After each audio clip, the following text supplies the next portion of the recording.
Alright. Here we go. Part 2.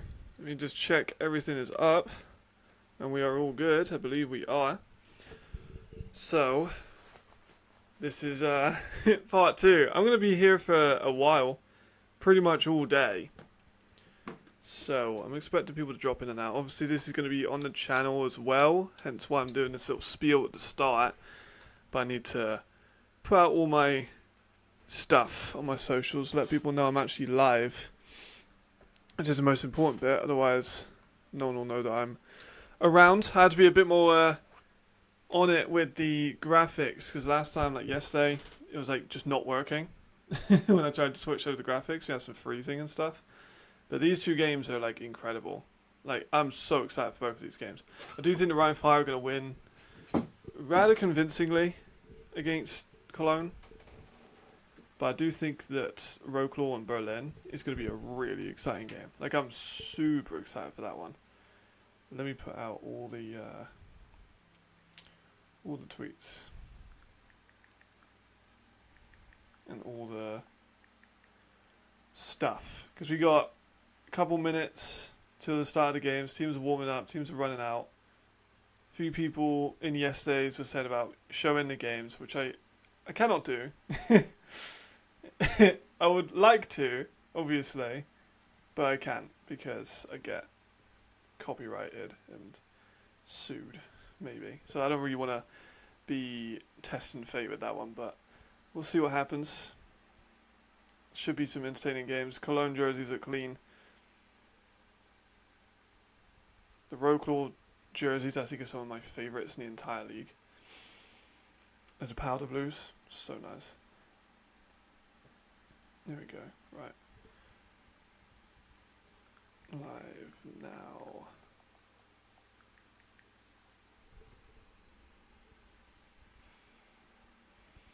There we are. So I can't remember who actually predicted which ones. Stephen Dunn's wearing 4. I could swear he wasn't wearing number 4. I've got all of the rosters on my second screen. I've got my TV with it playing in the background so I can just see the chat and whatnot. And the roster's going to be with the ELFpedia, obviously. There's AJ. There's Carl Kitchens. So much talent on this Berlin and Wroclaw team. I know it's like 13,000 people as well, which is insane. Like this game is going to be incredible. I have food this time. I got myself some pastries and some coffee because it is still kind of the morning. It's 12 o'clock. Here in the UK, it'll be different in Central Europe and very different across the States. I'm not expecting many people from the States this early in the morning. Damn, those fire jerseys look nice. Burgundy looks a little bit lighter this year, but I like it. Looks real good. Cologne in the all black. Wroclaw in the blue. Berlin with the classic white and red. So, games are going to kick off relatively soon. We'll see just how it evens out. A couple of Rookie of the Year candidates. A couple of players coming over from Division 1 football. A couple of players not going to Division 1 football. A couple of players making their debuts. I think overall, these games are going to show us a lot. Yesterday's were good, but at the end, they kind of dragged. Because when the Barcelona and Helvik game ended, which was a good game, and it was just the Raiders and Milano team. It was kind of a dud. Wasn't it a great game? So this time I think we'll see some better ones. I think there's going to be a back and forth with those two. We've obviously got these two games at the moment. And then we have the games later as well. So this is going to be pretty much all day. And a lot of people say about the Surge and the Ravens game, which of course is outstanding. Like that game is so good. Oh yeah, and Blahovic is there. That's fucking awesome. That's sick.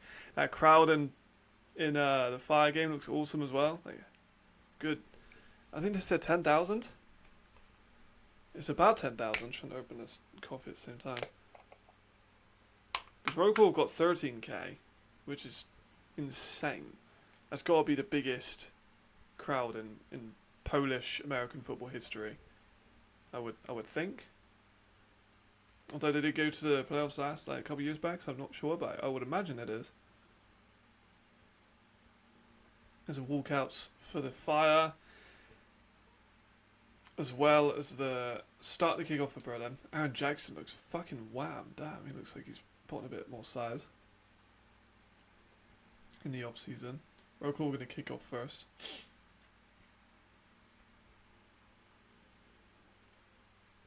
You got Seahawks stuff going on.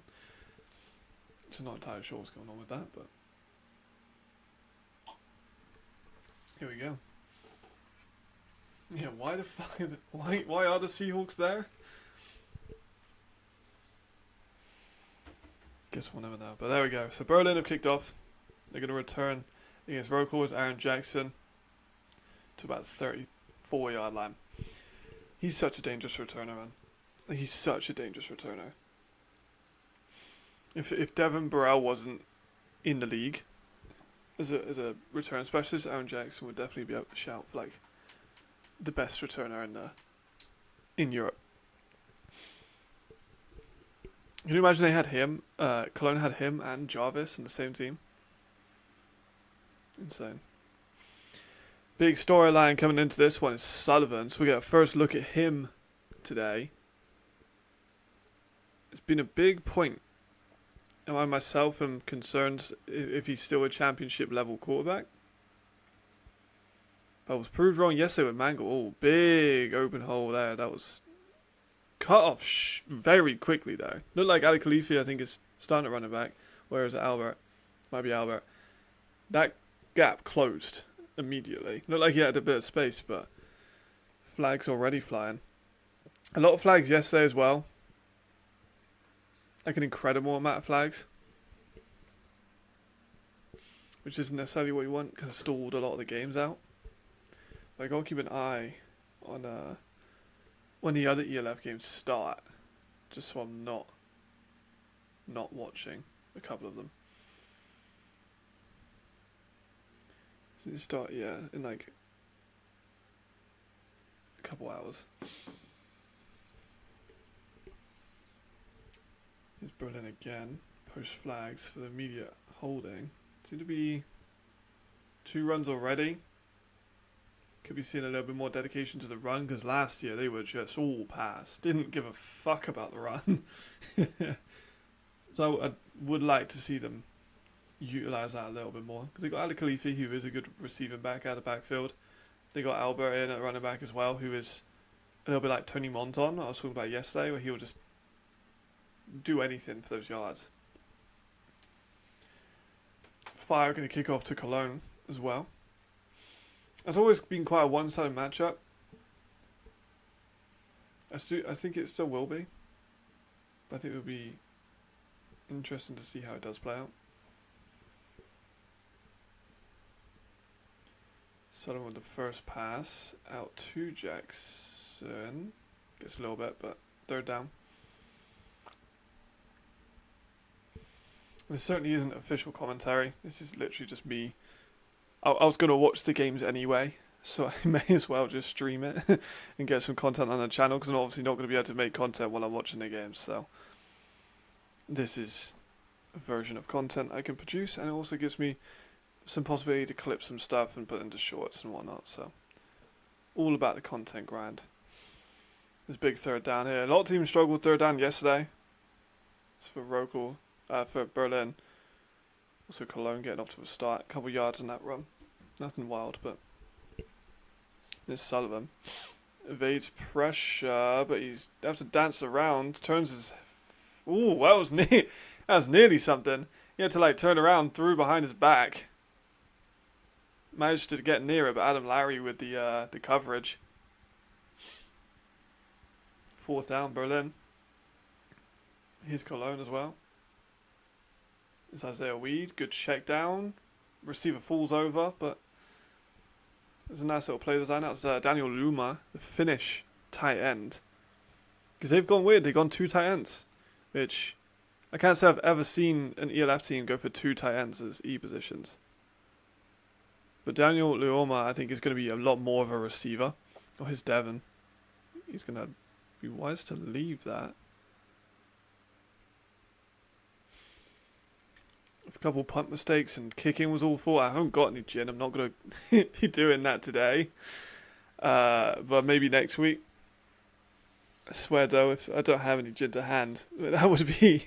If we tried to do that yesterday, I would have been in a comative state by the second quarter.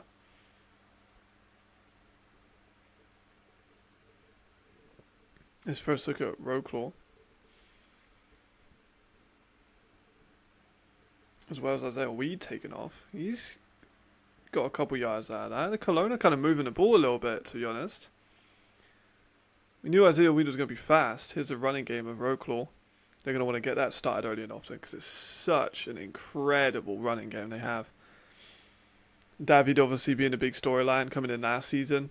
Having like the explosion of production. And then Gentry Adams coming in as well.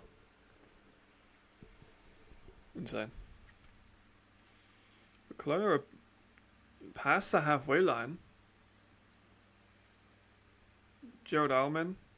Or is it Gerald Alman? Can't tell. Yeah, it's Gerald Alman. He's been quite a big part of this. They're on a third down now, though. So a big one's going to be needed. Amari Williams making a play. First look at Stephen Duncan, too. Someone who's been... We've kind of wanted to see the Sportstime Moreno being his hookup. He has such a huge arm. As a Weed. Less hype around Isaiah because he's coming in from a GFL2 team. But the Cologne offense was so bad last year, they just needed a different kind of identity. And I think with this run game that they have, with Jared Allen, who was a former Rookie of the Year guy, and Isaiah, who is a mobile quarterback, could try and build some identity out of that. More runs by Wroclaw. Again by David. Seems to be the starter role. Isaiah dropping back. Evades pressure. Is going to take off for another run. And get a good amount of yards out of it. Again, they're Cologne are kind of picking up some yards, to be honest. They're kind of looking alright. I thought it would be a bit of a stagnant one for them. They're doing pretty good. Wroclaw on a 3rd and 4. Oh, Kyle Kitchens absolutely blows up that run. That was incredible. He hit him while they were doing the handoff. He's so good. He is such a good defensive player. Jared Alman taking another couple, but they're heading towards the 20-yard line. Let's look at that replay of Kitchens. Just on him immediately. Elite defensive player. I think he probably took not winning Defensive Player of the Year last year, personally. But punts by both teams. Start off the first quarter.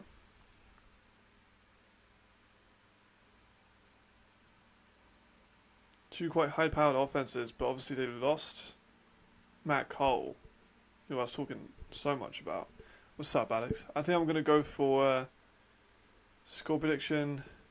I did give a score prediction in my AI one, but I can't remember what I gave. In my analysis one, but I can't remember what I gave. I think I gave like a 40 to something on Cologne. They haven't scored yet. They're still on the drive. For what I've seen. They're on 3rd and 4. They're on the 19-yard line. That's what I'm seeing at the moment. I might be a little bit behind, but we will see. Let's watch this one, this play. Oh, it's another 3rd. They're picking up first. They're like inside the 15-yard line now. Cologne kind of looking alright. Here's a good return by Jackson. But that offensive line for Cologne, I was quite worried about it, but it looks to be moving people. And that defensive line of fire is super tight. They got Sal, they got Parkinson, they got Hugo Calles, they got Jason Chikari. I was actually Spilling, we got a big return, my bad, not Jackson. But I think that I'm going to go for a Rhein Fire still to win, but it looks like Cologne, they can score. I might still go for like a 40-21. Because Cologne are looking like they can score some points, and the Fire, we know they can score points. For Berlin and Wroclaw. I'm going to go for a Wroclaw win of about 28-21 or like 20 because kicking is maybe 14. 28-14. I think Wroclaw will win by about 2 possessions. I do like Berlin, but I'm not as much on the hype train I think as some other people are for Berlin. I think they kind of lack a little bit of a number 2 receiver.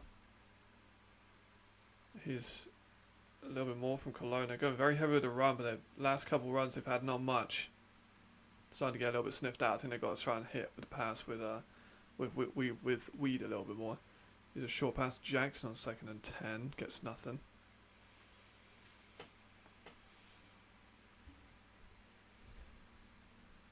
Yeah, Gerald Almond now. I think that is a massively underrated running back. I think people talk about Jared Almond enough when it comes to like top running backs. And he hasn't had like the most insane production. But he's been in the league for like 3 years. He's been kind of everywhere. As I say, a Weed. Hyper mobile. But he's going to have to throw off his foot. Did he catch that? Incomplete. That was really fucking close to being a great catch. His 3rd and 9 for Berlin. And yeah, AJ's everywhere, but that wasn't AJ. AJ's him and Zach Blair. I think they're just insane. Oh, he didn't catch it. Is that Rodlinger? Just off the head.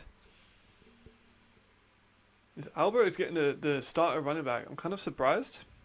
I thought that Ali Khalifi would come in. Maybe we've had injuries. We've had a few people not announced as injured. Here's Cologne's kick. Please score it. I can't stand any more missed kicks. They scored the kick. I'm just happy we got a kick that was good. 4th down for Berlin. They're going for it. Quick pass outside. I think that's Bias.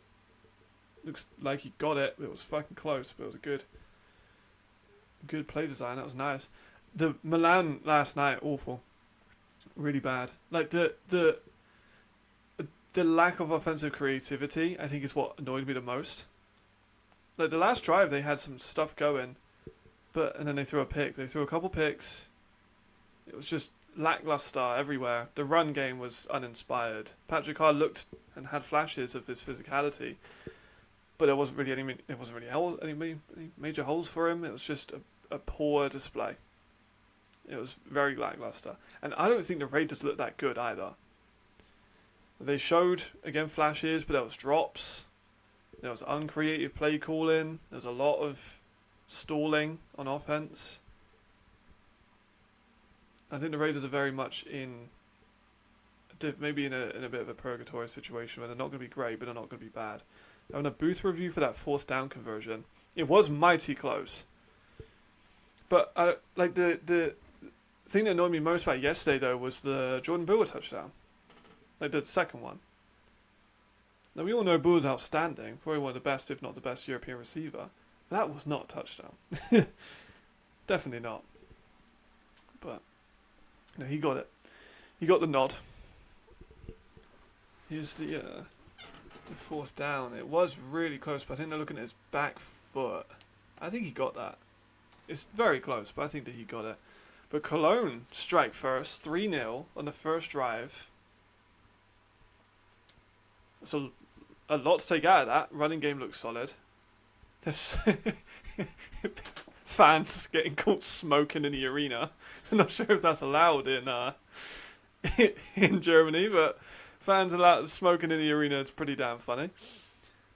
They're still going through the booth review. Sup, Archie? Game of the day, I think that for me is either the Surge and the Ravens, which is going to be a very good, high-quality football game. Or it could be the Thunder and Wroclaw, because it could just reveal a lot about the different things. But I do think the Surge and Munich has got to be the game of the day. It's just it could be a title implication. One of them's going to have to lose, and it might affect their season.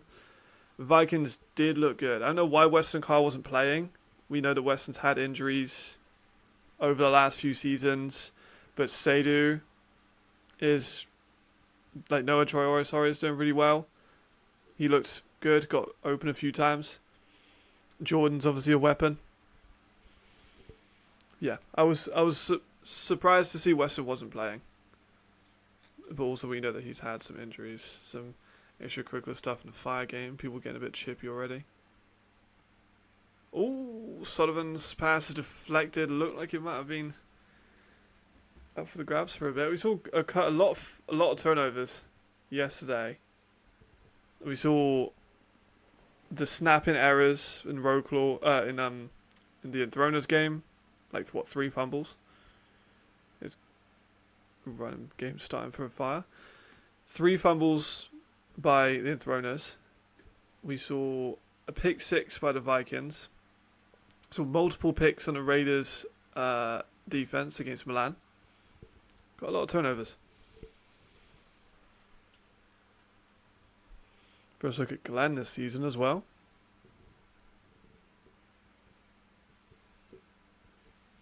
The Polish talent is so underrated, man. Some of those Polish guys are savages. They're so good. It's Glenn getting physical already.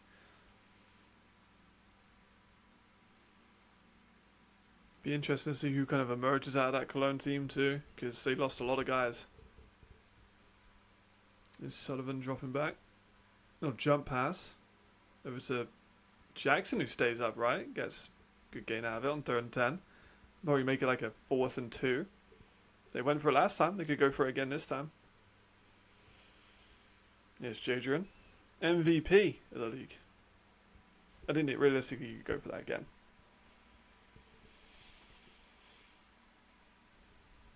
There he goes, avoiding pressure, looking downfield. Jadrian with the mobility, but couldn't get anything. 4th down for the Rhein Fire. And then a sneak by Berlin to get over their 4th down. Rhein Fire 4th down is not something we have heard very often over the last 18 months. Sven Fierson, one of very few players ever, probably from the Faroe Islands. Fun fact.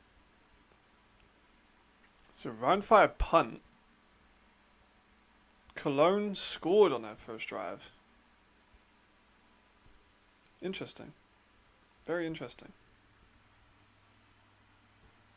I still think the Fire are going to win. I don't think there's an upset. I don't think it's an upset alert. I still think the Rhein Fire are going to win quite comfortably. It just takes them a minute to figure out the run game. I'm there, Cologne player down. Not sure why.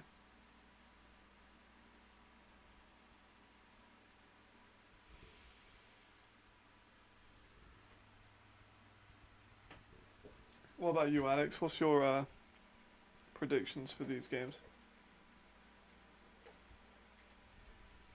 I think you're like me, where you don't have a team that you support. You have to correct me if I'm wrong. They're doing the spot on the 4th down. The second 4th down Berlin have had this drive that they've been checking over.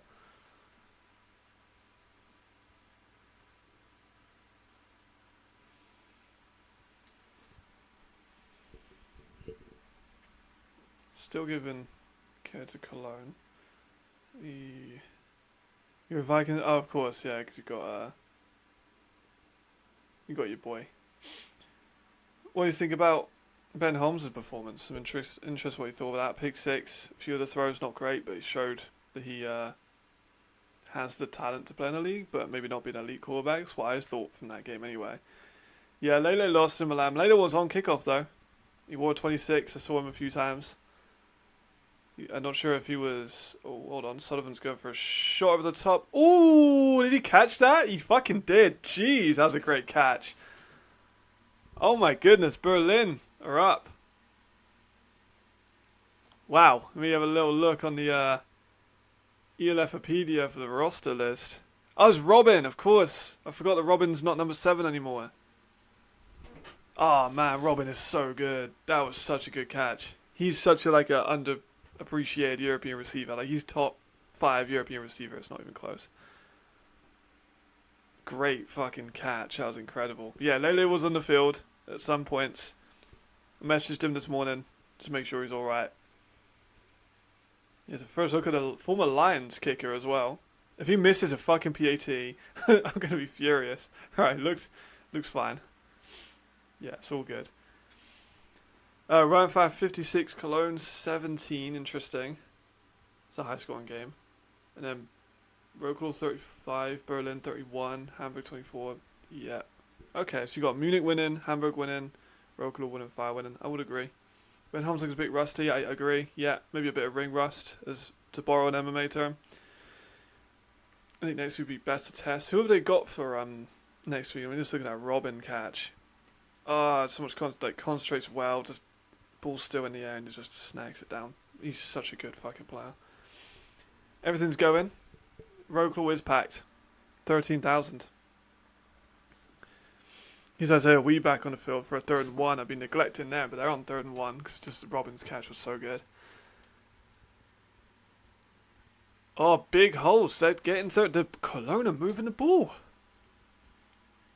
Cologne are really moving the ball. Raiders, okay. So the Raiders are up for the taking. I've been saying this.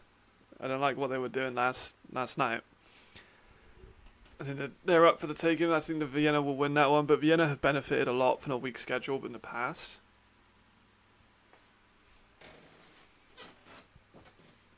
I mean, Cologne are looking real good there. I'm not going to lie. I'm surprised they've come out looking this good. Is Isaiah with a check down to, I think, Daniel Loma. Yep. Not much there, but... Is that, There we go. Wroclaw winning in a close one. Hamburg, I was talking about it yesterday for ages, just how... I don't know why people are sleeping on Prague so much. I do still think that Hamburg could edge it, but I would absolutely not be surprised if Prague won. Like, not in the slightest. Prague have a very, very real possibility of winning that game. Is Isaiah again. Taking a shot to a wide... Oh, no, he dropped the ball. He was so open. Rodlinger again has dropped the second pass. Quite a few drops opening up this week one. Isaiah looks good, though, as well. Like, Isaiah's looking nice. He was someone I had concerns about as well. Stephen Duncan's getting pressured. Manages to offload it, maybe for an incompletion, but he has to catch that, man. Take the over in a Prague game? Yeah. Wellington hasn't seen the ball yet. It's been all run. All run and some tight ends out. I don't think Wellington's been involved whatsoever so far. But, you know, it's second drive. There's Robin, the Dutch tight end. They're running with David at the middle here. Both of these games are entertaining now, I'm not going to lie. Flags flying. 4th down for Cologne. Looks like they might be keeping the offense out there. A lot of people going for it on 4th down too. A lot of people going for it on 4th down. We've already had Berlin do it twice.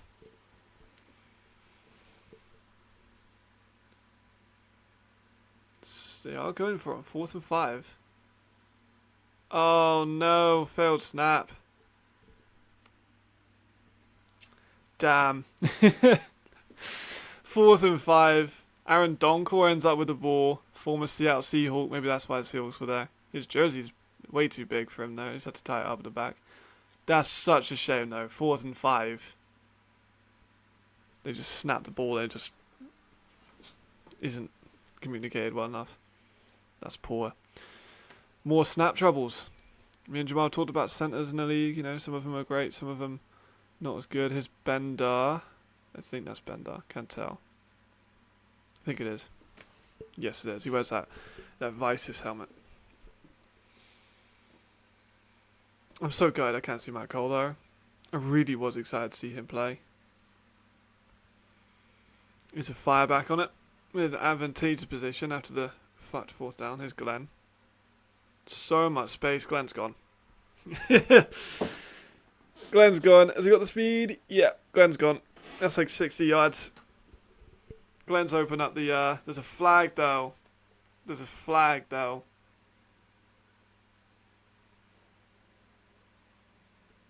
Oh no. I'd be ashamed if that gets called back. Yes, holding on the offense.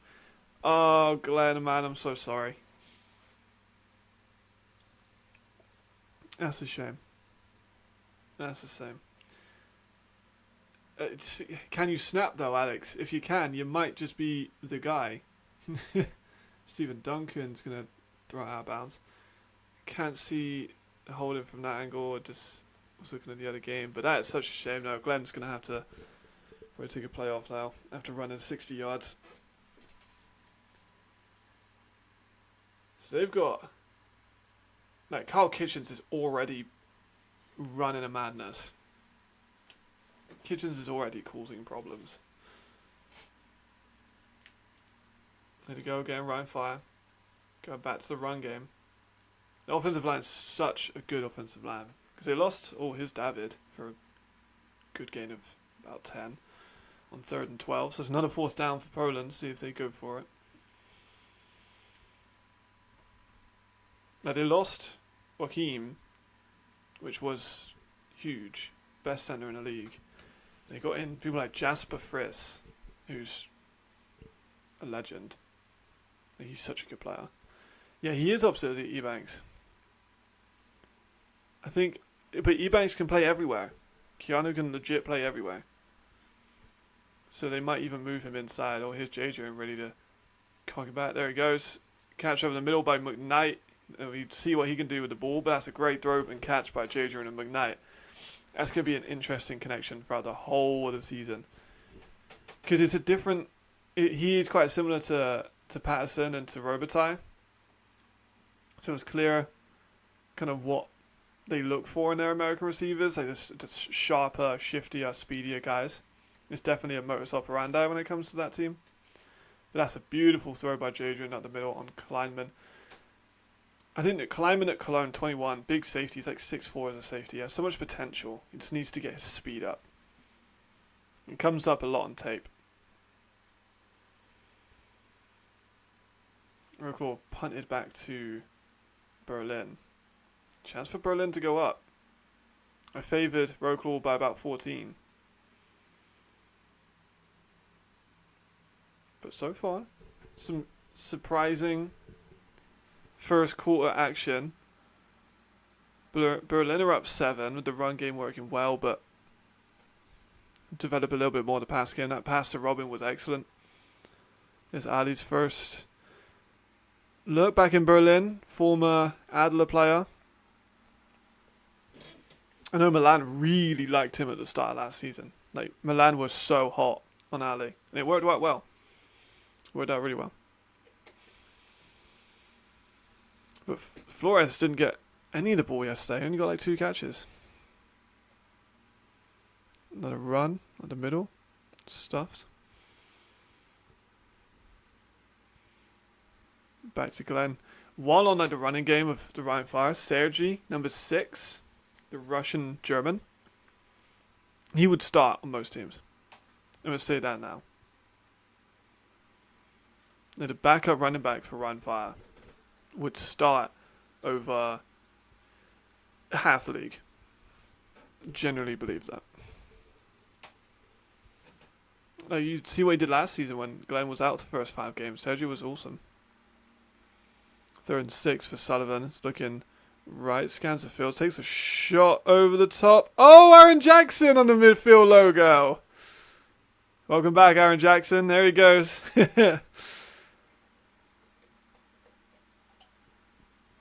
Yeah, Berlin looking good.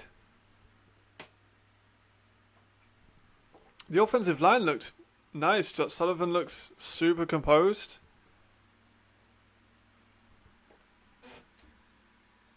Like, I thought Sullivan looked a bit twitchy last season. Maybe it was because of the injuries and stuff that he dealt with during the year. But he looks composed. Pitch to the Glenn's got a ton of space. It would have spin a maneuver for a good gain. Oh, muff snap again. Lots of muff snaps, man. I gotta appreciate your commitment to the cause, Jamal, because I know you're over in the States. This must be early for you.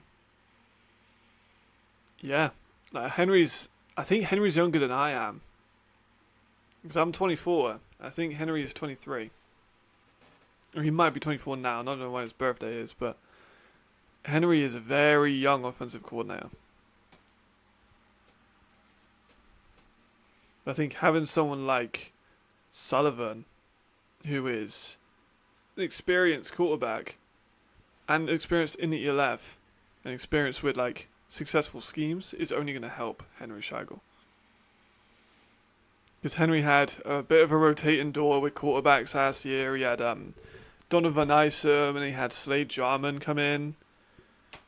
And he had this amazing receiver core with like Aaron Jackson and Robin Wilczek and Max Zimmerman. But there wasn't really a way to get it to all of them, and it kind of became such a pass-heavy system that it wasn't really working. There you go. Yeah, we appreciate you, Jamal. Any European fans in America, you now know how it feels to be an American fan in Europe. Because this is what we deal with the NFL, man. And with college football, and with basketball, and with MMA. Like those 6 a.m. MMA cards, they hit different. But multiple ad breaks at the same time.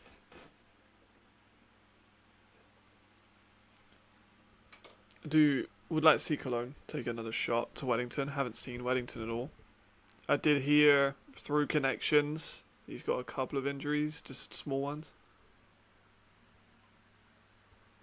So hopefully he's fit and a little bit more game ready.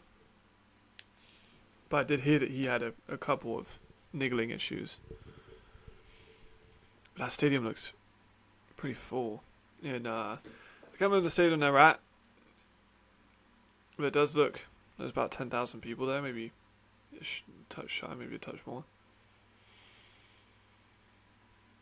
It's Sullivan again. 2nd and 22 after the snap issues. And a draw play that goes nowhere. A draw on 2nd and 22 is something. I don't think it's a good something, but it's something. Here's Rhein. Jaden's looking right. Gets out, I think is that Brian? Oh no, it's not Brian. No, it's Schleidinger.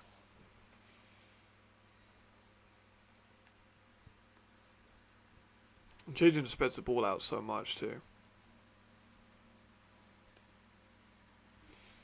3rd and 29. He's kind of got to take a shot here, right?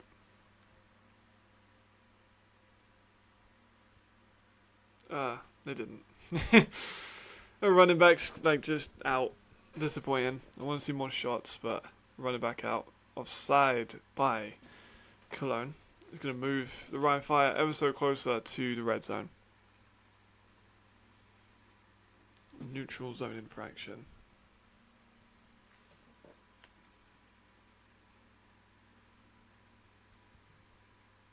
Burrell already has, looks like he has numbers, already has half of his stuff, like, oh, it's Mud, right, I thought he had his, like, name ripped off of his jersey already. Ready for that to be happening. Here we are. Be wise to play, they got it out of bounds, I think that's wise. Don't even give Burrell the opportunity, just get it out. There's a tunnel screen to McKnight, makes a man miss inside the 5. Getting close.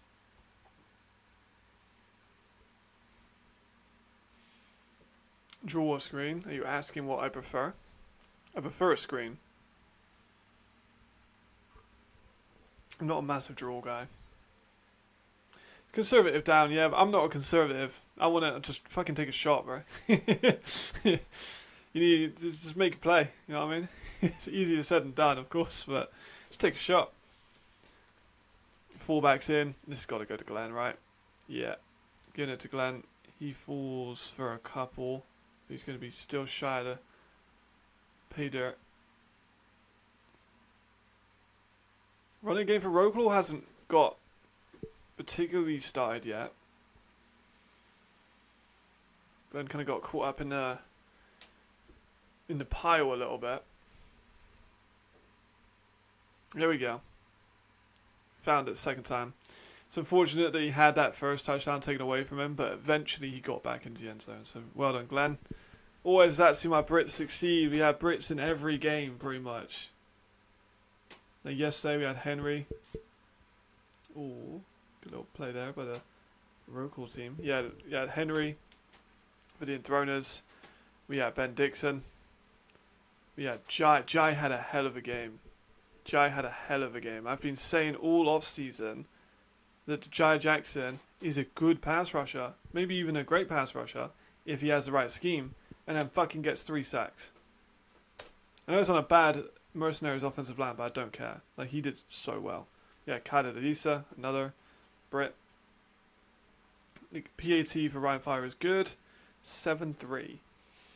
They're in 29, not much you can do. It's usually a draw screen. Yeah, you are right. From like a footballing standpoint, it makes sense. But I just want to see people take shots. I don't want to see big plays, even if it's a big play pick 6. Or just there's just something about the anticipation. And when the ball's in the air, you're like, oh, anything can happen. That's what I want to see.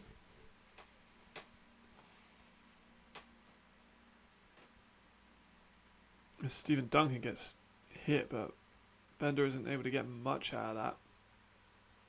Half a yard at max.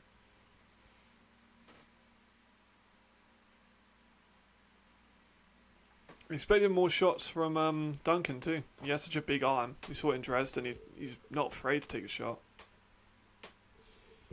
With speed, maybe they're kind of worried about the playbook depth there. Duncan took a lot of hits then too. He's a big dude, so he's durable, but can we just let him get hit every play? There are flags in that play though. We didn't exactly see what happened because of the camera. Alright, Cologne need an answer. Let's see if they got it. I think we got another hour until the other games kick off. Yeah, 1:30 the other game kicks off. I have to keep adjusting the league's central time to be Greenwich mean time.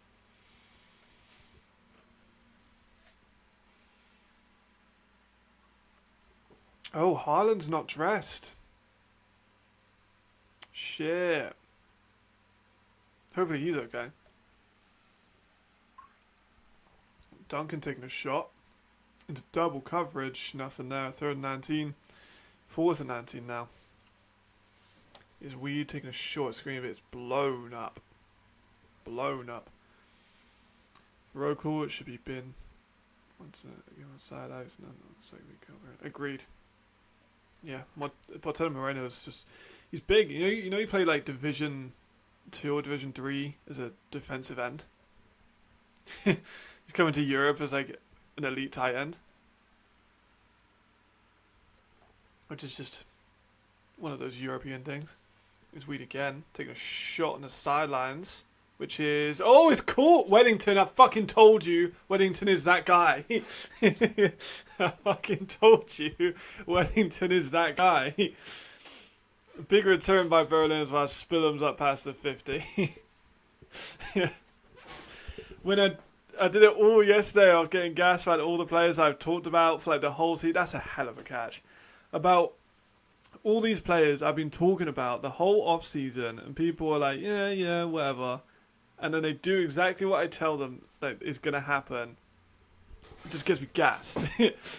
I'm quite a reserved person, but when I'm right about things I know I'm right about, I get pretty heated about that.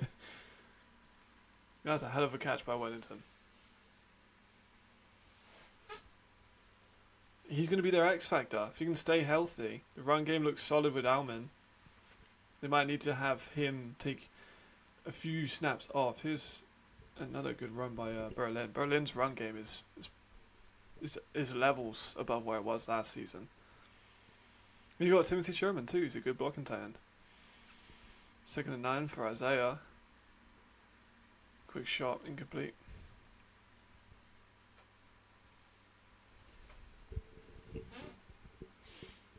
There's Tony Hansen, one of the better French players in general. Really good corner, hyper aggressive. He was another player that I was doing an evaluation on and just kind of got lost in development. Here's Sullivan for the first. Is that a bounce? Still takes a hit, but flags flying in. There we go. 0-9. Take a shot. Oh, he's going to scramble out. Is he going to get it? Maybe half a yard short. They're definitely going to have to go for this. I'll sneak it. Ref gets hit in the face by the ball. Centurions stock has definitely risen. I'm going to do like an ELF stock market at some point during the year, some point during the week. Of like teams whose stock went up, teams whose stock went down. Spoiler alert, the Enthroners are definitely going to be on that. And so might be the Centurions. 4th and 1. Not under center. They are just going to give it to Weed, who takes the read option. Takes it to the first. This Sale. One of the bendiest pass rushers in the league. But they complete the 4th down. And Berlin are also in the red zone. Sullivan immediate pressure. Sacked. Who's that? Oh, it's AJ. Of course it is. Of course it's AJ. Huge sack. Big time. That's what he does. Out of the red zone now. Just AJ Wentland things. He's Isaiah's going to take a shot over the middle, which is complete. Takes a big hit. Oh, he fumbled the ball. Is that blown incomplete? Was he down? Amari Williams nearly had himself another defensive touchdown, which is incredibly Amari Williams of him. But they're going to call it down?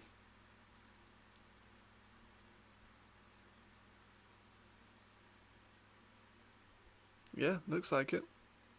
It's Sullivan, pump fakes. On 2nd and 19, he did a good job of getting some out of that. he does. But like, when you played in the NFL, I feel like you can probably just be like, whatever. But you are right.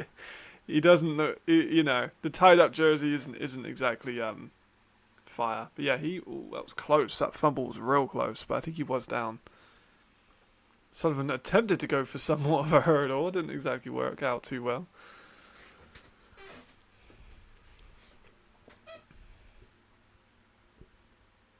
Isaiah's really impressed, right? Isaiah looks really quite good. And then my friend who was spent like the season with him last year was high on him. Oh, easy touchdown. Aaron Jackson. Wide open. 13 nothing. Pending extra point. Berlin looking good. Those receivers are nice. Run by Jared Alman as well. Gets a couple. That's for more Zimon. Wow. Wow. Berlin. Was it Nick that was hot on Berlin? I think Nick was pretty hot on Berlin. Here's a 3rd and 1 by Cologne. It looks like he fell forward for the 1 yard gain. Here's a PAT for Berlin. Which is up and good. If anyone is going to make the PATs, it has to be Berlin. He was an NFL kicker. Let's have a look at that one. Just easy. Didn't exactly see what happened with the coverage, but Aaron Jackson's fine space. Not the start that Wroclaw wanted. Touchdowns by Robin and by Jackson. Big concern in that secondary. Yeah, they lost William James, right? And got Macrioli in. Oh, here's Jared. Oh, big hole. Jared Alman in for a touchdown. Wow. I wrote about Jared Alman like 4 years ago. I'm just saying it's not a player that I called.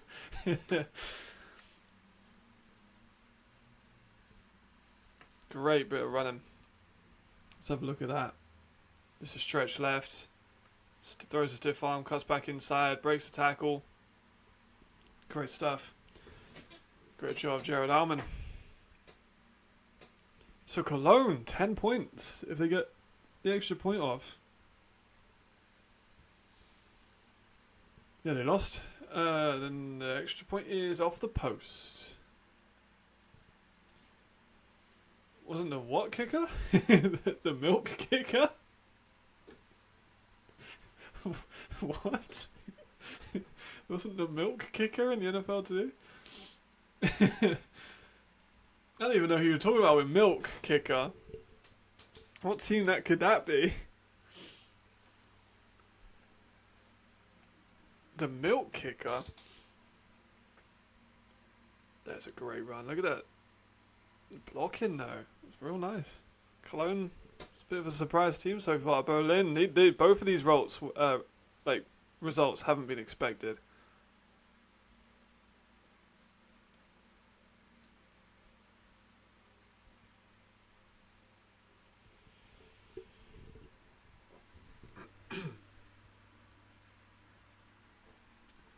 Oh, there's Carl Kitchens. Another TFL. That is such a bad man. Holy shit. Carl Kitchens. I have missed watching Carl Kitchens play. He is so good. He is so good. Oh, Milan? No, I don't think so. I hope not, because he missed a hell of a lot of kicks. No, he didn't miss any kicks. What am I talking about? I don't think he had an opportunity to kick. There's Wroclaw with probably 13 yards on the second and down, probably 3rd and 1, 3rd inches. I can't remember. I don't know. To be honest, I'm gonna look at the roster. Because they had what's his name?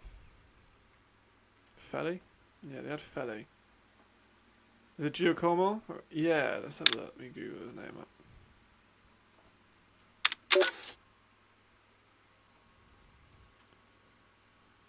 Giorgio.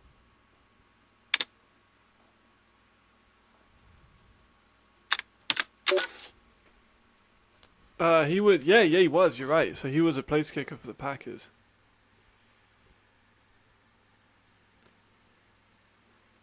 So he played for the 49ers, the Packers, the Lions, and the Raiders, and the Falcons, and the Titans. But he was also on the Barcelona Dragons a little bit while ago. So he's, David with a good run, falls forward for maybe 9 or 10. So for the Dragons, was he an Italian? But I don't know. Yeah, he was. Fair play. I forgot about that. Good call, Jamal. 2nd and 1. Easy. You can get those. McKnight with another ball. I'll keep an eye on the time as well. I'm going to have 4 games on at the same time. No, I'll have 3 games on at the same time. It's a big hole at the middle there for David. But it closes so quickly. You can only really get a few yards out of it. We're seeing so many of those quick outs, like the quick, one-step hitches. They haven't worked at all in any of the leagues, any of the games, but they're still extremely common.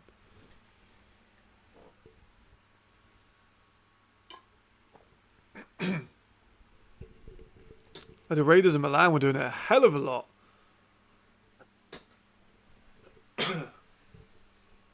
Yeah, McKnight is good. McKnight is real good. From camp as well. I heard he was doing well.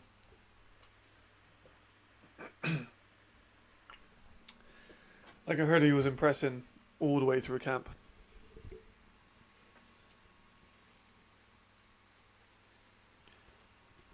I am surprised that Duncan hasn't taken any shots yet. I thought that would be coming a little more often with the speed of Bender. And we saw he was a DB last year, but he did get a lot of picks. He was Glenn's run and forced an injury. Just kind of falls onto Posh. Hopefully he's okay. Oh yeah, they did. I forgot about the 8Es. I prefer 6Es though. I think 10 imports is kind of a nice round number. I think 8 is probably a bit too many, but I know at one point, I'm not sure if it was just rumour, but I was thinking about doing 4 and 4, which I would have hated. Well, here's Duncan taking a shot over the middle. Easy as you like. Nice. Is that Mazen? Welcome back to the league. Jakob Mazen. Long time no see. The first touchdown scorer in ELF history is back. That's a cool moment. That's good. I like that. In front of his home fans as well. That must be a special moment. I think Julian just took a sack. He did by Will Lytle. No, he didn't take a sack. Just got slung down. Another American on the D-line. But an American on the interior D-line. He is a very good interior defensive lineman, though, Will Lytle. We played in the Maple League.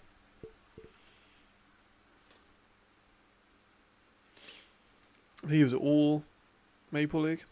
And he came over. Kicking so far has been acceptable. Only one missed PAT. Let's have a look at that play. Just Duncan. Zero pressure. Pocket holds clean. And she does get some pressure at the end, but manages to get the ball off. Thigh ball gets prone by Jakob Mazen. And all of a sudden they're back into it. These games are both very close. The Raiders in Milan wasn't necessarily very close at all. Screen out to Tonga has so much space. Oh my goodness. And it was 3rd and 15, but holy shit, he had so much space on that screen. Oh my god. We got a game. We got a game. We got 2 games. 2 games. Look how much space Glenn had on that. Oh my gosh. He seems frustrated that he didn't get more out of it, but got first down.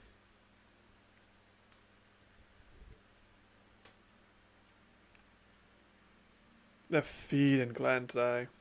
And he's just breaking through that line. Only getting a couple on that one, but he's been active. His Berlin on the return. Jackson gets blown up.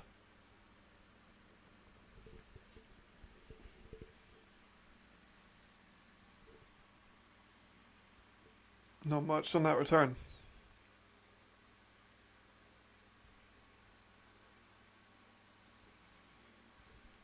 Both games. Close. A lot closer than I thought. I mean, on your bingo card, anyone, would you have had Cologne leading at this point of the game? Glenn with a hurdle. He's still up. Finally down. There's one player I don't want to tackle in the league is probably Glenn. Free play for Berlin. Falls incomplete, but I don't think it'll matter. We'll get 5 yards out of it anyway.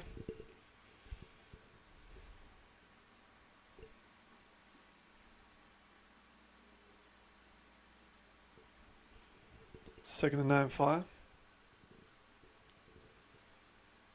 Great grab. Is that McKnight? There he goes. There he goes. McKnight is gone. Great fingertip catch.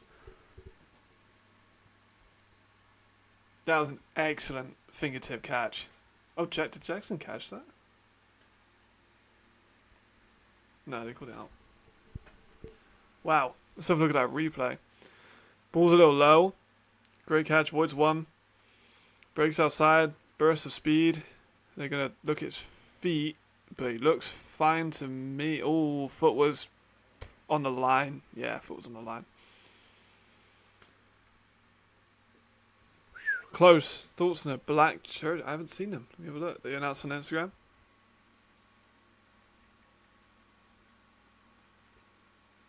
Oh, now that is nice. Oh, that's real nice. I prefer that a lot. I'm not a massive fan of the blue and yellow. The black and yellow. I'm a fan of that. Oh, but they've got the blue helmets though. The blue helmets don't go as good. If they have black helmets, it would be better. I understand it's extremely expensive. But the black helmets would look a little bit better. But there's some nice jerseys. They are some very nice jerseys. I like that we're getting more alternative kits. Like we last season, I can't recall very many. Is Jadrian thrown into the middle off the hands and then back into the hands of McKnight. Is that a touchdown? That was a weird fucking play.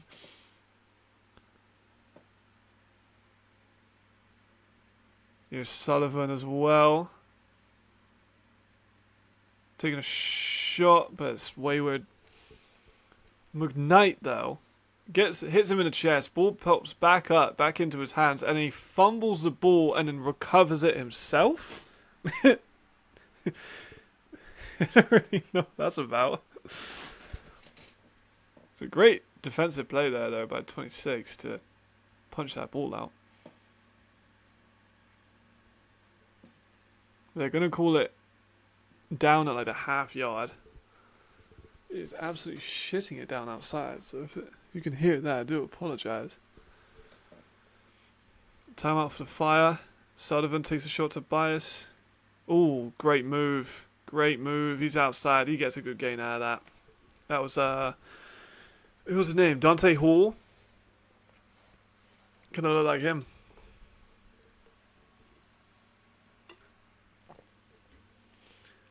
Big up Tom Sula.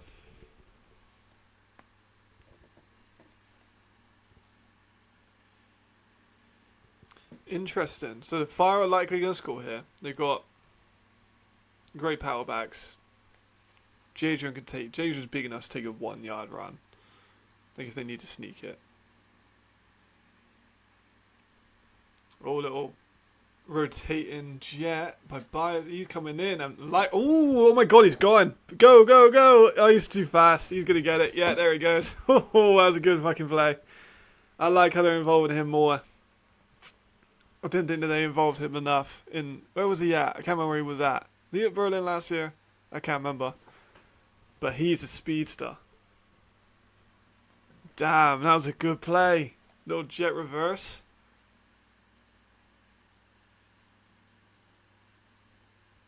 That was a real special play. We are off to a start, ladies and gentlemen.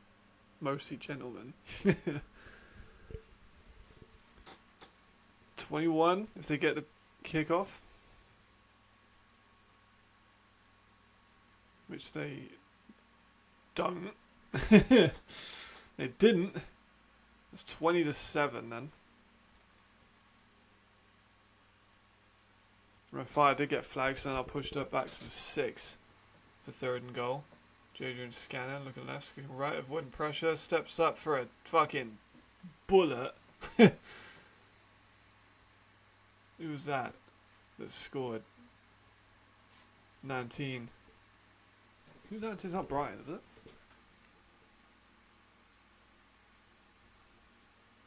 It's not Brian, is it?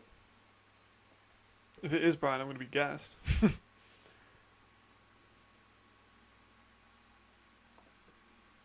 It is Brian. I told you, offensive rookie of the year, Brian Winter. I told you. People got to start fucking listening to me, man. I said Brian Winter's going to be one of the rookie of the year, if not the rookie of the year contender. He scores. I told you that Traore was going to be offensive rookie of the year or rookie of the year contender. He does good. I told you Jack Jackson was going to be really good in another scheme. He does good in this kind of scheme. I told you Weddington was that guy, and he is. Like, I've had a few duds. Everyone's had a few duds, but today I'm doing good. Today I'm feeling good. Absolute fucking rocket though by Jadrian. No chance of DB getting a hands on that. That's an exhibit of a fuck you arm, by the way. Good job, Brian. Super happy he's got that. There's Devon doing Devon things. Maybe a bit too much, but stopped down at about 25-yard line.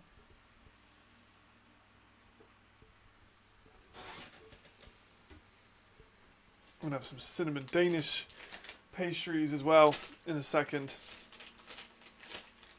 I don't want to show too much allegiances, so because yesterday I was wearing a Austrian hat, so people may have considered that bias towards the Austrian team. So they have a Netherlands Amsterdam hat and Danish pastries. 2 places I would love to have an ELF team. Here's a kickoff for Cologne. Not much there, but oh, big breakaway. Is that Gentry? That's Gentry. Oh my god, this game is so good. This game is so good. Oh my gosh. Gentry Adams is back. Gentry Adams is back. I'm so overwhelmed by scores. Gentry with a big run. I need to see that again. I was looking at the kickoff. I'm not sure if it was a run or a pass. I'm sure it was Gentry, so I'm assuming it was a run, but he can definitely receive out of the backfield too. He does a weird a quick out. Gets a good bit of space. That's a 10-15 yard gain out of that. Right, PAT for Wroclaw. It is up and good. So I would like to see the replay though. That's Donkor with the tackle ultimately. He looks huge though, Donkor. So here it is. So it is a Gentry comes. It is a pass. Gentry comes out as a receiver, takes a short one and takes to the house. Fair fucking play. Fair fucking play. The newly minted E-player. But honestly, I'm just kind of happy he's in the league. Because he was good for the first season, but didn't get played that much. And then he was real solid in the GFL.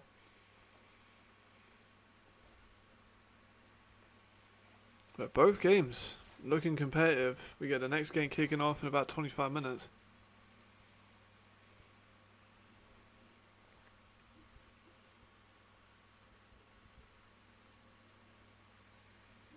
But 14-9. I would not have seen. 20-14 is more like, you know, you'd expect that. But doesn't mean it's not a great game, but you expect it to be closer. Which it is. But you did not. I didn't expect it to be this close with the Rhein Fire. We had it last year. I think they were losing to Paris or Frankfurt last season, and they ended up like blowing them out. Fire are really good at coming back in the second half and just maintaining the momentum. Berlin taking a kickoff down to about the 26.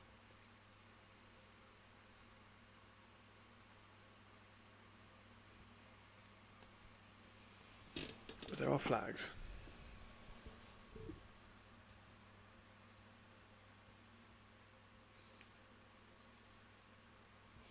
Interesting games.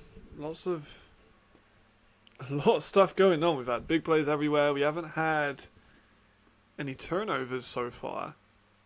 No picks, no fumbles. Your players fumble to themselves. Oh no, we had a muff snap with Cologne. Yeah, we had a muff snap by Cologne. But that was a turnover, but it was one default of the centre rather than Isaiah.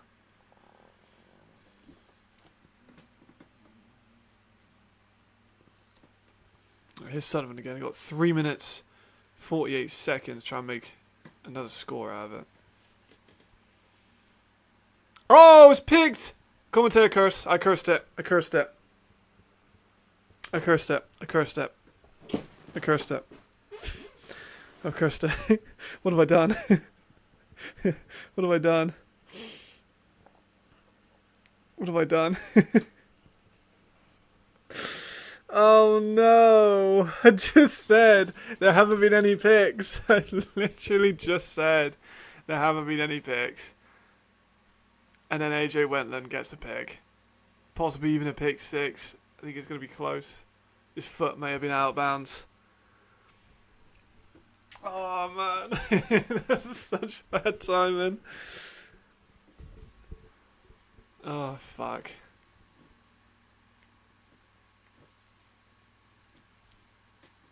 Isaiah's stepping up as well. He's only got 2 minutes. He finds a receiver for a gain, but AJ Wentland has got him down to like the 4. Yeah, wouldn't have picked 6. Foot was slightly out of bounds. We got a comeback on our hands.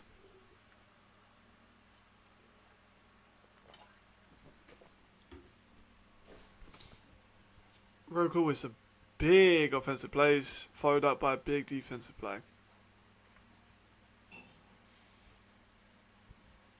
This might kill off Berlin's momentum. Here's Isaiah again. A lot of pressure, but beautiful pass to Jared Alman. That was a beautiful pass. Just rainbowed over the hands of the defender. Perfect. Absolutely perfect.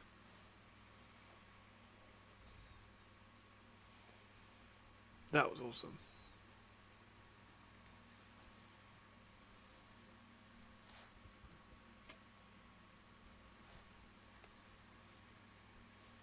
And Wroclaw back out following a timeout on the forward. I'm cool. They have to run this with the amount of running back power they have, and with the size of the offensive line. Yeah, there you go. Got maybe one or two out of it, not much. It was kind of stuffed. You know, it's David who took the run. It was, yeah. So Cologne with 1 minute 6 in a good position.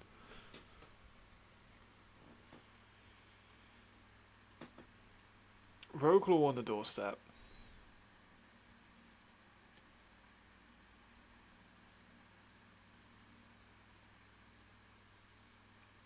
There you go, using the running backs again, Gentry wide open, there we go, it's touchdown, Wroclaw. They're using Gentry a lot as a receiver. Oh my god, they're down to, wait, hold on, what's going on in the other one? I come back, all of a sudden the Cologne are in the fucking red zone.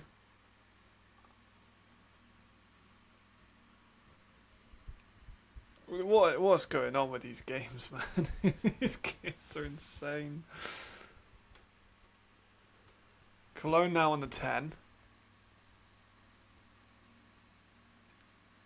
Alman would have run out the middle for a couple. Wroclaw with an opportunity to go up with the PAT, which they do. Right down the middle. 30 seconds left. Centurions timeout. They get a touchdown, go up at half. Holy shit. That was not expected. But Adams with 2 touchdowns already.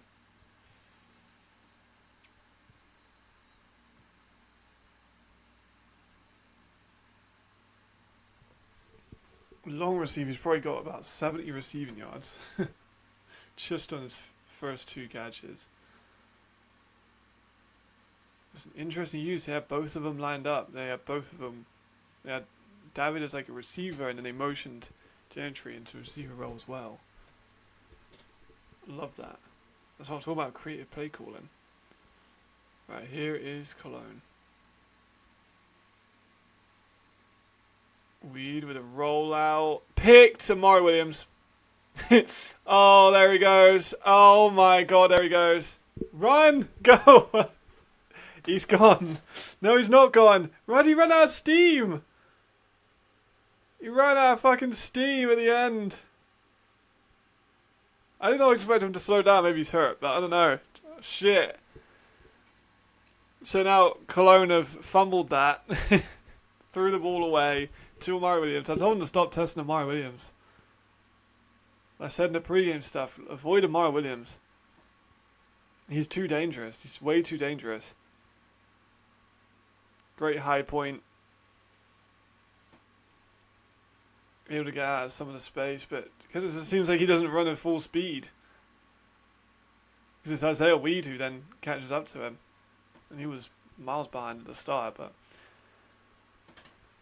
Right, 15 seconds left. Jadrian over the middle. Incomplete. I still got some time on the clock. There's a shot or two. Sullivan's going to make something happen within 3 minutes. Got to avoid another one of those turnovers.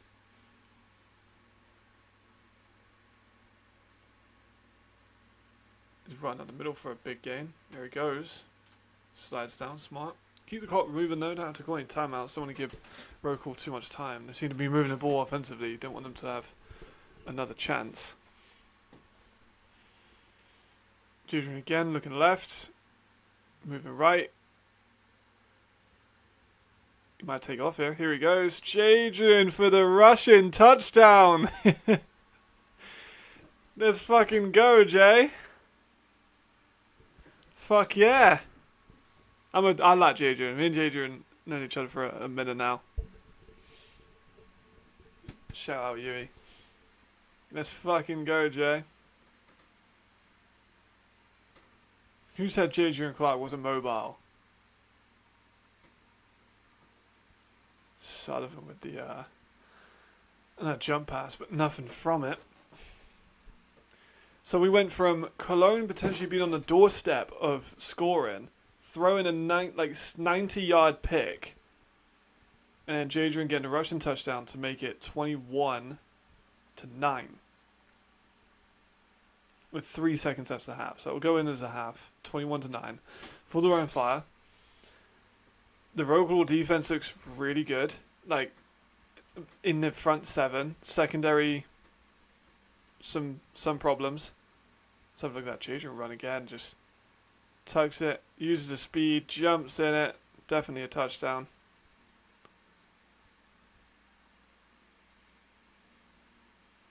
Jay's got wheels, man. Let him go. Back at his unicorn in New Yorker days. Fuck yeah. Let's go. I do like the way the Berlin have executed their offense. Maybe a bit more on Robin there. Get Robin the ball a little bit more. The offensive line's holding up pretty well. The pick was unfortunate, but don't mean it's the end of their half even. It's close. Maybe a chance to get something off the return, but nope. So 21-9 at half. Bit chippy at the end, but they'll go in. That's fine.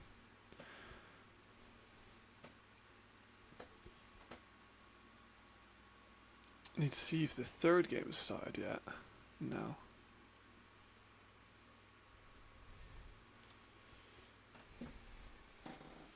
So third game is yet to start. That is the Hamburg game.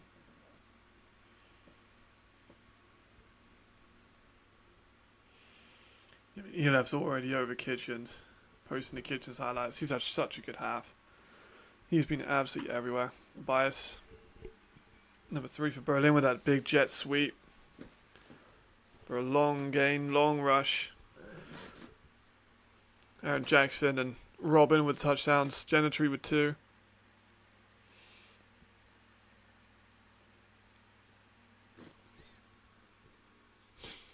There we go. McKnight is impressed too. I thought McKnight was going to be good. I wasn't 100% sure. Still needed to see a little bit from him in game, but he's looked pretty good. But Adams' return has definitely been a pleasant surprise. Well, not a surprise. We knew he was good, but as a receiver, to have 2 receiving touchdowns for a running back is pretty damn special. Let's see what Sullivan can do towards the end of the half. He's got a couple minutes, but they haven't made too much of a start on this drive. It's 3rd and 11. You don't really want to give Wroclaw the ball back because they're firing on all cylinders offensively at the moment.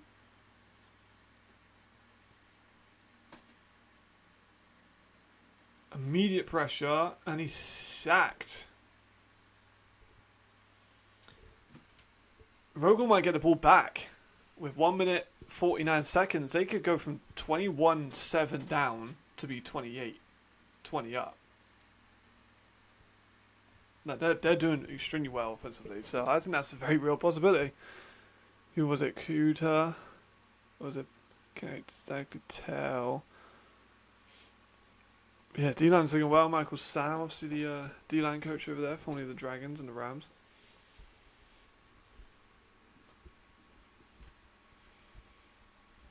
Cologne haven't gone. That's pre-game stuff. I was going to say, why are Cologne not in the locker rooms? But still waiting for the Hamburg game. But that's expected soon. Now, quite a big gap until the surge one starts, so it should work out quite well. Here's the punt. Flags already flying.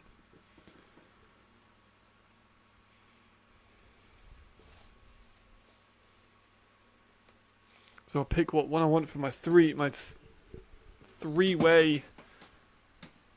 viewing. I need to pick which one I want as a big screen as well, which is...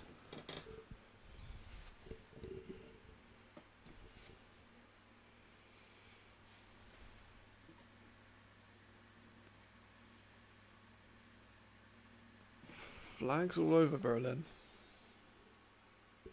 Not quite sure what is going on.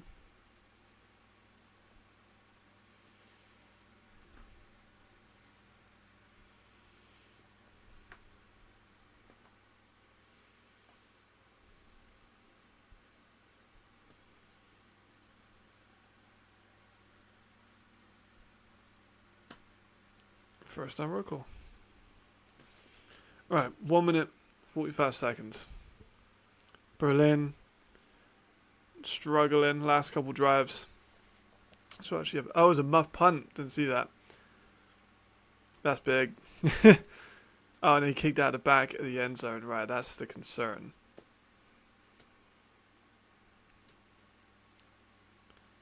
Is he slide tackled it out of the end zone. Which I do not believe you're allowed to do.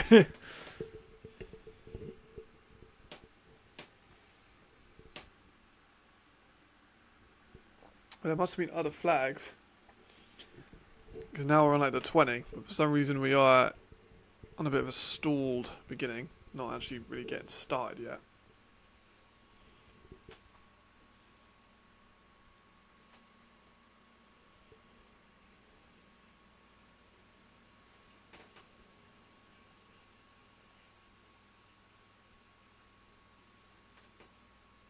Been a long time. I'm not sure really what the referees are trying to think over, or what the coaches are really going over, but this has been a very long break for a flag.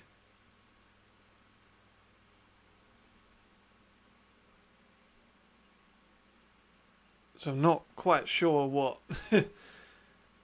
what's going on, because there's been multiple minutes now and they haven't decided what they want to do with it.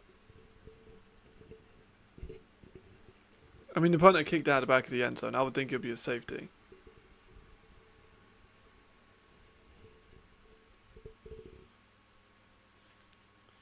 But it looks like they're just going to have the offense line up. But they're just taking their sweet time doing it. So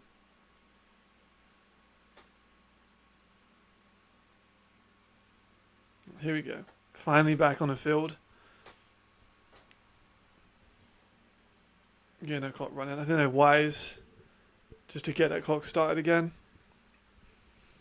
Take all the time off. They're within the 25.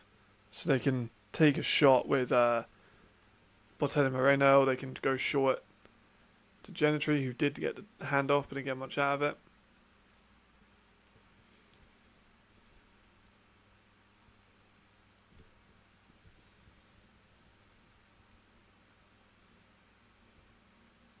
Here's again. Taking another pass. Short to the backs. Running backs again. A lot of space in this receiving game. Oh my gosh, he's still going. That's David. Went for another 15. And then the Berlin team are just leaving running backs wide open for receptions. It's taking them a while to make that adjustment because they're running with both of them in the backfield. Like on that play, they had both David and Adams. Just swing it out to David. He was able to get 15 yards out of the receptions. 40 seconds left, first and goal. Berlin not very much time to make anything happen. He's dunking again. Big drop back. Takes a rainbow, but it's way over. Which would you like? So, with Cologne on fire, so I cursed it, Jamal. You'll have to go back and see it. I literally said, oh, we haven't really had any picks.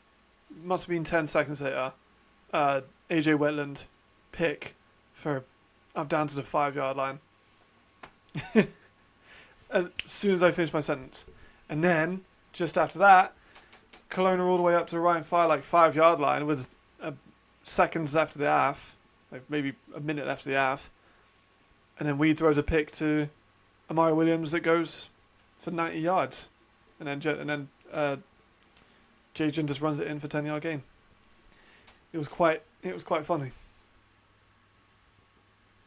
I definitely cursed both teams, which I feel quite bad about. I probably will make that into some kind of short, clip that part and show my misfortune. Definitely gonna have a cinnamon swore at halftime though.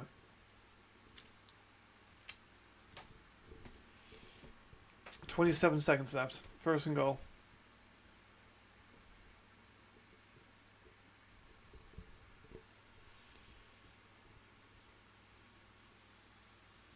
Really need to start covering his running backs.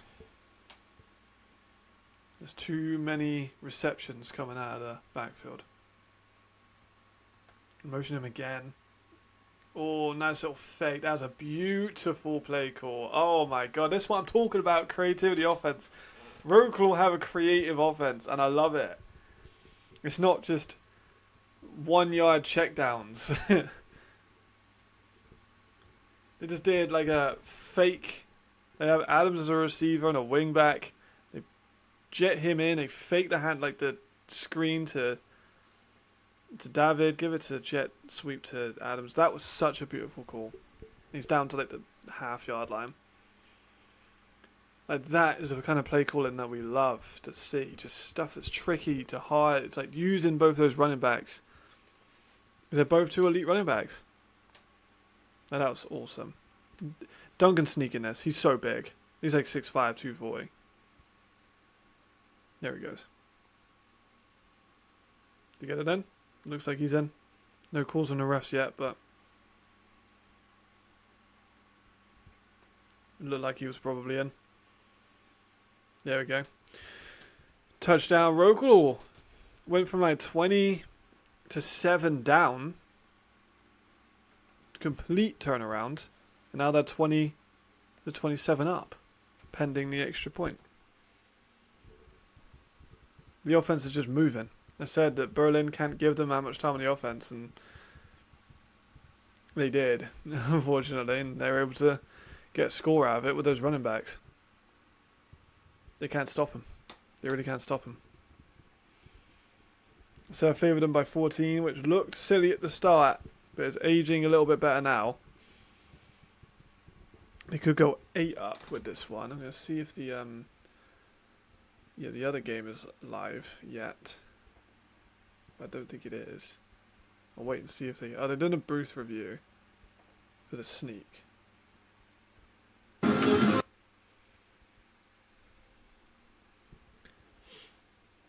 don't really feel like they need to do a booth review. I mean, it was kind of close, but I think it's probably okay.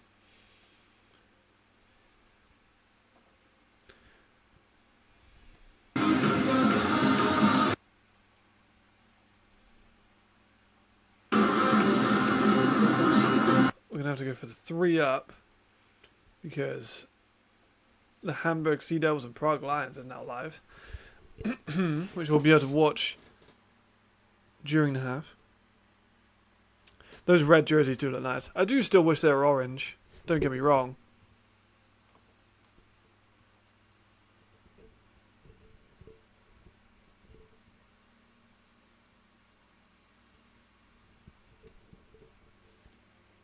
So booth reviews ended.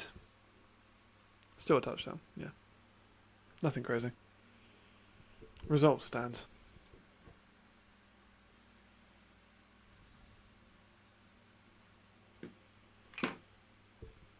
Quite expected. I mean, he's such a big quarterback on sneaks. It's kind of hard to really take him out of that.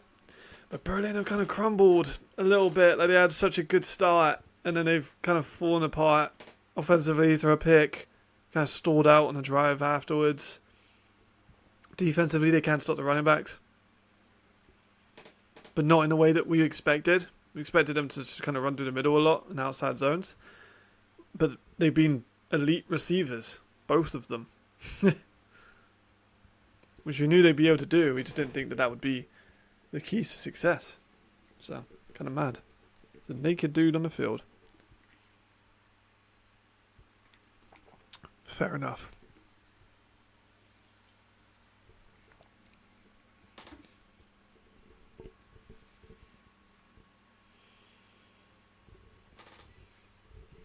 do like the 3-up-3. Like, I do wish you could kind of change the size of the games you're watching. Because I can't really see the two small ones, but it's only 14 seconds after the half in Berlin versus Wroclaw. So you would expect a kick, maybe a nil, maybe a one last shot, but most likely a nil.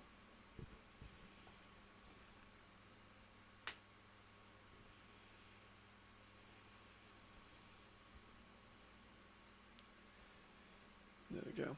And both games have been super back and forth. Very entertaining. There's Aaron Jackson. Big hole. Oh shit! Oh shit! Aaron Jackson's gone. What the fuck?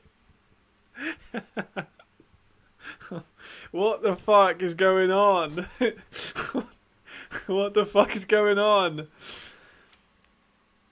Like, it's what the.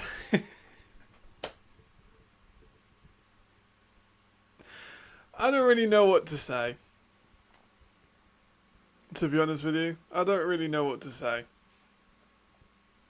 Aaron Jackson's just returned a kickoff. Like, what the fuck? Did you just miss that, Alex? Did you just miss that? Yeah, okay. I'm glad you didn't just miss that.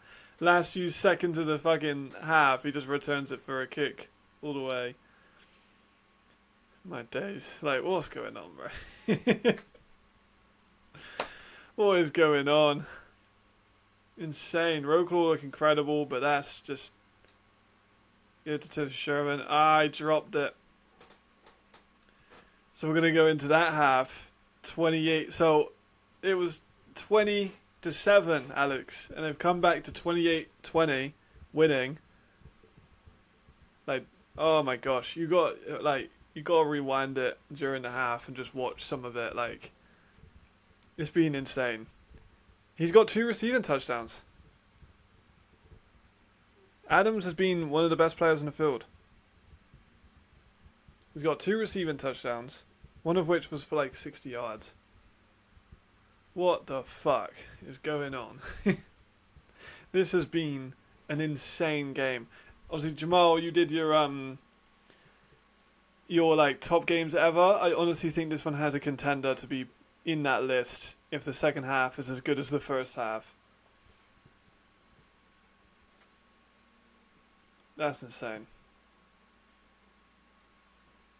That is incredible. I love this league, man. I love this league.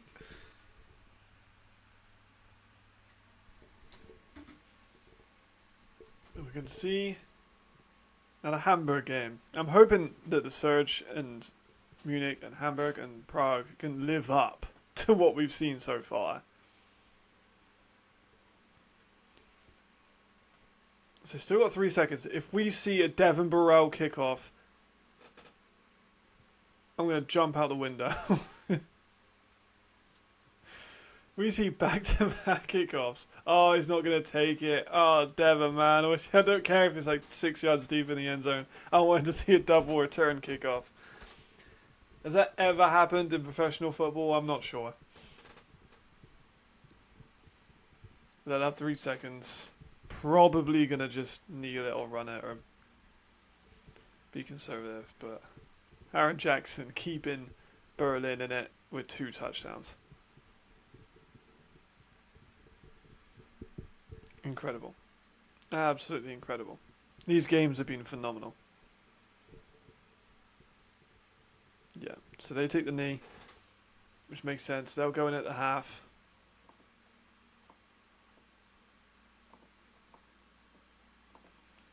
Try and shuffle the games around.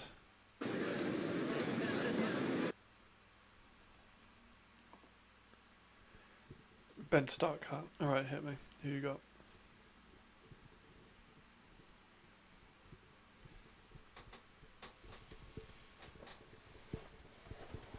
I'll wait and see who you got, but I'm assuming Genetry will be in there, but after this game he might be he might be starting.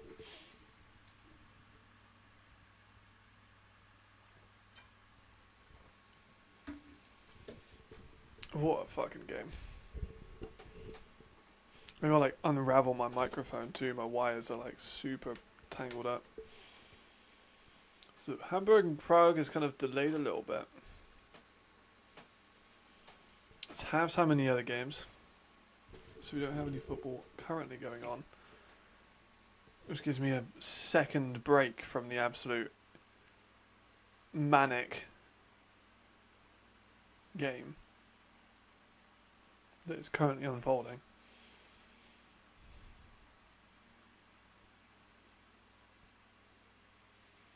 Aaron Jackson, McKnight and Jarvis.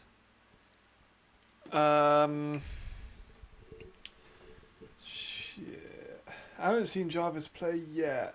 Like, obviously I have throughout the seasons, but I kind of got to go off recency bias, I think. I'm going to start Aaron Jackson because he's got a return touchdown in this game and a reception touchdown. So kind of hard to ignore that. McKnight has looked solid, but not as good as Jackson. So I'll probably start him, but then I need to see Jarvis start. Let me get a few reps of Jarvis. See how he's looking, because he's also a return specialist. All of them are return specialists. But I need to see Jarvis. I need to see how he's looking this season. But last season Jarvis was pretty incredible. But Aaron Jackson kind of looks like he might be better this year. Which is kind of mad, because Jackson was a very good player last season, but the first week I think he got that, like, he got a pretty early score and then he didn't do much for the rest of the game, but this game he's already lighting him up.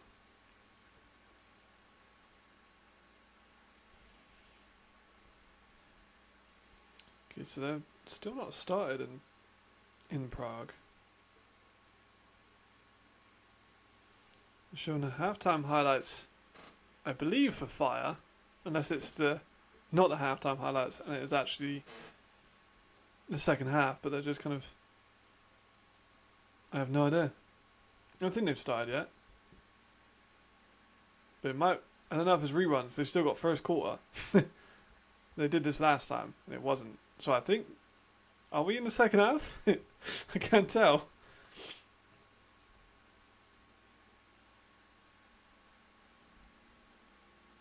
Either way, Gerald Almond has been very effective. I think we're just doing the reruns of the first half. I'm pretty positive we are. I think I just literally showed the first half from start to finish again. But the Wroclaw Stadium looks packed. 13,000 is pretty incredible.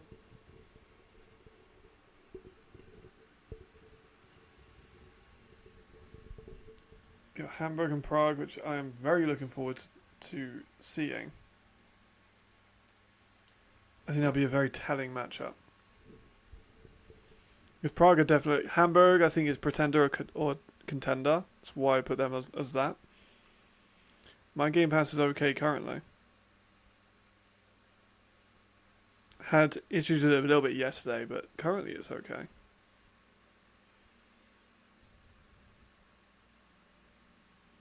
You're not missing much at the moment, Alex, so you're all right. Don't stress too much. Because it hasn't actually been the second half kickoff at all.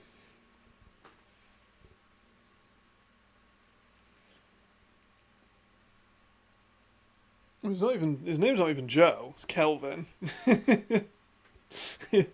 So I honestly don't know where Joe's come from.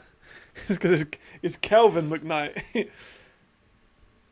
But shit, he might just be Joe. But Anthony Brown needs to be mentioned in that discussion. Anthony fucking Brown, sorry, to use his official title. Because Anthony Brown yesterday was really good. Like, really good. I've taken my hat off. My hair's been a mess. And I got an indent from my cap. But Anthony fucking Brown was so good. We have a Patreon. I did not eat the entirety of last stream. So I'm going to have some food during the halftime. I hope that it's not too loud. Because this is not official EF commentary. I can kind of do whatever I want. Yeah.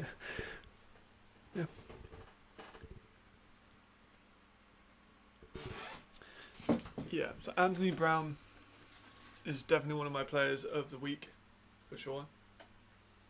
Absolutely, definitely player of the week. At least he's got to be up there. I'll put my mic down so I can tear into this pastry.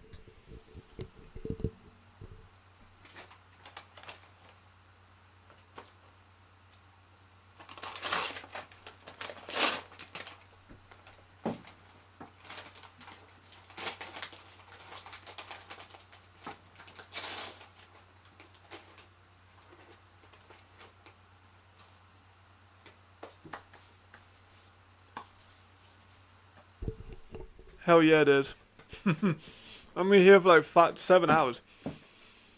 Yesterday's stream, I think, was 7 hours. Because the first one was delayed because they kicked off a little earlier. So the Vervaar one was 3 hours. And then the other one was 3 hours 51. So yeah, 7 hours pretty much. That was over 2 streams. This one's over 1. Which is commitment. I don't think anyone could doubt my commitment to European ball. I'm going to be here for 7 hours. Just watching 4 different games at once.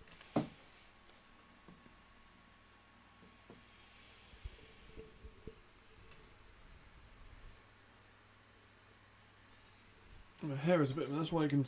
So you always tell when my my trim has gone through its expiry date, because I'll start wearing hats in all the videos that I make, because the hair is just kind of a bit of a mess.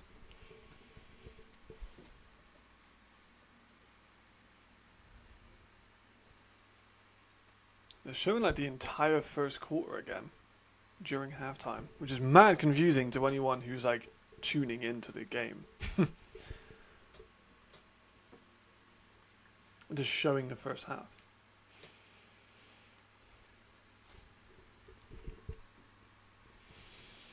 Still no start in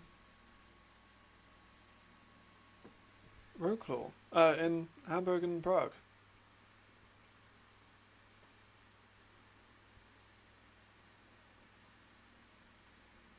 Which is odd. You're like a good time late now, right? Yeah, kickoff was listed at 1:30. It's now 1:40. We had a little bit of delay yesterday with the Vikings game due to like the weather concerns. Or technical difficulties, one of them.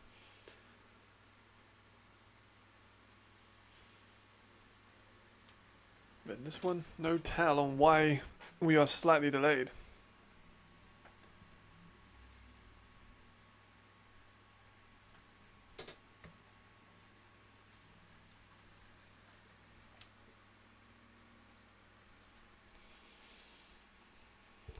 Firefighters are pulled up to the game now, which is kind of badass. Imagine they're there for health and safety, but it's pretty badass having firefighters just in the crowd.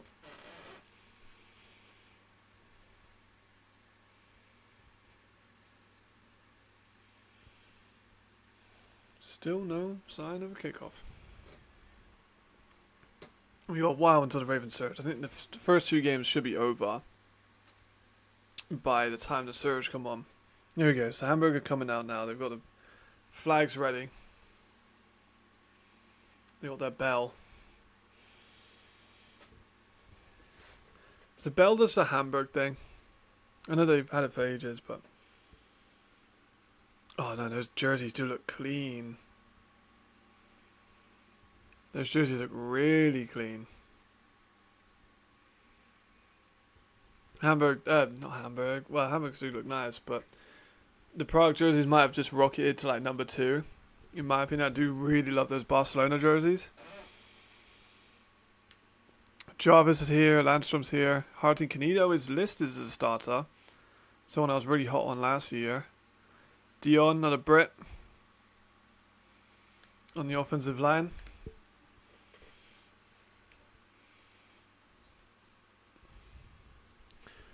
The Lions receiver core. So you'll have Radim Kadlec. No, you'll have Radim. Then you'll have probably Joseph, Lucas Kadlec. That was most likely the Czech core. And then you'll have Tavir Fields Jackson is their American. So they'll have Tavir Fields Jackson as the X. And then you'll have the Y will probably be Lucas Kadlec. And then the X will be Radim Kalius. That's what I'm thinking. And then Joseph Janota will be rotating in the slot. That's the expectation. Because like Joseph and Lucas are very similar. Both two real fucking tough slot guys. Tavir Fields Jackson is a deep ball specialist. Someone who he played in the Arena Football League, so I am really he's one of the receivers I need to see before I can really grade. Because there isn't that much tape on him, and I don't like Arena Football. But fucking look at Daniel Wright, bro. He looks so sick with that silver visor.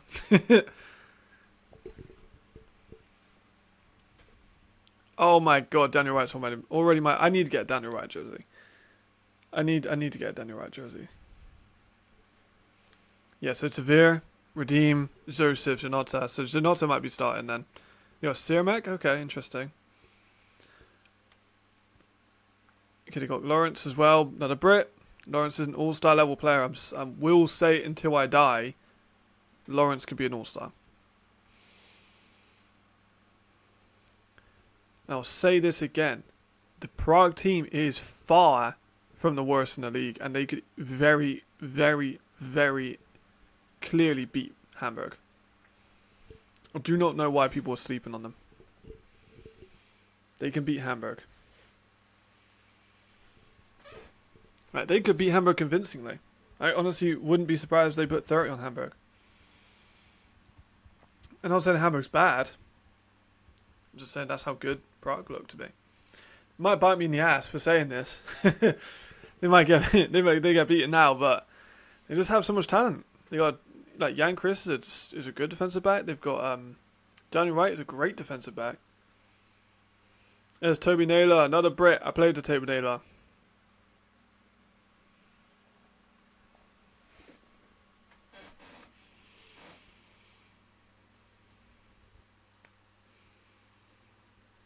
He's very bought into the system as well. O-line, D-line, suspect. Yeah, agreed. Because they lost fucking everyone on D-line. They lost everyone. Bernard Group, gone. Lackman, I'm pretty sure was there. He's gone. They lost Evans Europa. Gone. They even lost some of their outside like rush packages players. Carrie Laus. Interested to see how he does. Former New Yorker player. And Hamburg's O-line is it's not as good as it was. And James Brooks is a criminally underrated defensive player. Jakob's good too, but James Brooks is the guy.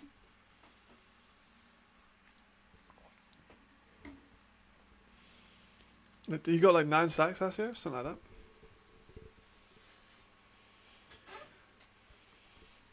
They're doing the national anthems and stuff. I saw that ELFopedia put about the Spain national anthem. Fuck me. Yikes. They played the wrong one. It was like the not one you want to play. Is Jarvis wearing 2 or 5? I feel like Jarvis wearing 2.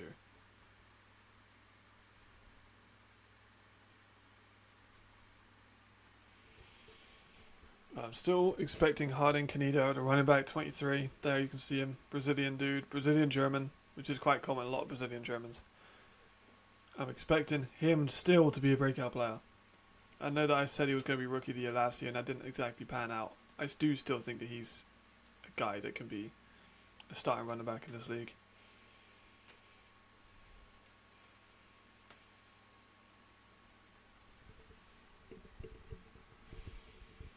Let's see though. Do you have a little bit of time still to wait if they're doing the national anthems? They haven't cleared up yet.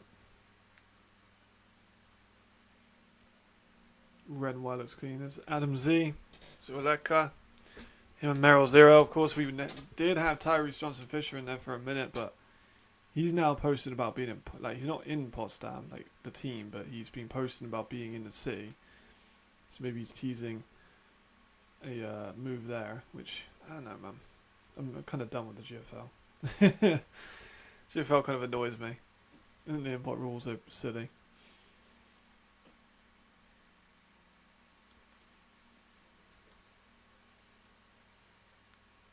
Red helmets are very clean.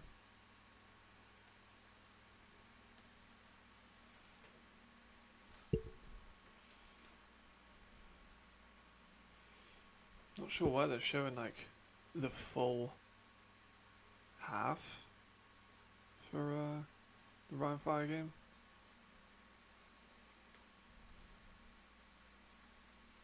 Yeah, maybe. I think players getting paid is the main thing that I care about. Because as you know, Alex, like me and you probably have talked to most of the players, and we've talked to a good amount of players in the league, and a lot of them are just like dudes that love the game. So I think any of the players just getting paid, I think, is a good thing for Europe.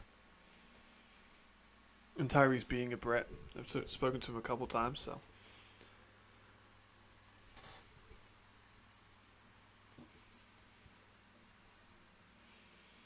But the Royals are looking like very strong favourites for the GFL title. Like the GFL, I think is just going to be the unicorns and the Potsdam Royals pretty much every season now. I know there's a few teams that are kind of doing better than expected, and some teams aren't doing as good as expected. But it feels, the GFL this year feels very pay to play, which is a shame. It feels like you have to spend a bunch of money on the team to have it be competitive. Is the Rhein Fire game live, or is it just me? Because it's still not live in my one. It's like just still showing the first half.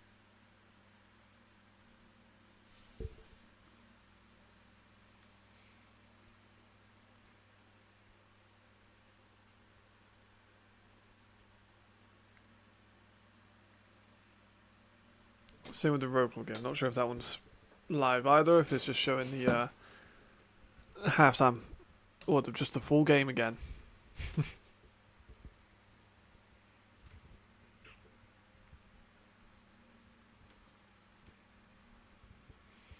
Coin tosses in. There's a very delayed. Oh, okay, it restarts. You just like.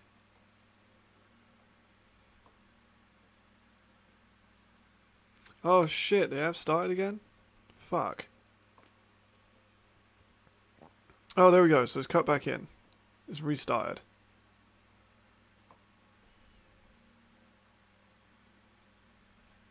Oh yeah, if I exit full screen. Oh, it synchronizes on. That's why. So if I exit full screen and go back in, you'll do it. So I just can't full screen it, which is a shame. But I have to like watch real close. I'm gonna put my glasses on.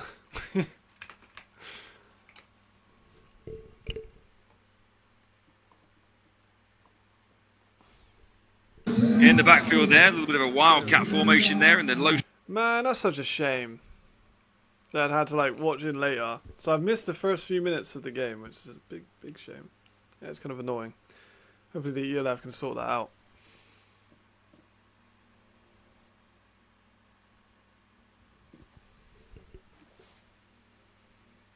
So this is the first look at Prague, I'm assuming. Man, I've missed like a big chunk. That's annoying. That says Karilaus. Good catch.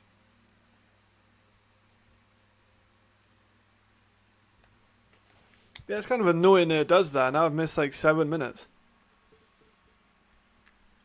Karilaus is going to be such a good receiver. He was good in Vienna.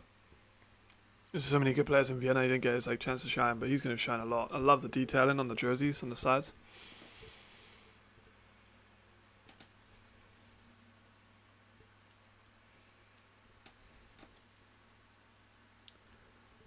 Right, 3rd and 1.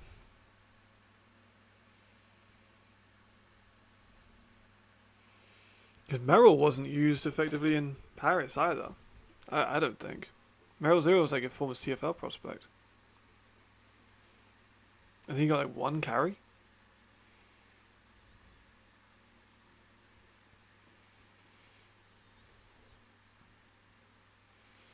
Sullivan needs to get the team back on track too, because obviously they had their bit of an offensive slide towards the end of the first half. I haven't missed much of that game. I've missed quite a lot of Hamburg and Prague, which is annoying. And I missed quite a bit of the second half of Cologne and Fire.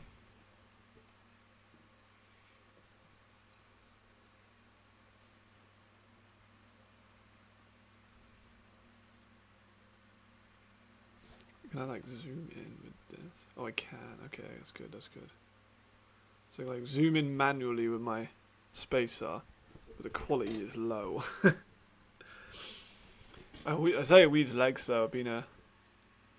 Oh, he took a late hit then. It's Curry Laos. Another mobile guy. A lot of mobile quarterbacks this year. Big gain. Wow, what a run. That's nice by Prague. They're moving those chains. It's Helvetic, the tight end. He's down, unfortunately, but he came over from Dresden. As Weed's avoiding a fuck ton of pressure as I speak. Managed to get it in. It's tipped and incomplete. Nicely done. It's Tony Anderson. One of the biggest DBs. He's like 6'3", 6'4".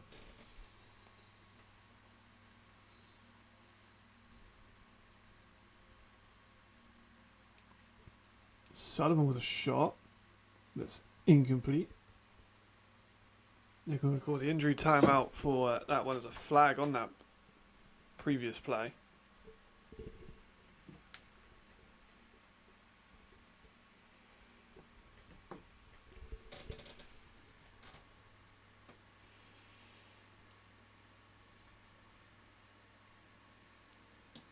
Jadrian looking left, into Glenn. More flags. Flags on every play of the game at the moment for every game currently going on. A lot of flags over the first couple of weeks this season, I feel. Or first couple of games this season, I feel.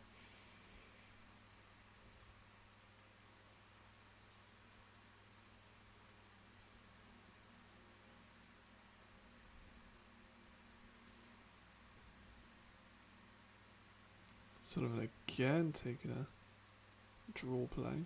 Running game has been hit and miss for Brennan. I haven't really got that big run yet, that chunk yardage, 20-yard gain yet. I do think if they keep pounding, they will get it eventually. It's just, do they have the time to do that? There's Prague in the red zone.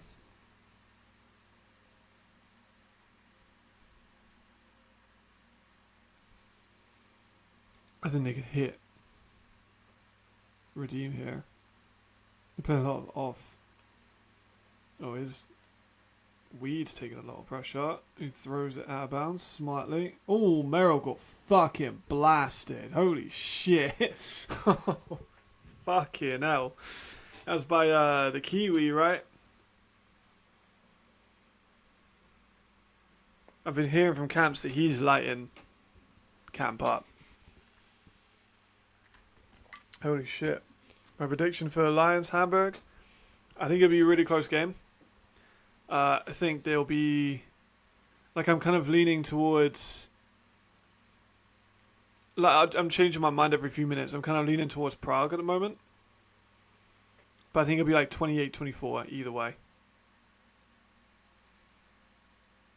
Oh, it's up, and Tavira Fields-Jackson, deep threat. Told you, you throw it up to Tavira Fields-Jackson, he's going to have a good chance to go get it. He's the designated deep threat guy for this team. That's what he does. I don't think he's going to be a guy that catches a lot of short balls. Oh, Berlin have scored at the same time. Yeah, I was watching the Prague one. I wasn't watching the Berlin one. So Alba got a run, I'm assuming. Let's have a look at that replay if it comes up. So Berlin up 32-28. I'm definitely gonna have to watch these games again during the week, just individually. Kick is up and good on one side. There's a flag on the other, but the kick was up and good. Zuleka, Mero Zero are rotating. Zuleka is obviously good enough to start. It's just they're trying to keep him fresh, because he had injury issues last season. So here's the Berlin touchdown. Hand off to Albert. He's got a miss. Bunch of open space. There you go. Nice. Told you they were going to keep pounding it. They were going to get that run eventually. It's a hell of a game at Berlin, I'm not going to lie. Cologne seemed to have kind of let that good start slip a little bit. Rhein avoid their way back into it. Hamburg and Prague, I said, was going to be a good back and forth game. Currently showing. I didn't see Landstrom's score, unfortunately, but knowing Theo Landstrom, I imagine it was a deep shot down the right side hash. I don't know that, but I know Theo's Landstrom's game. So it was that or it was a post. You can let me know if I'm right or wrong in that one, Jamal, because obviously you're watching that one too. Right, Wroclaw with the ball back. Hamburg with the ball back. Devon is yet to break off a big return until he's just broken off a decent return. Right, Fire get blown up in the backfield for the run. So not much. Cologne, sorry, get blown up in the backfield for the run. So not much though.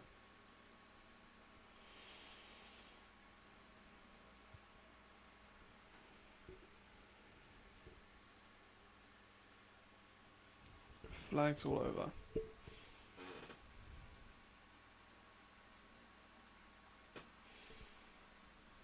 Literally flags all over in every game. Cologne certainly need a score here if they're going to try and tighten up this this deficit.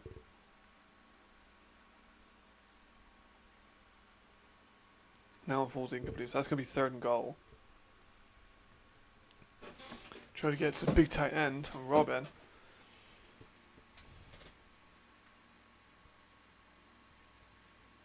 Just a quick hit up, it's just too low.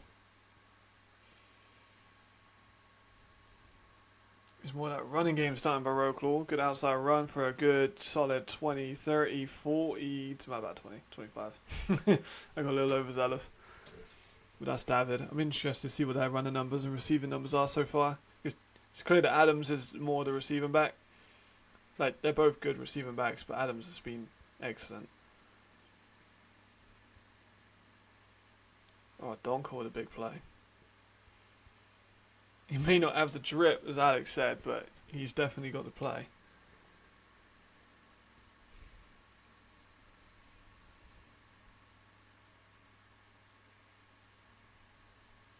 So look at that replay of that one. Donko comes up, shrugs off a whole tackle, and him and Flamore Simon get the ball out. Here's a shot of the middle, and it's complete. Field goal is up and good for Cologne, which is important. Takes a little bit of the score off, but they are still behind quite a bit, but it does help. 3rd and 3 for Hamburg.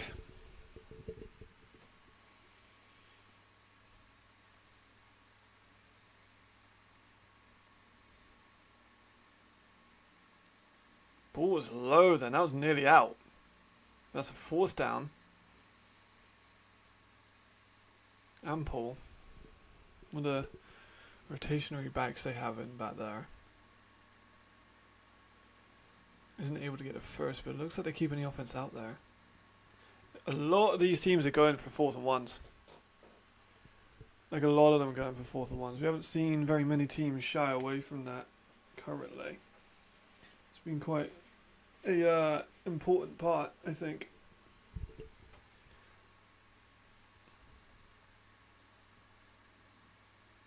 Big false start. Hamburg are going back. Adams is just a physical beast, and Fire are going to get the ball back.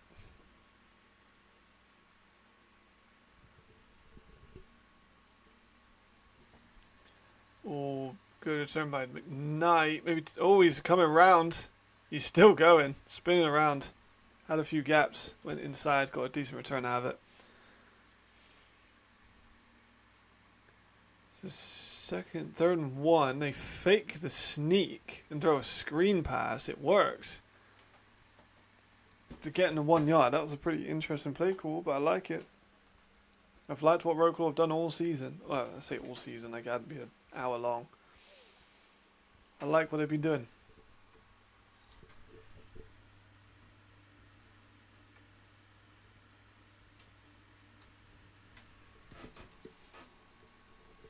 Gets through now, another couple yards for the Panthers.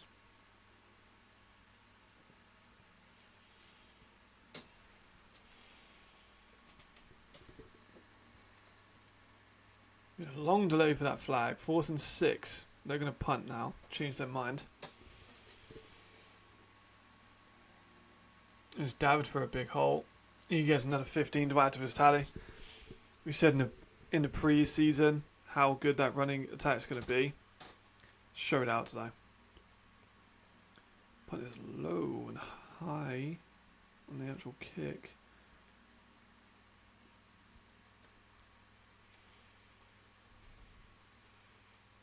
James with another dart.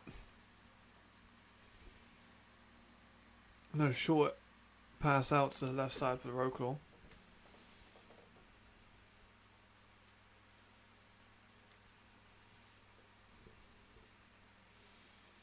Through an 8 for Jadrian. Hits over the middle. Another first. They're moving the ball well with their receiver cores. They don't even have Quofi.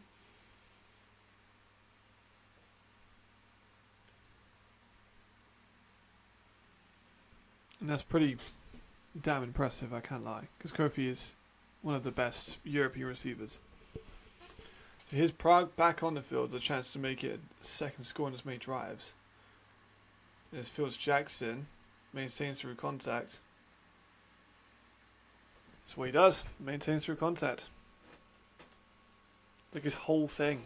You look back in his arena football days, he was with the Tropics. Just holding on to the ball no matter what. It's just what he does. He can make some spectacular catches, that's for sure. Like I was just still, and I still need to see how he runs routes, how he blocks and stuff, his route diversity and stuff like that. But there's one thing that I never questioned about Phil Jackson is his hands.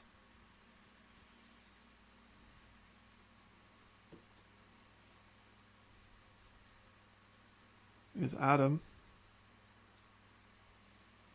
Not much there for them. Not much there at all. Wroclaw on a 3rd and 4.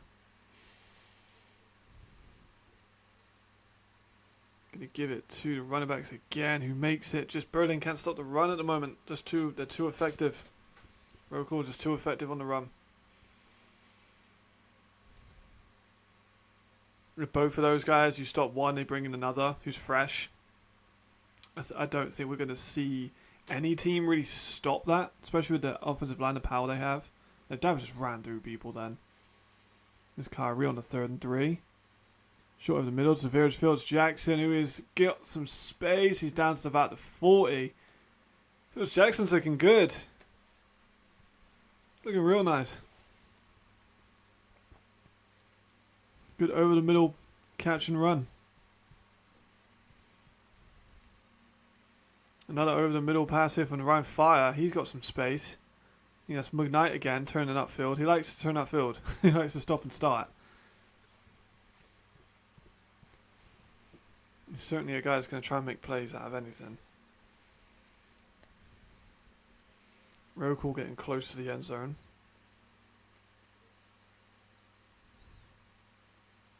Duncan surveying, taking a shot deep, which is caught. Touchdown, Wroclaw. Is that Bender?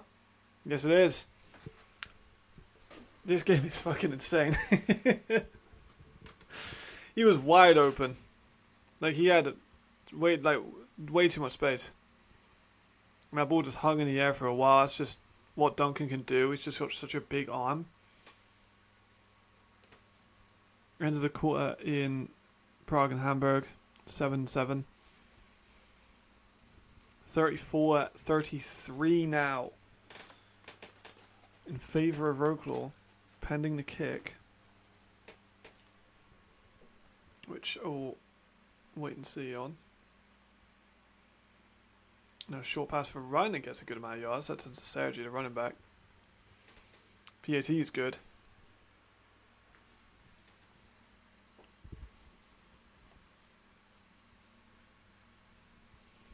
We'll do it Duncan here.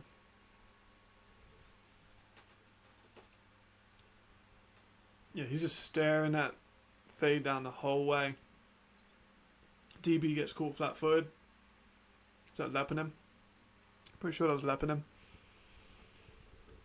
Gets caught a little bit flat-footed on his turn. That's all the space that Bender needs.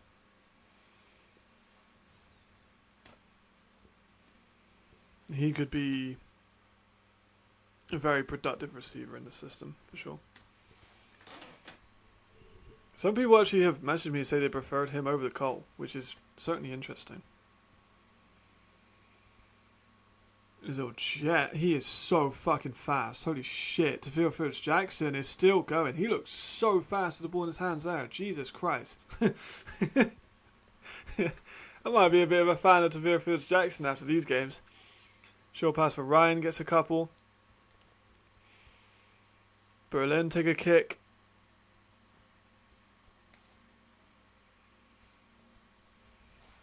Heading into the fourth quarter now for the Rhein Fire.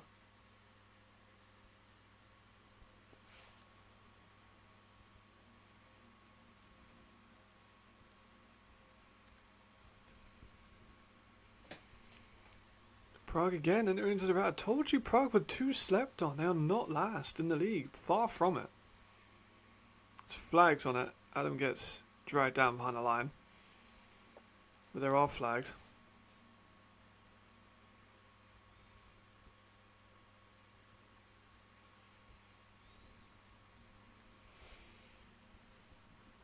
I'm certainly hoping that the games between the Fire and Cologne do end before I get to the Surge Ravens game. Otherwise, that'll be very hard to watch 4 games at once.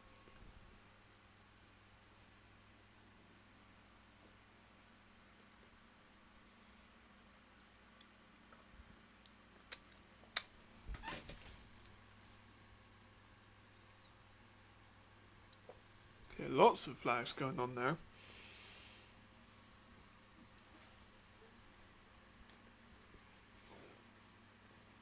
Switching up the Fire Cologne. That's going into the fourth. 3.5 minutes left. With the Berlin Thunder and Wroclaw. It's been a classic. 35-33.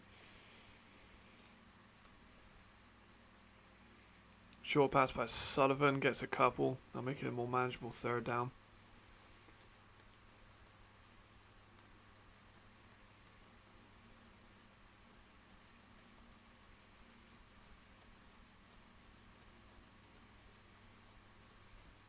I want to see Adam get the ball. There he goes. Didn't get much. Adam's kind of struggling to get some space in, I think.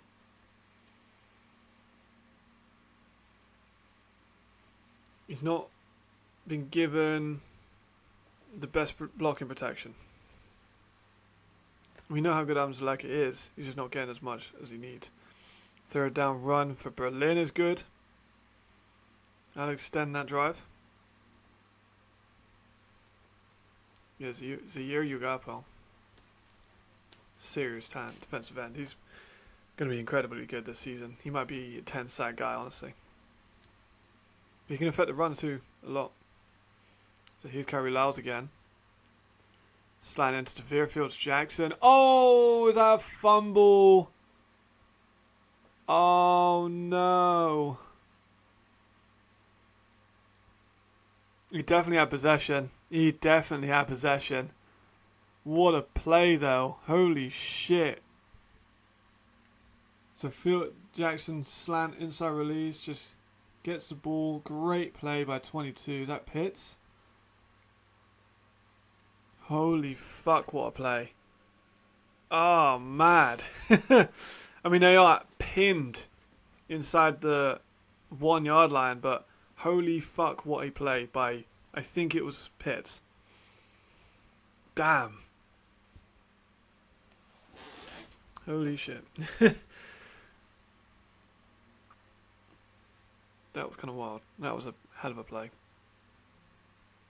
They are pinned. If you're Prague, got to send a house now, surely. Here's Jadrian taking a shot. Incomplete. Brian Winter limping. Hopefully he's alright.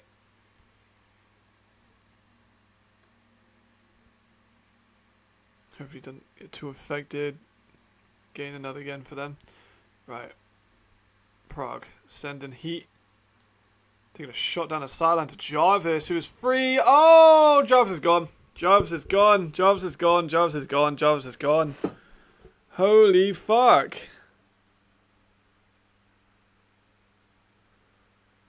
Did he get in then? like he got in the end zone, but damn, that was kind of risky. Him to get in and then turn around. It looks like Malik Stanley with number 2. But Jarvis with a 99-yard touchdown. Wow. So we had... Oh, it was on Daniel Wright too? Fuck. Shit.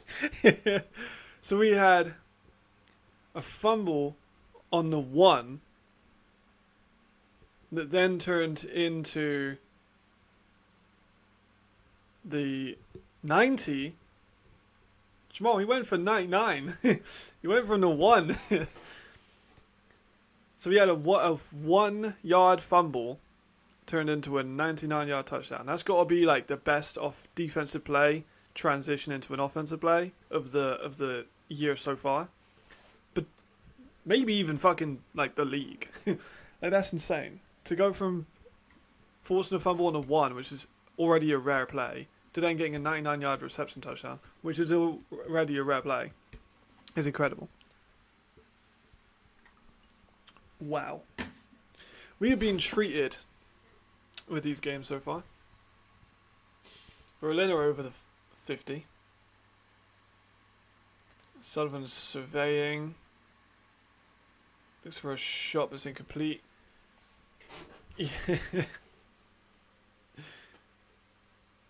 Kicks up. Kick looks good to me from here. Yep. Hamburg go 14-7 up. What a day of ELF football. Yeah, well said. We got a classic between Berlin and Wroclaw, which we all knew was going to be a really good game.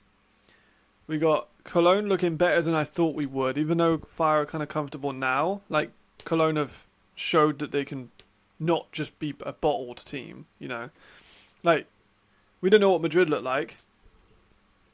And we've only got short clips of Hamburg. But Cologne looked like they could definitely compete. And then Jarvis is back, so that's cool. Hamburg showed some hints of success as of Prague. Like Prague got down to 1 to Virfield. Jackson looks great. He's had a good start. So he fumbled the ball, but they wouldn't have been here without him making those clutch catches. So haven't seen much of Devin Burrell on returns thus far.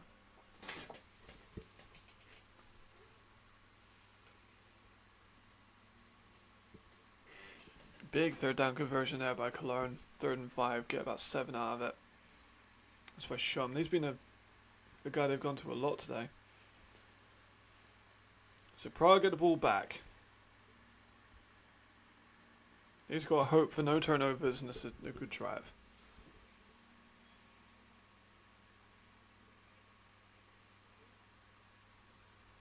End of the 3rd. In the Panthers and Thunder game. So they're going to enter the fourth. Great defensive play there by Fire, just forcing the ball out the catch point. That's from Zimon.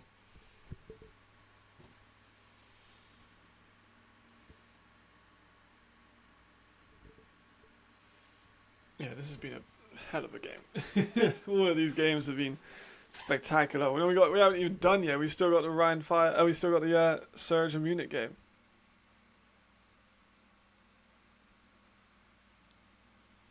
It starts in an hour or so. Oh, big player in the middle there by Prague. It's Rhein. This offense for Prague looks good. The run hasn't started yet, but they've obviously got ability in the pass. Kari Lyles is looking pretty good. Fields Jackson is impressed. Rhein is Rhein. We know what Rhein is. Just need to see Zero and Zuleka, which is a ZZ is, yeah, that's just so cool. Speaking of which, there's Merrill Zero going for a good game. And a big gain there for Cologne as well. That's a good 15-20 yard gain. Gains everywhere, man. Just good football. But that's what I love about Europe. And I think I've tried to explain this to other people before. That you watch the NFL and everyone is such a high level that there aren't very many mistakes. And not to be rude to obviously the guys that we're watching, but they're not NFL level guys. So there's more mistakes that are being made, which makes more fun football. That's what I think. There's Merrill, big hole, gets blasted again. Merrill's taking some hits. But he did well to get a good gain out of that. There's Weed throwing another shot, but incomplete. Nothing now on 3rd and 2 for Wroclaw. 2nd and 2, sorry. Isaiah has been kind of running for his life a little bit more in the second half.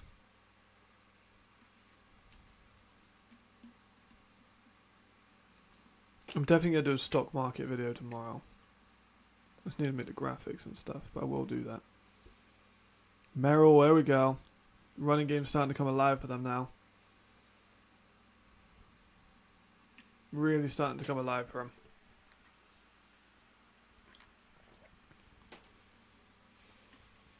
Yes, it was right on Jarvis. Yeah, I don't want to hear anything about that. Yes, it was. I don't want to hear nothing about it. No, I don't know what you're talking about. Like, I didn't even like, I didn't even notice. Which is odd. Right, it's a safety. I don't think Wright's a corner. I thought they'd play him a lot more as a safety, like a box safety. So I'm surprised to see him at a corner. Ooh!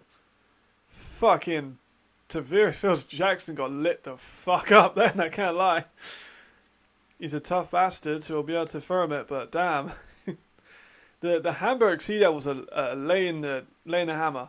Merrill's taken some big hits. Fields Jackson just took another big hit. Now, the defense has a pretty good identity. Yeah, Jarvis is an elite receiver. And when I was doing my top 5, Jarvis was 6. But now that we don't have Matt Cole, at least he's on EI. IR. The fuck is wrong with me? IR. He may have just slipped into the top 5, especially at a 99-yard touchdown. It's kind of hard to keep him out.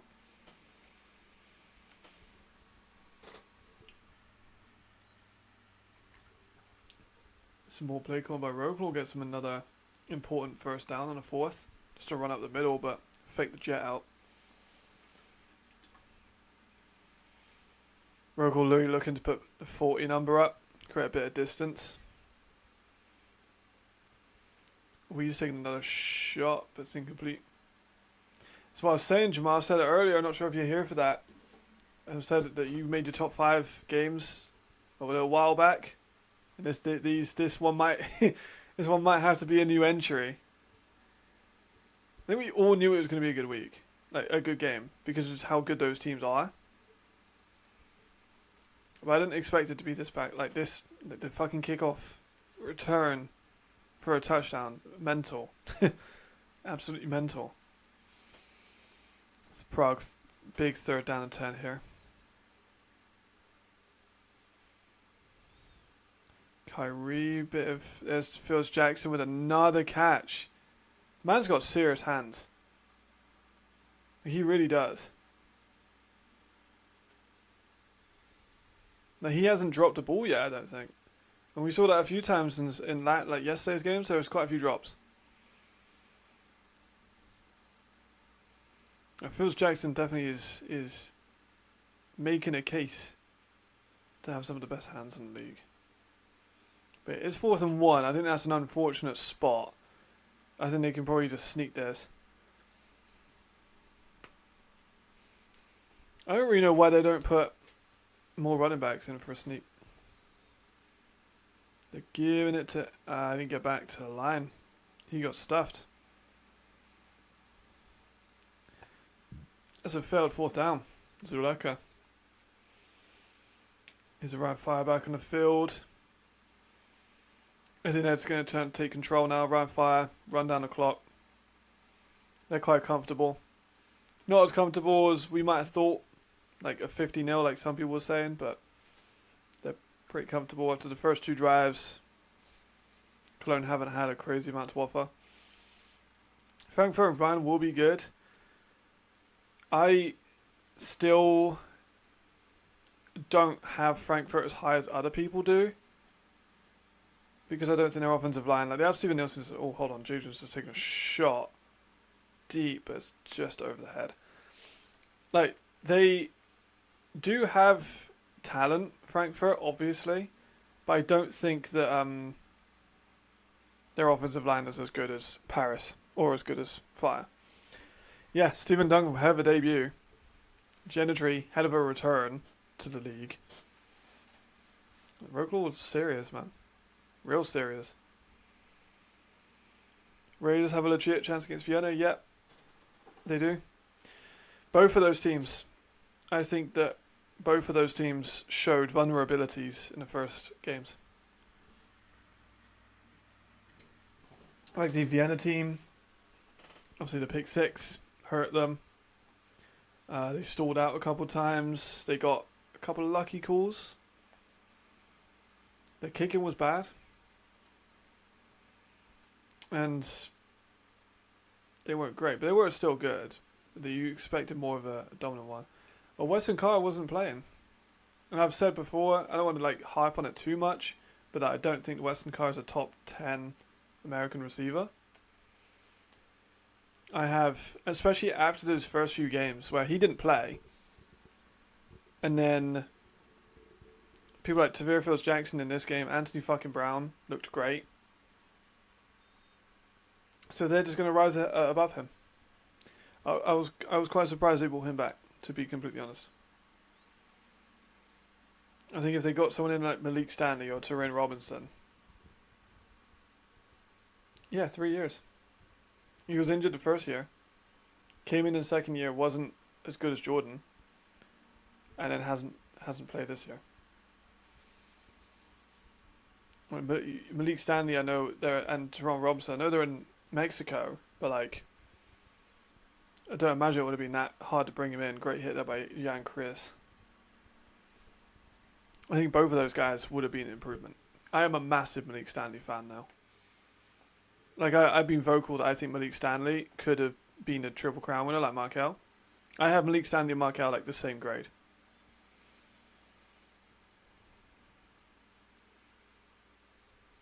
Yeah, that's what I'm saying, man. Malik Stanley would be a disgraceful player, like in a good way, to put on the Vikings. Be available if then we could see them return. Malik Stanley's been with a couple teams, like Malik, Jordan, Beerbaum, Traore. Yeah, incredible with that offensive line.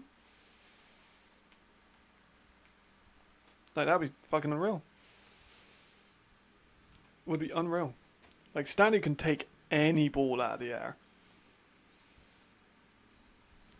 Like I said, I have him and Markel was like the same rating. Malik had, who you have in Hamburg last year? can't remember who was the second receiver. Hamburg, Wroclaw. He was there before. Yeah, I agree. Never really had a massive number 2, but if Jordan Boer is your number 2 receiver behind Malik Stanley, then you've got a fucking good offense. Oh shit, Wroclaw just scored. Fuck, I didn't even see. It might have been Adams again.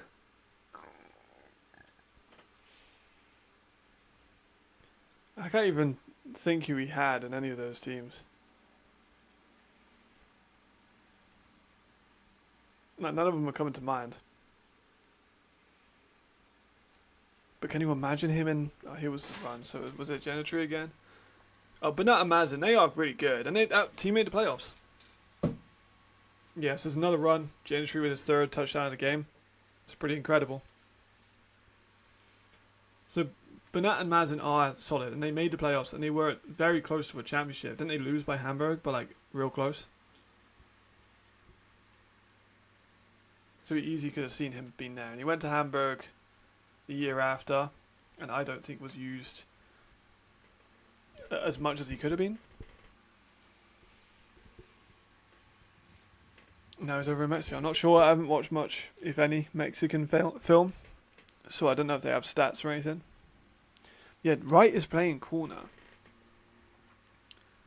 And Wright is a good enough athlete to play corner. Like you can see there, he looks good. But that's a systematic error there. Like he was in man coverage, they just send a running back out. And Humadi is a very good running back. He's fast and he's faster than every linebacker in the league, really. So if you just get him in space, he'll be fine. They've definitely seen something in the man coverage, though. Yeah, exactly. Like you give Malik Stanley a good player. And like behind him, like Mazin, or even better than Mazin, Jordan Boer. I think that he could get Vienna to be a title contender. And I've said before that I don't think Vienna are necessarily a title contender. It could be if they add Malik Stanley. Right, so just a little look at Berlin. Like you say, big drive for Berlin. Ryan Fire is still on the ball. They're returning a kick. McKnight. Yeah, Berlin needs a score here. That's not the way to get it. Big loss. Big losses on both games there, in Wroclaw and in Prague. AJ Wetland's insane. Well, he's already got a sack, a tackle loss like that, and a pick for like 40 yards. AJ Wetland has been incredible. He's just being AJ. Yeah, honestly, I'm not even surprised. Like, I'm just not even... AJ does stuff like that. I'm like, yeah, it's just AJ, no. I've become desensitized to a 10 tackle, 1 pick, 1 sack game. Pretty sure that was him on a tackle again then. Just AJ things.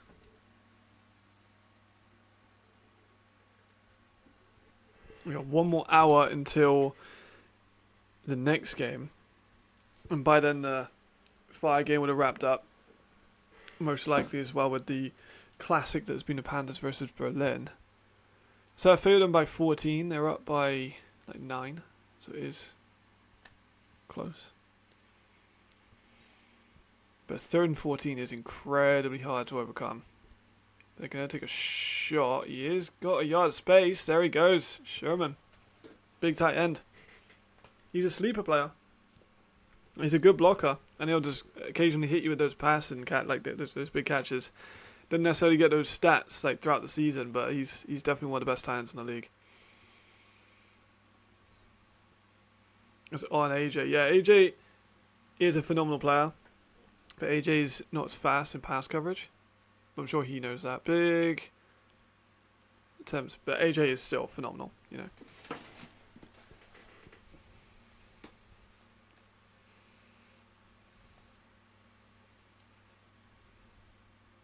Good run up the middle, but not much going at all. James Brooks there again. Big pressure on Smith.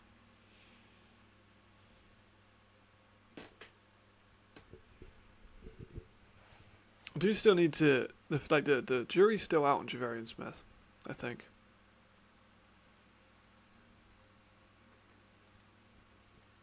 Sullivan again taking a shot out wide. Good play, gets 10 out of it, or 9 out of it. Hamburg punt, an awful punt.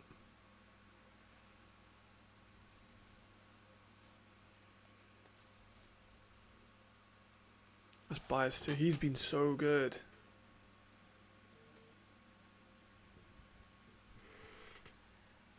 Bias has been real good. Pretty sure it's, but like, let me actually check because I'm pretty positive it is Bias. But if I'm calling him with the wrong name, that would be pretty embarrassing.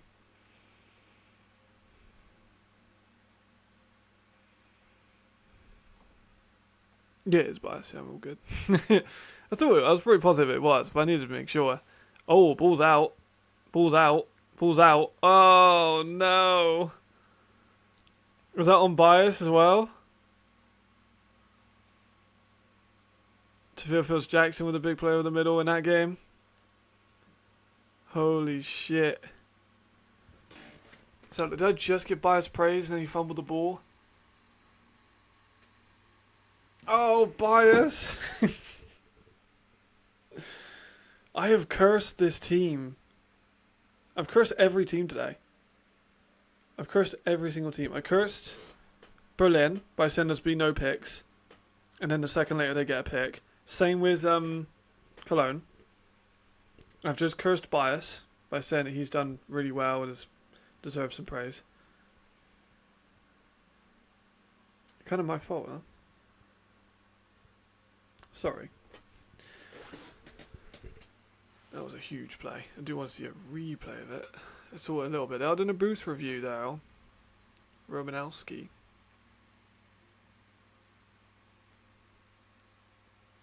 Screen pass by Prague, didn't get much out of it.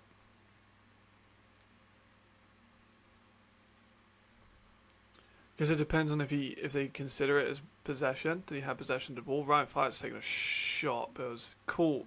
Oh, touchdown! That was cool. That was a great play. Number 8, Scherlinger, has actually done a very good job today.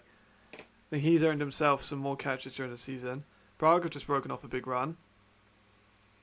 But Ryan Fire now up. They're looking pretty comfortable. Let's have a look at the...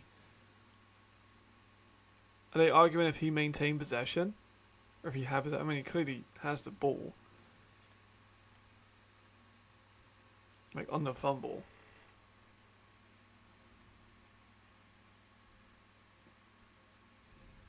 What are they arguing here? If you just had possession for the ball and out of bounds?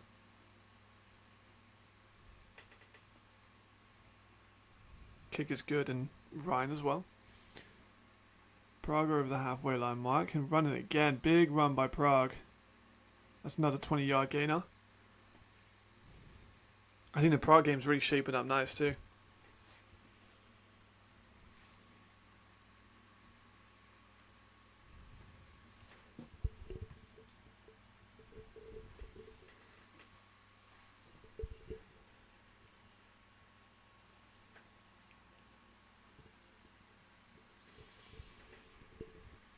Yeah, so result stands there, touchdown stands over there. Both the plays are good.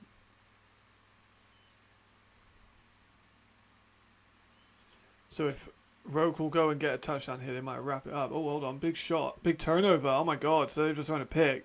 Hamburg have just got a pick. Oh my god, it's all going on. There's a flag on the play, but that was a hell of a catch there by... Gets a foot in bounds. Schleininger. Great catch. Duncan's going to go for another score here. We're going to try and keep the ball on the ground, I think, for this one. Try and take some of the clock off. Go 2 possessions up.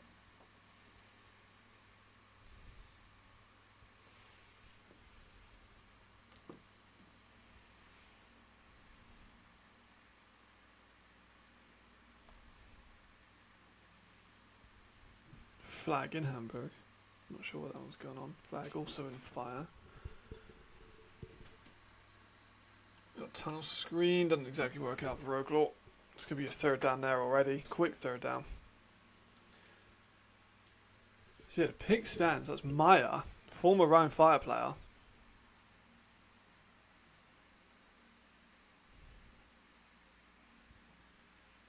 So here was a touchdown that was quite controversial. We got the foot in bounds. So, yeah. Here's Hamburg back on the field. Just 2 minutes left of the quarter.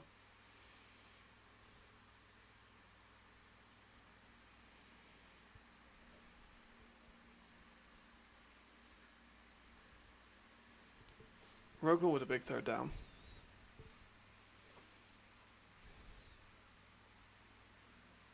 Taking a hit, but maybe 7-8 yards. Hamburg need to have a bit of a 2-minute drive there.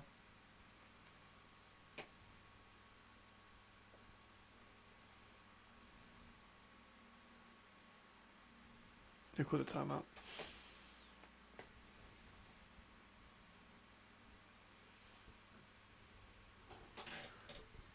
Cologne do need a score as well. If Cologne need to, I don't think they're really in it at the moment, but if they are going to want to try and be in it, they're going to need to score pretty quickly. So 4th and 2 for Wroclaw, so they're going to get the ball back. So turnover doesn't do much, but take the time off.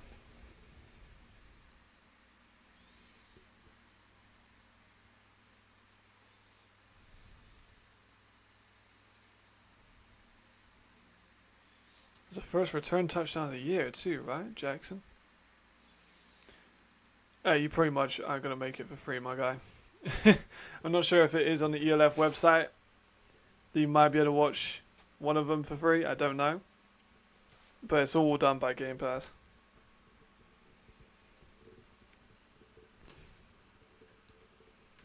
Wroclaw the team to beat. Absolutely. I've been saying this. This ain't new to me, Jamal. You're saying it's their division to lose. Like, I think the Vienna are vulnerable. And they lost their... This isn't even them with their first receiver they had. Tawani with a big run up the middle there for Cologne. Oh, the ball comes out, though. Is that a fumble? It's a fumble for Cologne, likely. Good catch there by Aaron Jackson. It's a fumble for Cologne. I think that pretty much wraps it up for them. Steins, this is Timur Beckman. Only Aaron Jackson can say Berlin. Yeah. Like Berlin did really well, and they've kind of, burned out, I think, in the second half.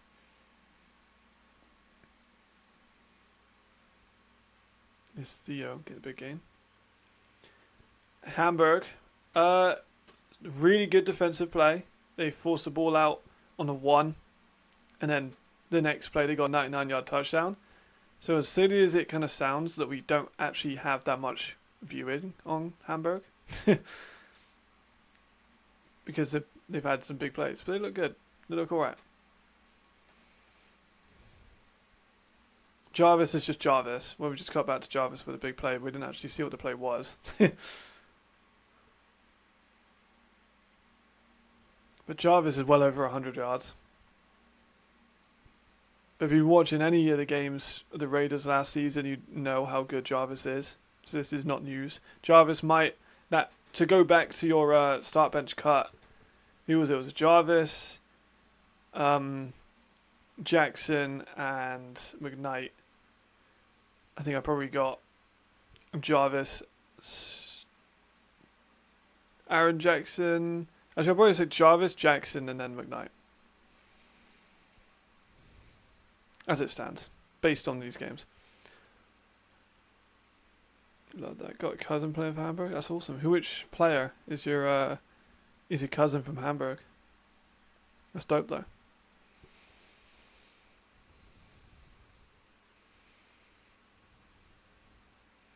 Smith taking a lot of pressure there. A couple of holdings there from the offensive line, but they let it go. Off-platform throw is just a little bit wide.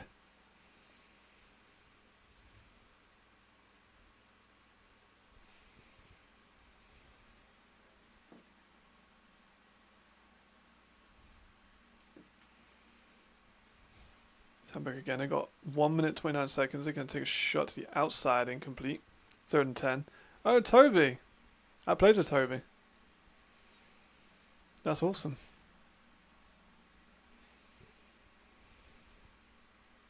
Yeah, me and Toby played together in Pride.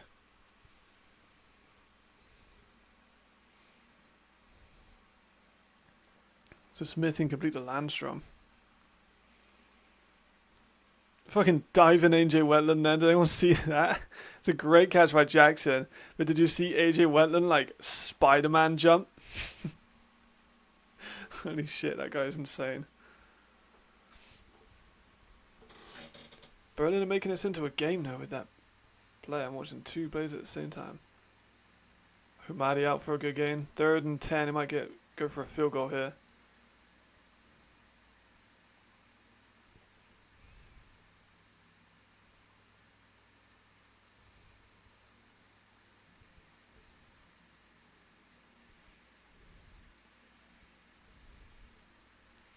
Rhein looking to pass. Rhein got their backups in now as well, which is more expected. Great catch there by Sutherland.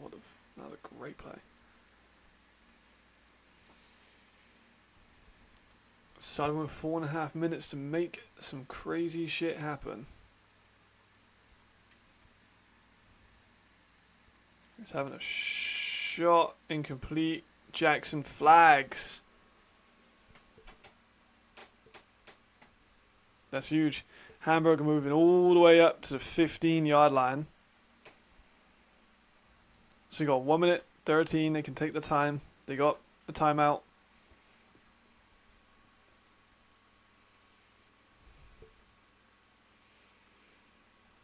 Berlin do have a lifeline here. It's not that, not out of this. These games have been really good, really good. Not one of them's been like a major blowout. Even the Rhein was competitive the first half.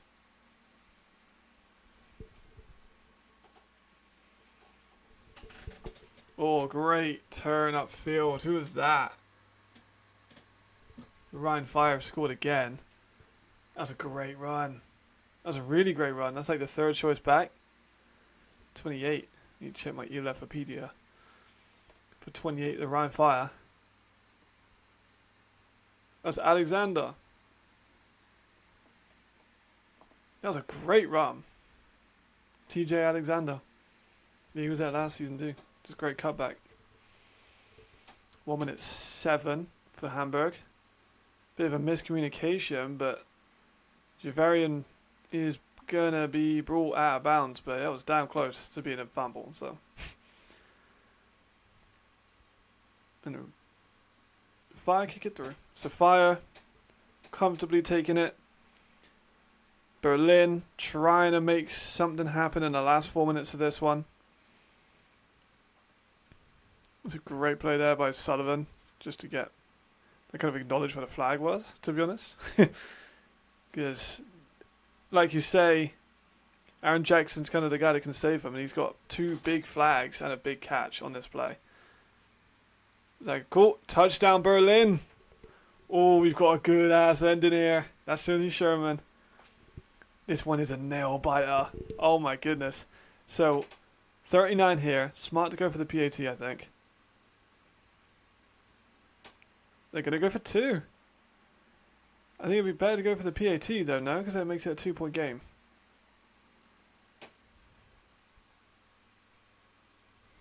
But this is damn close. 42 to 39. They're going for 2. I'm confused about the call here, to be completely honest. Just takes a shot, which is incomplete. I don't know why they didn't go for the 1 point PAT. Here's Javarian. He's taking a play, which is incomplete. No flags. So that's going to be 4th down. They're likely going to go for a kick. Cologne's returner got nailed. Berlin need to make a stop. It's a great pass by Sherman. It's just too big. Gets over the top of the defenders. And the ball came off Jarvis' chest a little bit.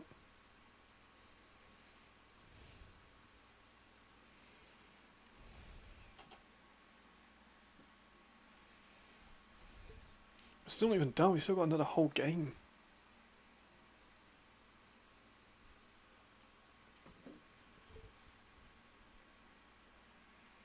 So field goal's good for Hamburg.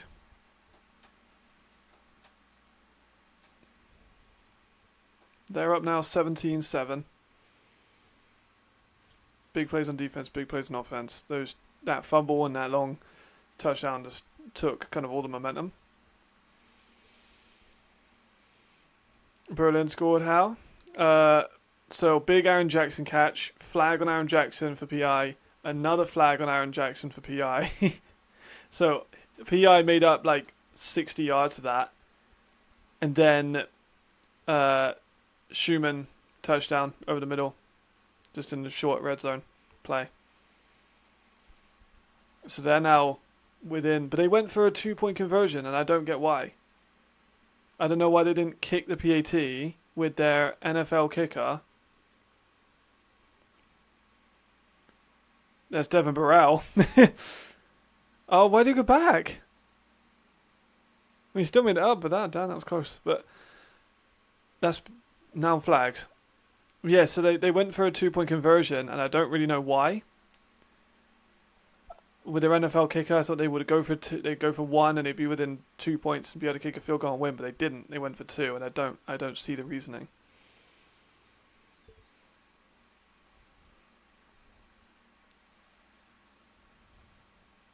Burrell is wild.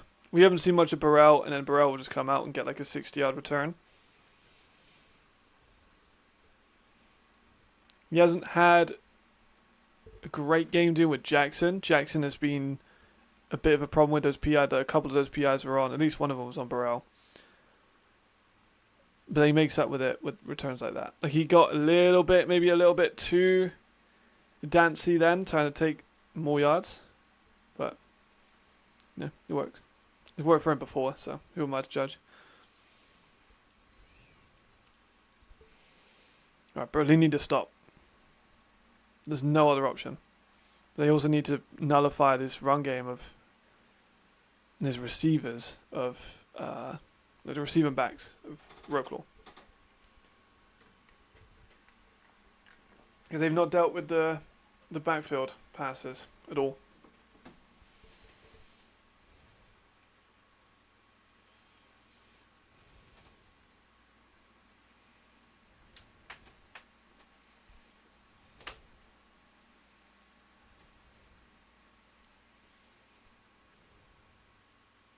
Here they go again, 2nd and 10.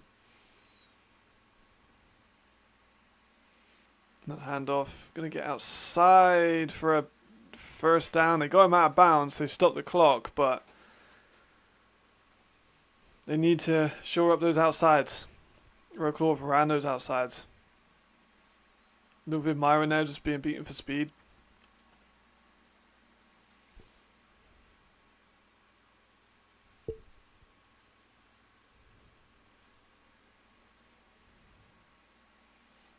Prague have got 2 seconds left. Looks like they might be trying to plan some kind of shot, maybe some trick play. Starting to get someone open.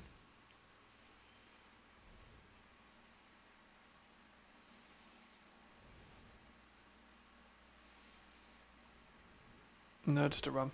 They're going to end the half.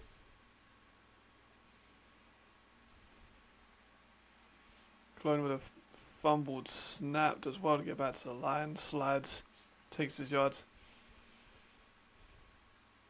Not much really going on there for Cologne to slow down considerably since the first couple of drives. But I think they showed they do have some potential, especially with their run game.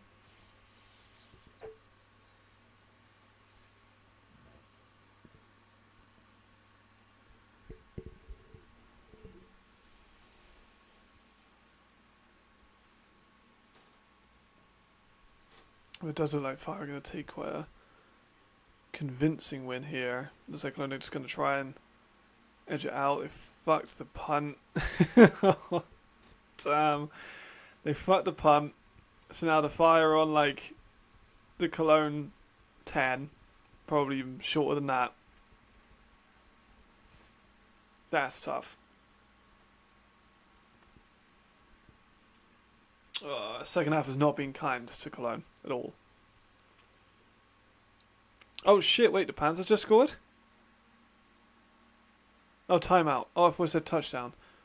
Oh my gosh, I thought it said touchdown. Fuck. Give me a heart attack, holy shit. Red alert.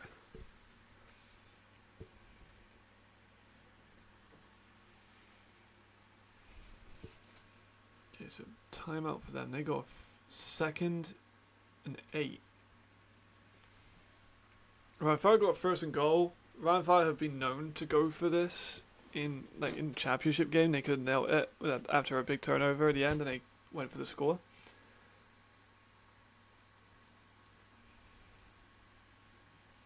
But to make a defensive effort, maybe 3rd and 5, 3rd and 4.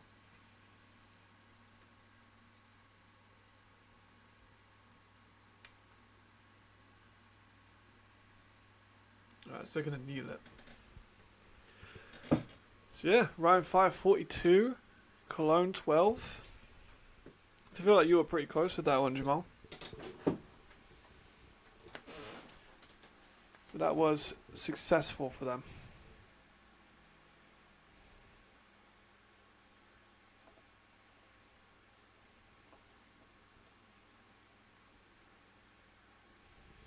Right, now I want to see the Berlin ending.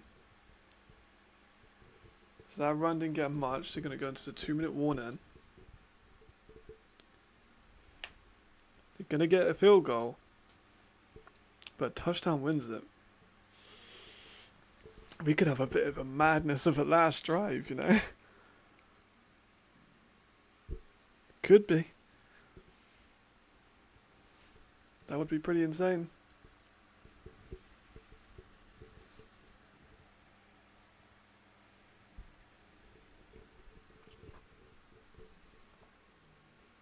Just gotta wait and see.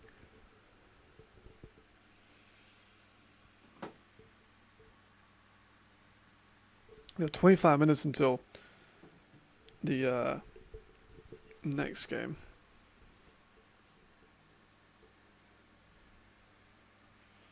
It's a Surge versus the Ravens, which should be a hell of a game.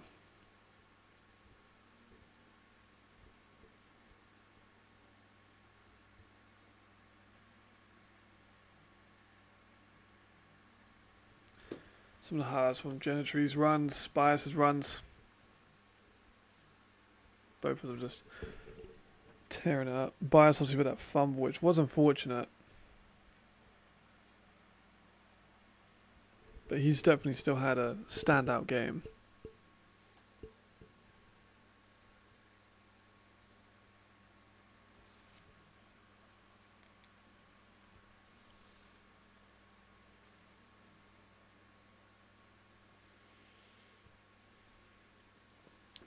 Stephen Duncan with like 5 touchdowns as well. He's had an excellent debut. Especially on a pretty damn good Berlin defense. Like Carl Kitchens, Emil Forvde, Ludwig Myron, Alex Spillum. Great guys. As Duncan has done very well.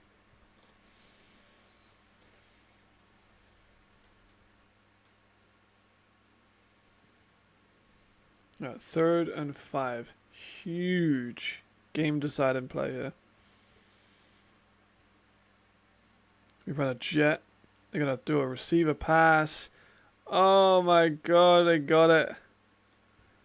Andrea Botello Moreno with the pass from the receiver. That's going to wrap up this game. Holy shit. That's tough. That is tough. But damn good play. They did good there. Andrea's obviously a multiple, three-time all year left tight end. One of the best in the business.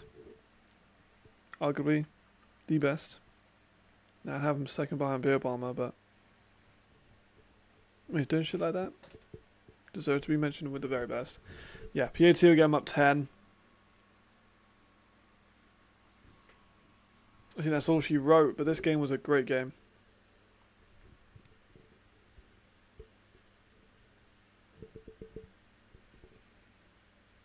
Just the end around. Good pass from the receiver. Just walks it in. And the Spaniard has scored again. It's been a little bit quiet in this game, but then just comes out with plays like that.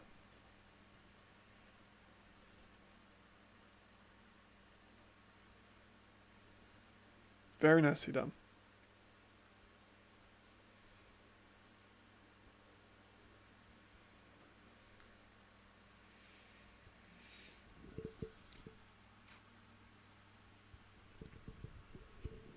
Very nicely done.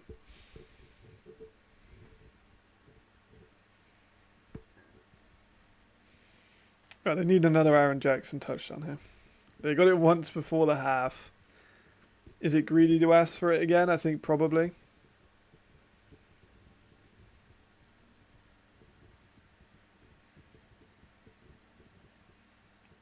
Here we go, so he's going to try it. Holy shit.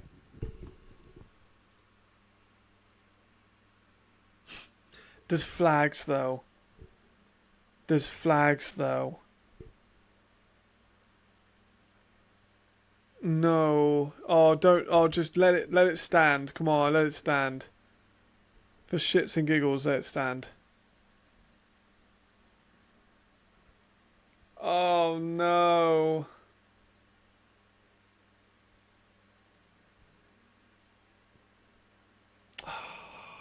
Fuck. Come on, refs. We all wanted to see him get that. That's a big shame. He nearly had 2 in one game. He nearly had 2 in one game. I think Devin Burrell was the only person that's done that.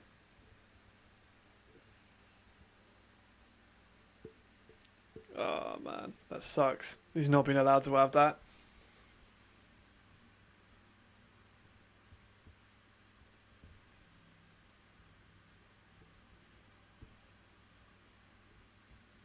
But I don't really know what's... Yeah, there it goes. Where are they starting? They're starting in midfield?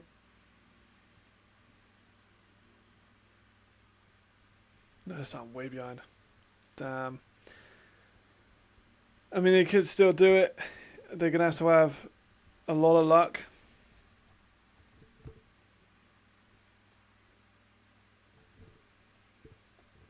Which I'm not sure if they have. They might have ran out of luck.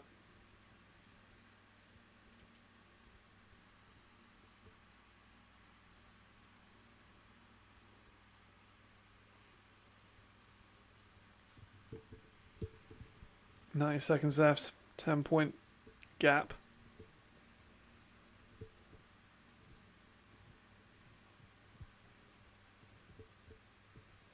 I don't know if they have that anymore. Like, you know, that's a big, you know, to have Aaron Jackson's second kickoff return called back, that's got to be deflating. And they're calling timeouts now as well. Thunder's last time out. I mean, I don't know why. But, you know, might be all she wrote for that one. We got halftime still going on in the other one. And then we got the last game kicking off very soon. We're already over 3 hours of this show. So we're going to be here for another 3 hours more.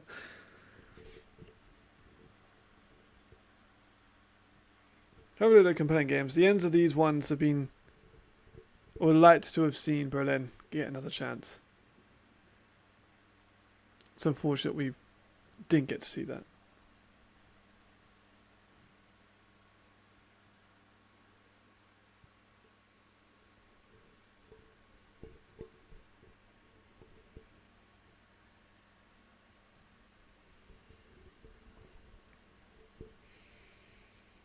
But Berlin have showed they can definitely get some stuff done.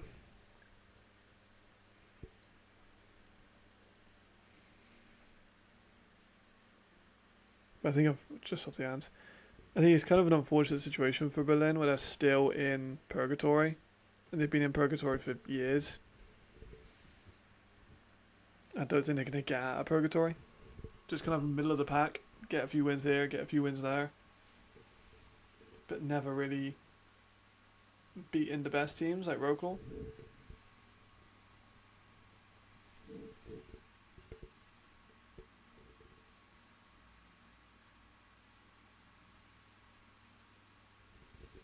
Third and 10 here, it's a must make. Taking a shot up. Incomplete. And they gotta go for it on fourth. If they don't get it on fourth, we'll see 2 kneels. And this game will be over with 49-39. Wroclaw put up 49 points. It's incredibly impressive. Especially on a good Berlin team. And this Berlin defense is better than most teams' defenses in the league. Just off the hands too high for Sherman.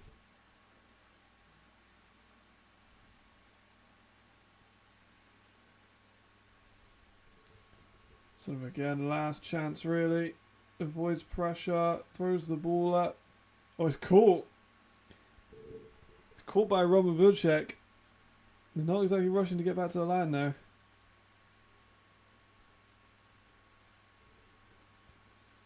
They want to avoid the pressure of that. Did good to get the ball to the midfield, but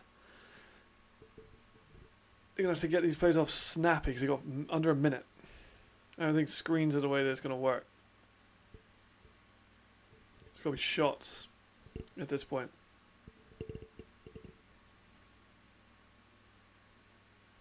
You got no timeouts, it's got to be big gains or outs. They got to get the ball out. They're taking a lot of time on the clock with these huddles. Well, yeah, it's incomplete. Definitely need Dana trying to fight for scraps, but I don't think they're going to be able to get much out of it.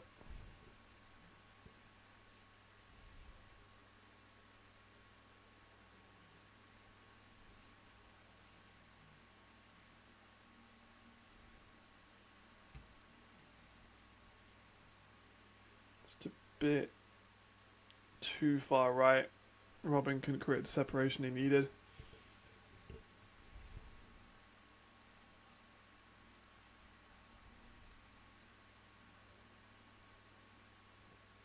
Set up again. Looking down that side, again incomplete. That'll be 4th and 4. With 20 odd seconds to go.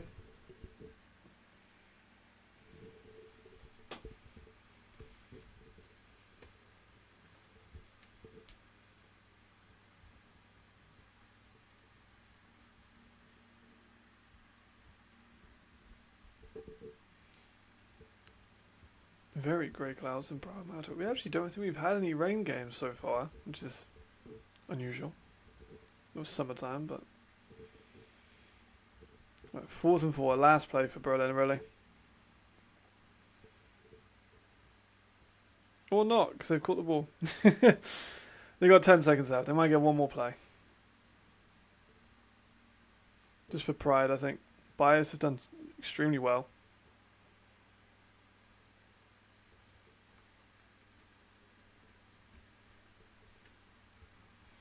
Someone's caught timeout. Berlin were at a timeout, so it must be for Wroclaw or for injuries. But no word on that so far. It does look like that's going to be the end of that one. We've got second half of Prague and Hamburg kicking off in a minute, so that one probably kick off. Well, they got Kings banner up. Shit. Shout out Kings. How the hell that got there? 20 minutes roundabout till the start of the next game.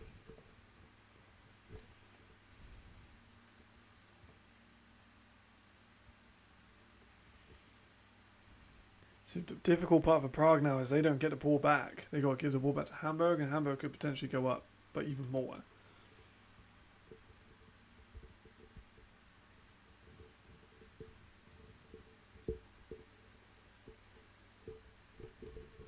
But I've liked what I've seen from Prague, honestly. I think I'm just secretly a bit of a Prague fan. And he stuffs the return now, nothing there. Right, last play for Berlin. 8 seconds, maybe. Fucking hell, referees now. Well, Panthers now call a timeout. I don't really feel like you need to be honest. I feel like you could just run no defense and just give up a touchdown. It's probably 8 seconds is going to go by anyway. But I guess it's just being careful.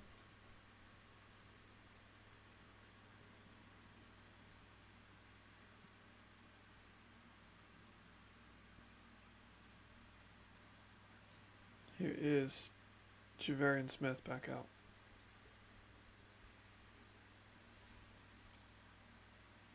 Ooh, nearly picked. That's a dime now. Just over the hands of the linebacker. Great catch. Great throw.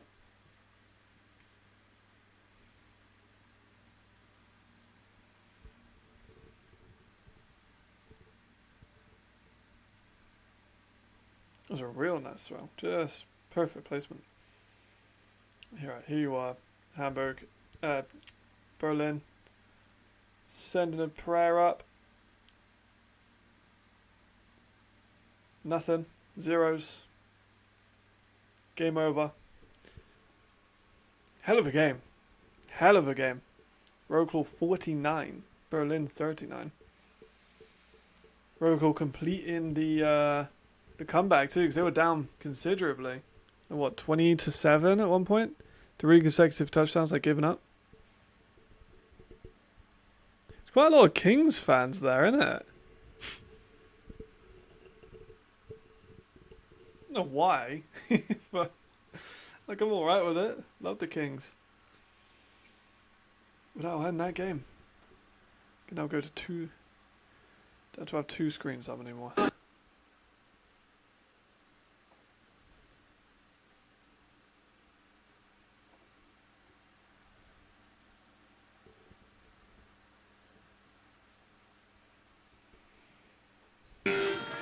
Back. Well, Javarian's got a massive amount of space in the middle. Oh, he's still going. He nearly broke that off too. Huge gain.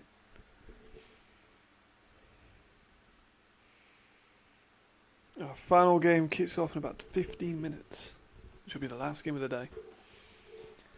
Javarian. A lot of mobile quarterbacks this year. Carlton Aiken, Javarian Smith, Isaiah Weed, Levi Lewis. All guys that can hurt you on the feet. Even Jack Mangle got a rushing touchdown yesterday. It didn't look like uncomfortable rushing.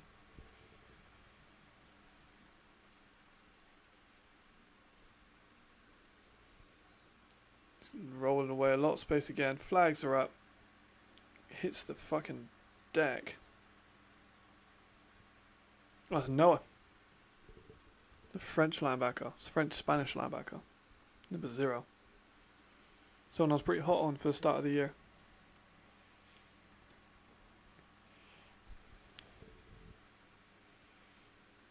Explosive. He's big too. Looks like he's put on a lot of weight during the off-season.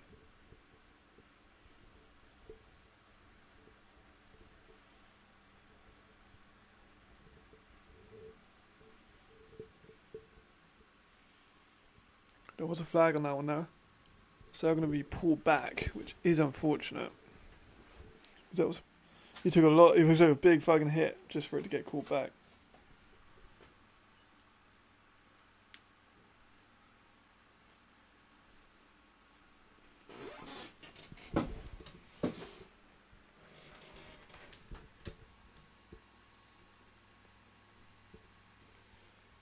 First and 20.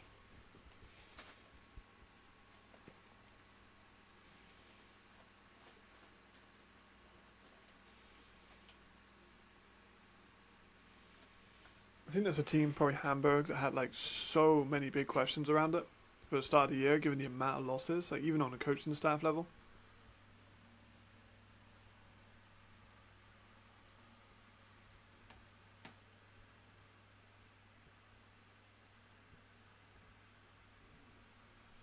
Not much. Job is covered.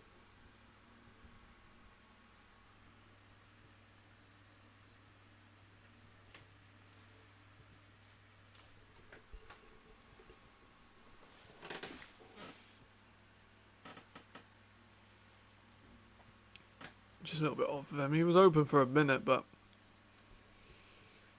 pass was not good enough. Third down. 18.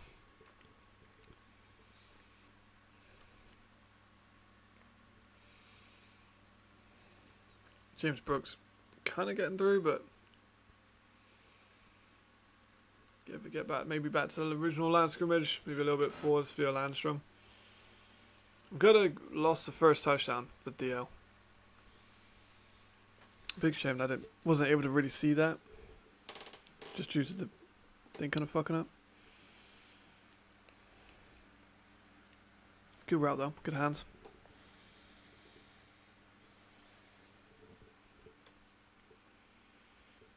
Fourth and 11, they're going for it? That's hyper aggressive.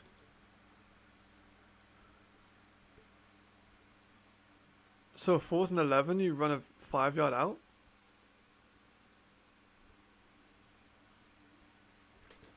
I don't really see what the point of that was, to be honest. Seems like an odd play call.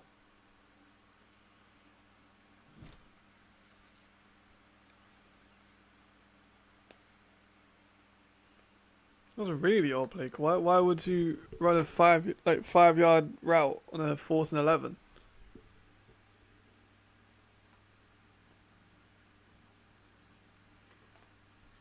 Very confusing.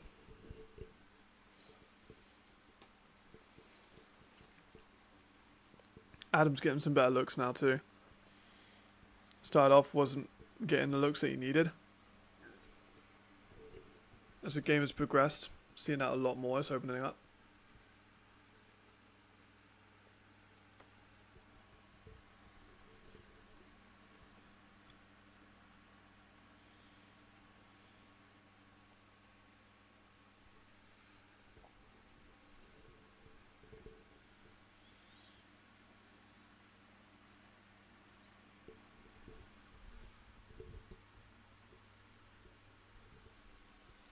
Ooh, Adam is blasted, then Tavir is piled up behind the line.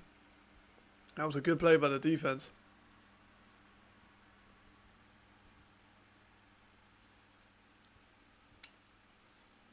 Nothing really going on for the offense there.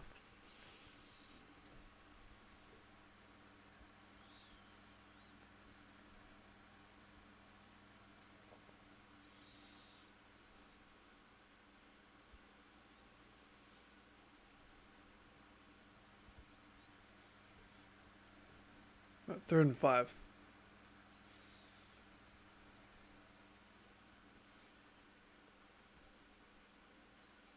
Looking right, scanning left to Tavir, but he was covered all the way. I think there was much of a chance with that one.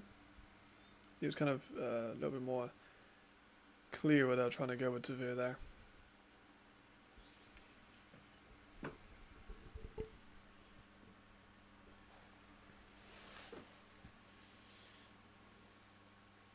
Yeah, not much space there.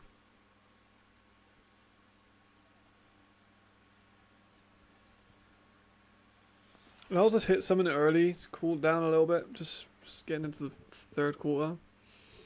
Let me check to see if the other game's live yet. It is. Oh, those black and yellow jerseys, they do look real nice. They do look really good. There's Darryl Stewart Jr.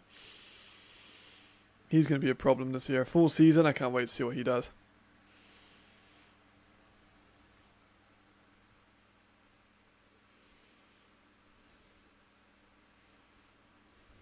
Hamburg with a big return.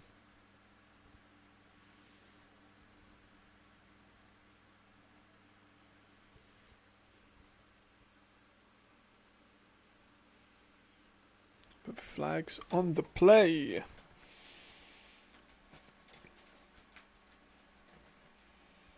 So it might not stand.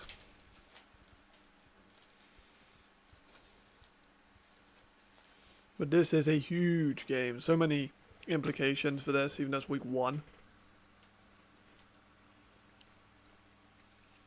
Christopher Zalia's back as well in Europe. It was 49-39 to the Panthers. Final whistle's gone. It was a good ass game. Really good game. Very back and forth. Berlin went up early. And then Wroclaw built up a bit of a lead. Last kick of the game. Last kick of the first half. Berlin get a return touchdown. Oh! He's gone. Nearly. Yep, there he goes. All the way. My rookie of the year pick from last year. I told you he was that fucking guy. Just because he didn't do well last year because he wasn't given the carries. Martin Canedo is still that fucking dude. Don't doubt my picks ever. Don't doubt my picks ever. I said that Harding Canedo was a fucking baller. He just got like a 90-yard touchdown. I've been saying this. He's just that dude. I'm gonna dig up old tweets. I'm gonna do it right now, actually.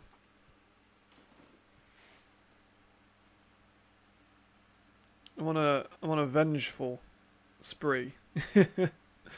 Charlotte, sister cities in Wroclaw. Charlotte's in sisters with Wroclaw?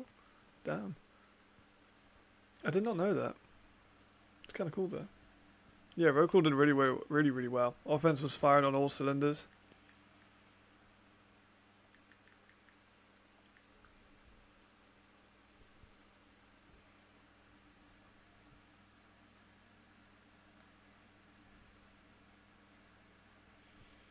Yeah, I got a friend who's in the Carolina Panthers.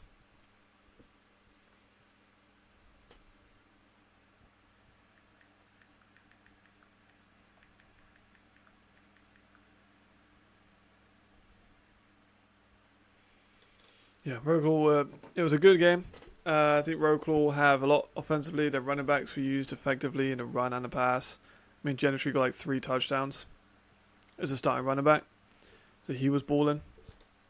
Yeah, that does make sense. I just never put those two connections together. No. Charlotte and Wroclaw, quite different places. So I'm kind of surprised they are linked, but it does make sense. Now that I think about it, the Panthers and the Panthers. Obviously the blue and the black and white. I think they're going to be a serious title contender this year. He got really good defense. They obviously gave up 39, but they have AJ Wentland was absolutely everywhere. Their American linebacker. He got a pick, he got a sack, he got a tackle for loss on multiple occasions. He's just a run-stopping guy. He's able to be everywhere. Wow, the crowd of that Surge game versus Munich is busy. Real busy. That field looks great. Oh, it's gonna be such a good game. This is a year. It could very much be. Honestly, like Carolina, Wroclaw, I think are gonna take the division. I think they can beat Vienna. It's just they have the playoff expertise, which they could do. Their offensive line super underrated. The Polish talent like Jakub Mazin. He scored on his return, first ever touchdown score in ELF history. Retires following that year, comes back this year, scores on his return in front of his home crowd of 13,000. Can't really write a much better story than that, right?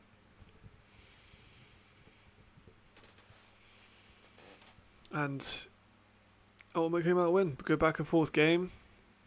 Devin Burrell helped out with that big return at the end to set him up for good field position. Man, look at those jerseys of both of those two teams. The light blue and the black and white, the Munich is just cold, and then just Surge, black and yellow, outstanding. And Prague's kits are just crazy too. Meryl Zero gonna know. I haven't seen Meryl Zero much in the second half. The West is fucking brutal. Paris and Frankfurt, obviously they got bye weeks this week. Which you could say, I think it hurts to have well, it's not even a controversial opinion. It really hurts to have a week 1 bye week. And that sucks. Because everyone else is getting, game fit, game ready, testing the playbooks, seeing what works, seeing what doesn't. You just kind of got to wait there and look at it. 3rd down and 4 for Prague. Prague have definitely slowed down in the second half. And Madrid, yeah. Madrid are loaded. Madrid are loaded. They got the majority of Spanish talent. They have had injuries at the offensive line. That's what they got Burgess in. So they've lost. I'm not sure if it's Bolton or Finch, but one of them is out, and they've got Burgess in.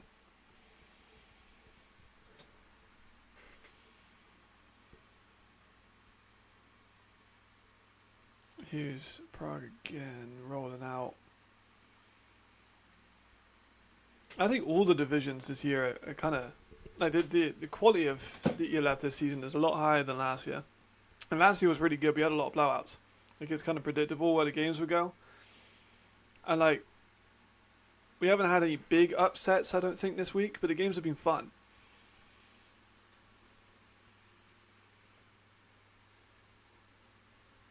And whoever wins at Hamburg, Munich and Surge, I think it's going to be an upset because both of the teams are insane.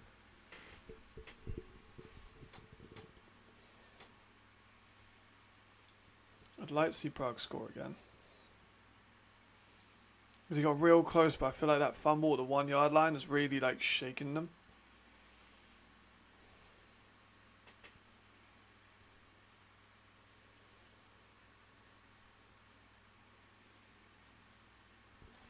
They're nearly starting to kick off. Kicking off in a minute, hopefully.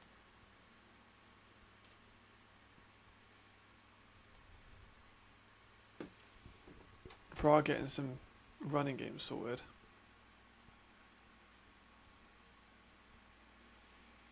Central juggernaut, yes it is. It really is. I think this could, decide the division. I know they played twice, but it's week 1. It sets the tone for the year. Especially if they have a dominant performance. I don't think either team is going to dominate the other team. I think that both teams are that good. But never say never.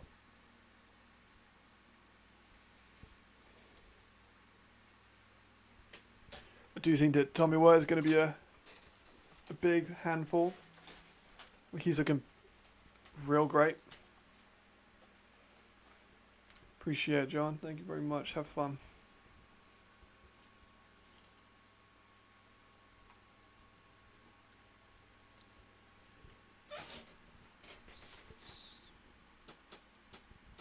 All games need kicking off. Here we go. Here we go. I got Danish pastry around my mouth.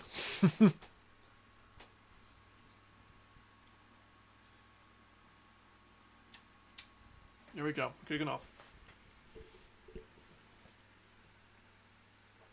Not going to see a return. That's fine. That's fine. That's John Cole. Already got a rip in his shirt somehow.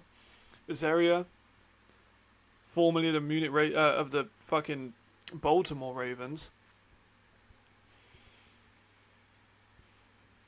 I think I was kind of with I appreciate it. Thank you very much. You're a guy. You're a legend. Like Chris Azaria, he was at a camp I was at in Denmark. And he was saying about when he was playing in Baltimore, he was doing a preseason game and he had to block Fletcher Cox. Which is kind of mad. Like, imagine fucking blocking Fletcher Cox. Oh my god, bad snap. Jumping the ball, jumping the ball. Oh my god, why did he not jump the ball? There he goes. Jeez. Holy shit. There are flags, but holy fuck. That's a start. That's a worrying start. What happened there? Snap goes over. Offense weren't ready. Shit. Prague just got stuffed. Hamburg's defense is looking much improved from the first quarter. Not the desired start, but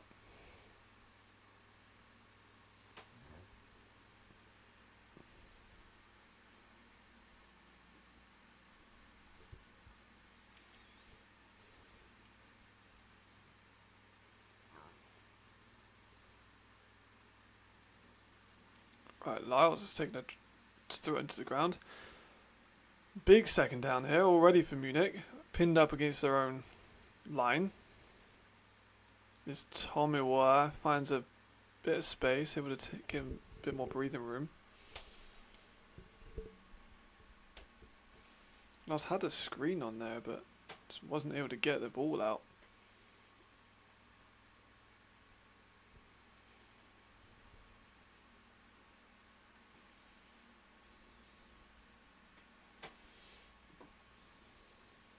Couple missed tackles by Surge. Hopefully not going to be a reoccurring thing if you're a Surge fan. I do expect them to be back in the final though.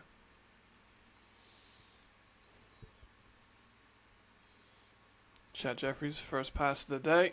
Oh, didn't. I mean, forward progress. Marvin Rush. I don't think he's going to count as forward progress. He's probably going to be a game as nothing. Because he regained balance. Here's Lyles taking a shot to Veerfields Jackson. It's picked. No, it's not. It's dropped. Nearly picked. Could have been picked. Pitts nearly had a pick there. Just came out of his hands on the way down. Prague have slowed down a lot in the second half. I do think that turnover has really stunted them, but Munich punting on the first drive. Not a good punt either, but takes a Munich bounce. A very favourable Munich bounce.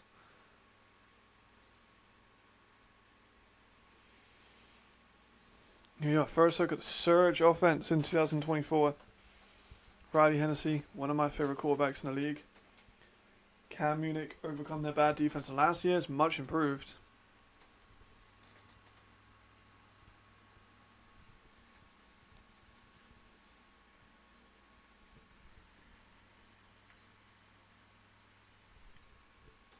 Let's see what they got.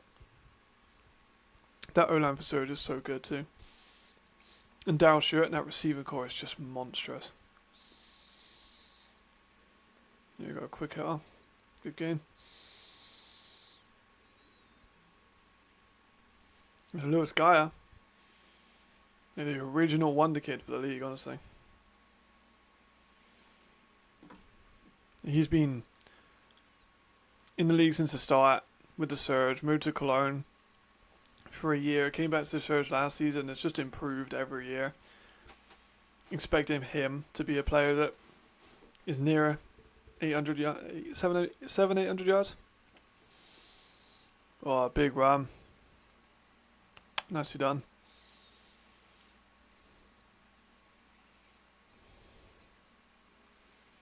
Surge already got a couple good gains, 2 plays, 2 good gains. That's Nicholas Kandar, French running back. The score for Hamburg is 24-7 in favour of Hamburg. And Surge versus Ravens has just kicked off, so it's still 0-0. But Nicholas Kandor is looking solid. Because I first watched Nicholas Kandor when he was at the Black Panther. Was he at Marseille? Blue Stars? Where was he at? I feel like he's at Black Panthers. Yeah, we'll say Black Panthers. I was like, who's this guy? Surge have came a long way. But, like, it is a very different team. It's basically the Unicorns team from the same era. I think there's probably 3 or 4 guys probably still in that team. The Lions side, so they had a really good drive. They got down to like the 1 yard line and then fumbled.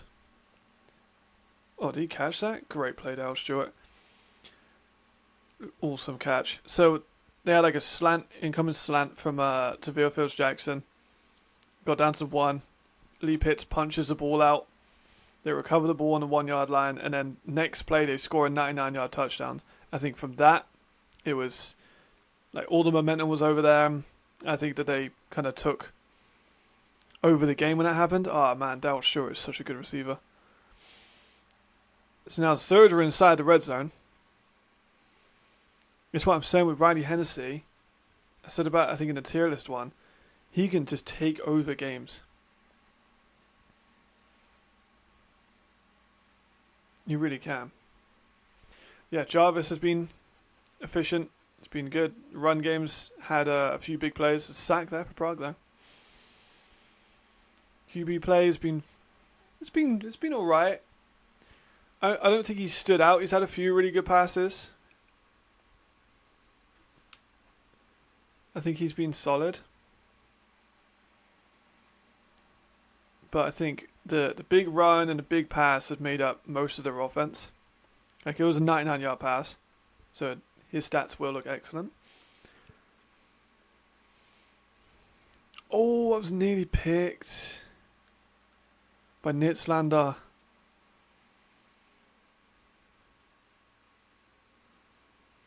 I did a whole video on Nitzlander too, man. Nitzlander's that fucking dude.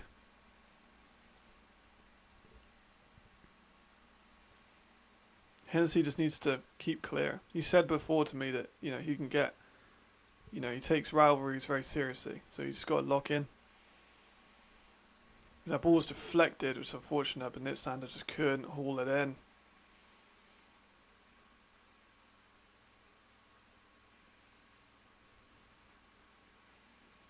Very, very good. Imagine if we had a turnover then.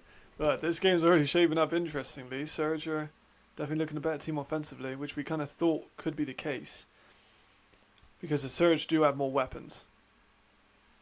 Like, the loss of Markel was huge.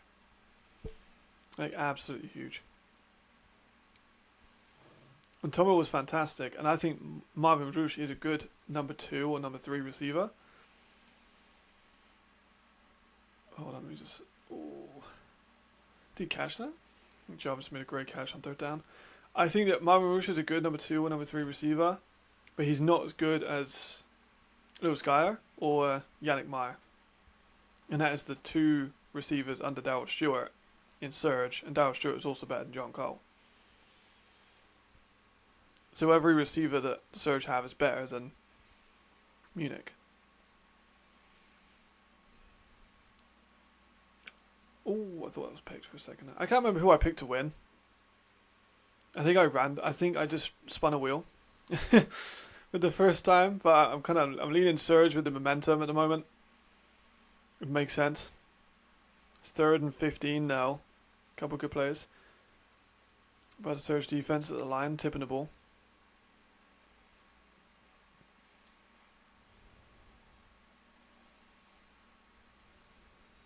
Hamburg's still going for quite a run-heavy approach.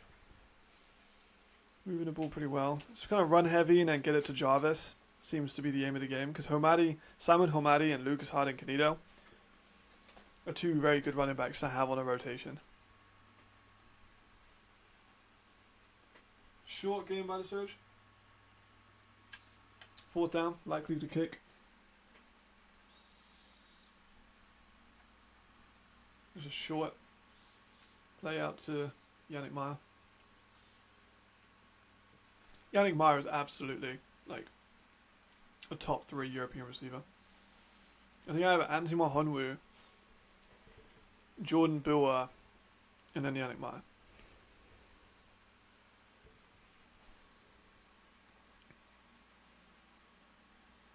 So 4th down there. Kick for the Surge is up and good. 3-0. Surge strike first. Munich with problems on the first drive. Snap over the head of the quarterback.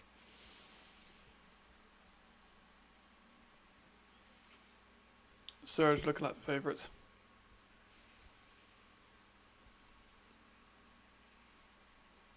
Because if I'm doing like a direct comparison, you've got Chad and Riley. And I favour Riley. The receiver calls of the Surge. The line is the Ravens. The running back room as a general is... Like, the Surge have more depth to the running back position. The Ravens have more of like a... Tommy White is a better running back. It's just the Surge have Nicholas Kandor, and they also have people like... what's his name? Let me... get up the roster sheet.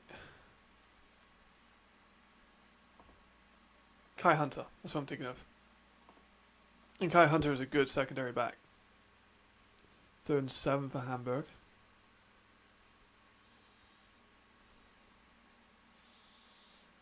Taking a short, long, but out of bounds, not much. Could be 4th down. A lot of time off the clock on that drive.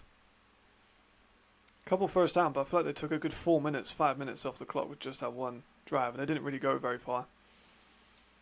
But Prague got the ball back. I think a must score is certainly on the cards. 24-7 down.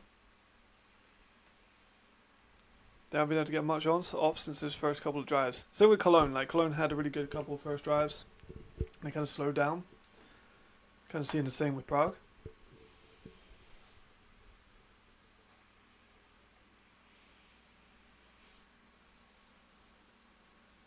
Punt is up for them. They're going to call a fair catch. Diving fair catch, which is quite impressive.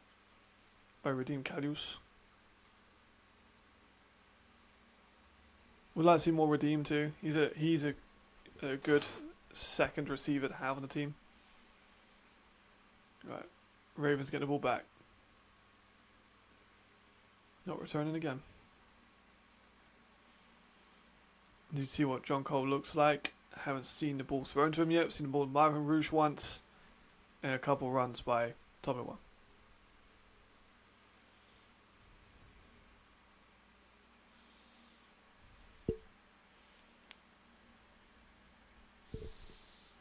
Prague on a first down too. Same as the Ravens. Similar position too. Good 10-yard gain by Prague. It's a tight end. The Czech teams don't really play with a tight end either, which is quite interesting. I was watching some of last year's Czech tape in the final game in the Czech Bowl. They don't really run with tight ends that often, like any of the teams. I can't remember what they're called, the Steelers, Otavia Steelers, and the Gladiators. Neither of them run with tight ends very often. So I think it's just kind of an interesting thing with European football. Like the Czechs don't really run with tight ends. Not often anyway, from what I saw. It's the end of the third. In the Prague game.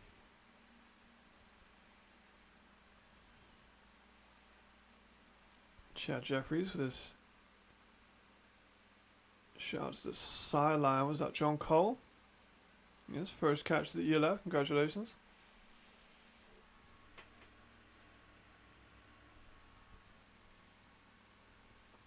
Great to see. Still a 3rd down. That offensive line though is so good. Oh no, he got it first.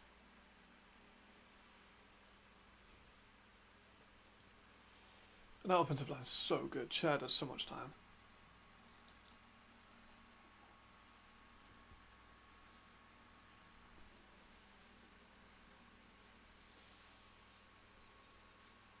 Gonna have to get the playoffs soon. Just about.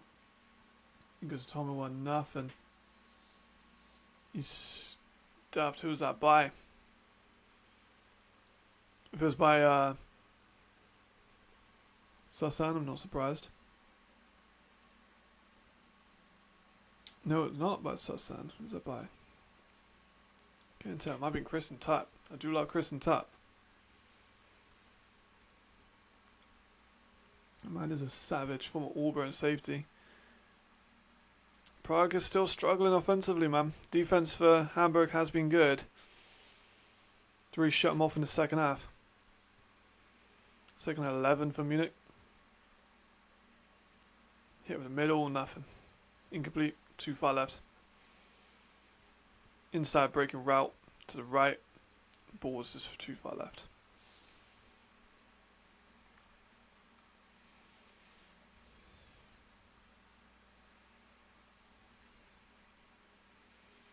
Third and 11.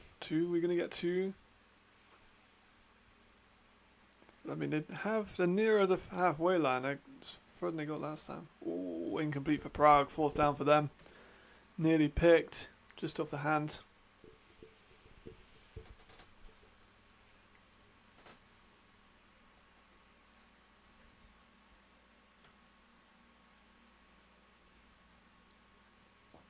Incomplete again. 4th and 11 now for Munich. Not much happening in the receiver core. It was a concern of mine, just how much depth they do have at that receiver position. And just do they have like a true number one? Is John Cole capable of filling the hole left by Markel Castle?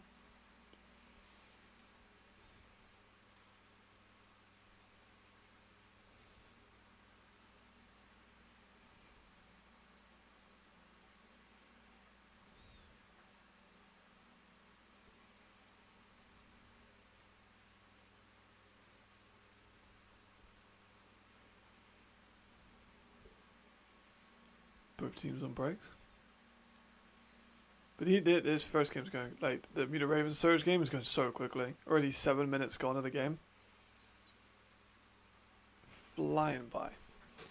We've had so many injuries, though, in the first, like, session of preseason. We've seen multiple guys, like Lou, the D-tackle, New Zealand D-tackle from Munich. I was excited to see what he could do, because he was so strong. He would just bully people. They have like the most fundamental technique, but definitely could bully people.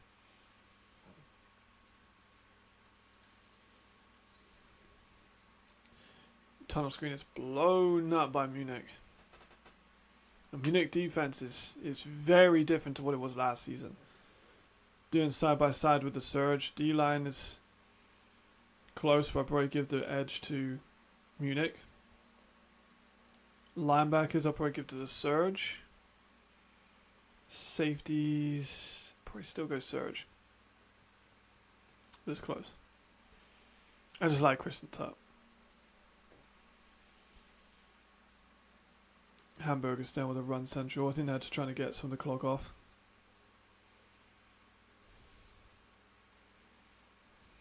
Decent catch over the middle for surge. Maybe 3rd and 6, 3rd and 5.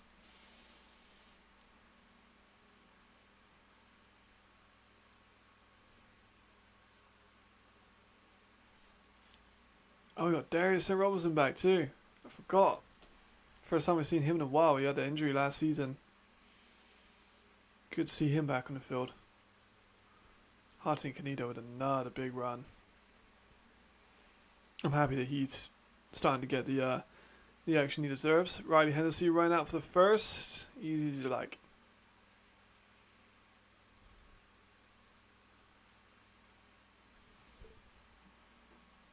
Surge are definitely moving the ball better than Munich.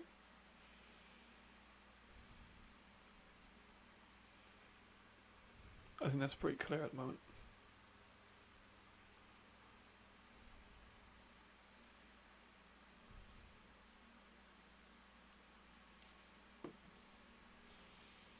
Smith with that shot to Theo, which was cool, but did he get his feet down? I think he did. Shit. Theo was a very good deep threat. So now Hamburg are edging into the red zone. Another run by Humadi. Goes down at the 11.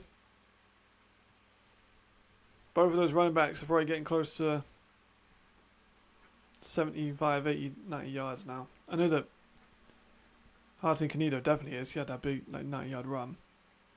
So he's well over 100.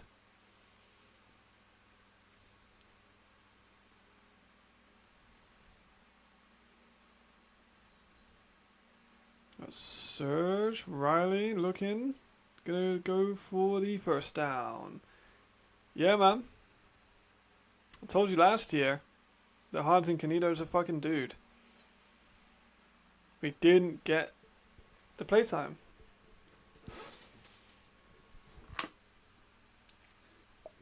I was a year early with him, I think. I said he was that guy. Didn't get as much action as he should have. Now they're giving him the ball a little bit more. He looks a lot better. Another first down for Surge too. Hey, a second doctor. Yeah, doctor on the Enthroners. We got a doctor on the Surge. So cold. So cold. Just having a doctor and name on the back of your shirt. So awesome. I think we had that once in the NFL, right? With the Chiefs offensive lineman. Is it Tardif?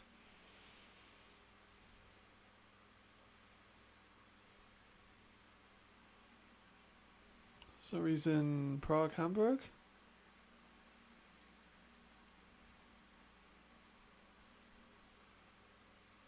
Oh, Serge got stuffed in a run. What's going on in Prague and Hamburg? Everyone's like going inside.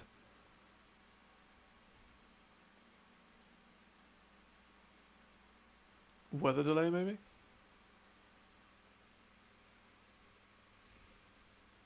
Any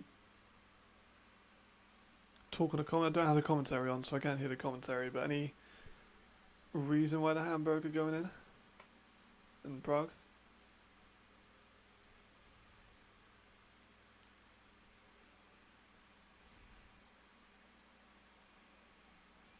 Can Surge again, tunnel screen.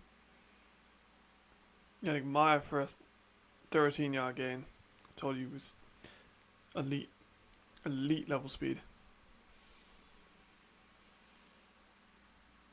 Yeah, I don't know what's going on with the. Let me see. Let me check the socials. Maybe they're selling that.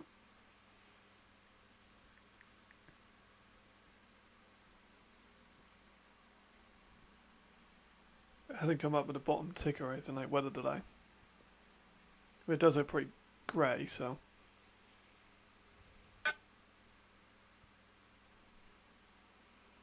No sign so far.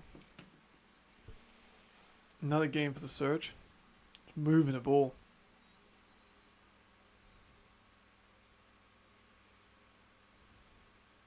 You've just got so much firepower on the offense, man. Like Lewis Guy, I've been thinking about making a video on Lewis Guy for a long time. Actually, was gonna do a joint video with him, with Geyer and Meyer. And then during the film studies, I can't do these together. Like they need their own video. Like, they're too good to do as like one thing.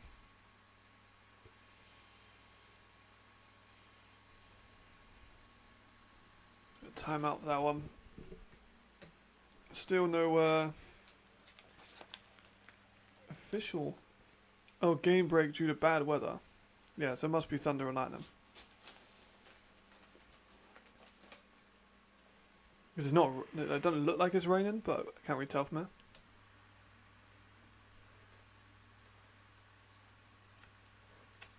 It probably won't be too long though, right?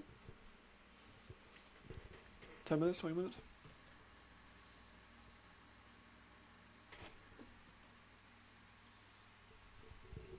I can't imagine it'll be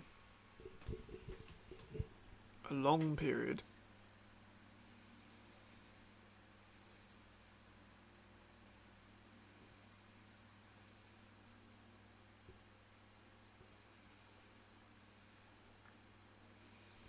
But I guess we'll have to see, wait and see.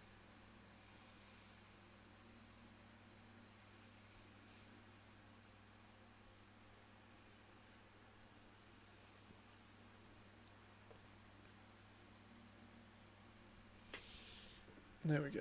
Into that timeout. Back to it. A lot of Frankfurt Galaxy fans in the crowd.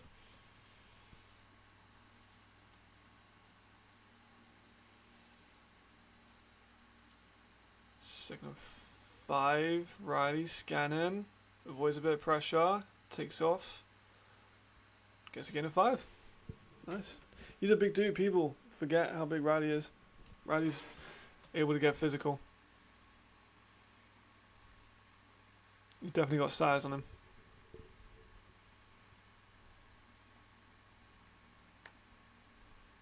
And he's got 3 guys on him now. He's able to like get himself. I don't know, one of them's Nasri. Just carries Nasri with him.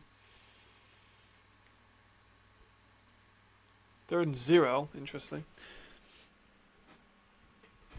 Yeah, sneak gets him over. Nice and easy. Search could go 2 possessions up here. That would be a bit of a shake-up. I do still think the Surge are the favourites. You know, they're at home. They have more complete offense.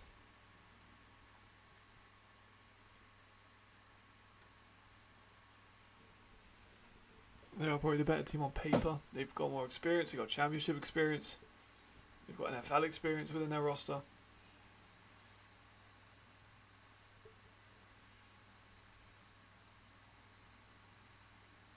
Candor's stuffed though. The run hasn't got massively started for the Surge. They've had a few carries, not much, really. Like 1 or 2 decent runs for 5 or 6 yards, and then a bunch of not as successful runs.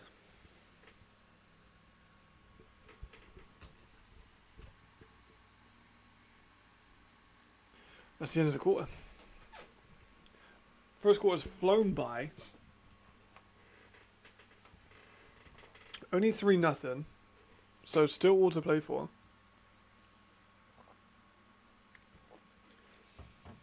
Munich struggling to get started offensively after the first couple of drives. Surge, field goal in the first one, looking good to go for a score in the second.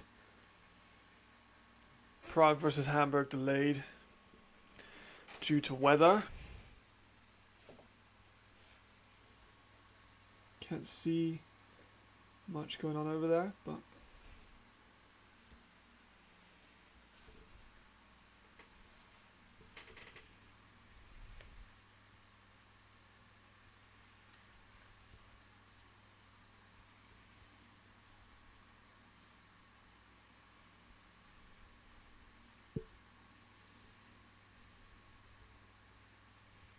I'll wait and see on that one.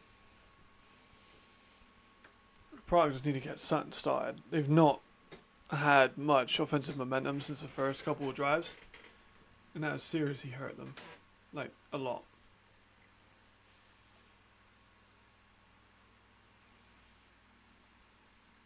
And they're coming into the fourth now, so anyway, when the game does resume, I think it's 24/7. Is it 24/7?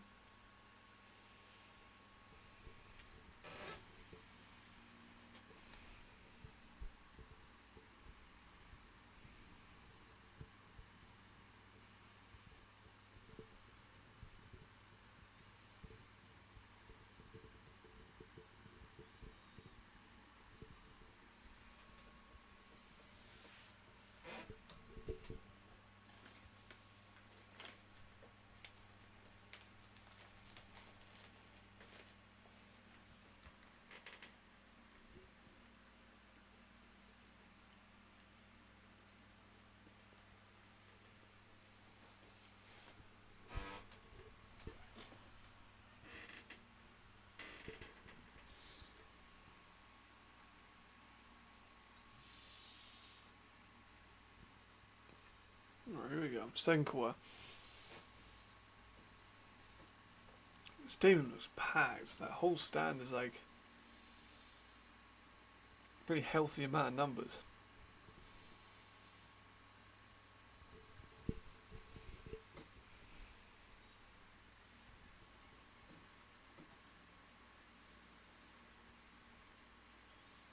Taking a while to get the second quarter started though.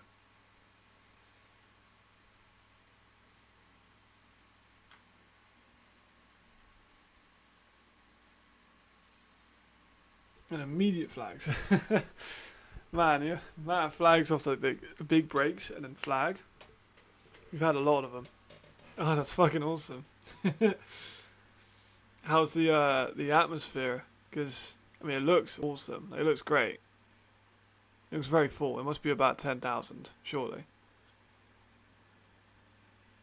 And the Nick's awesome. I've never met Nick, but like Nick's cool. Ooh. Incomplete over the middle to Lewis Guy. Yeah, that must be an awesome atmosphere, especially now that they're winning. Not sure how far the stadium is from Stuttgart.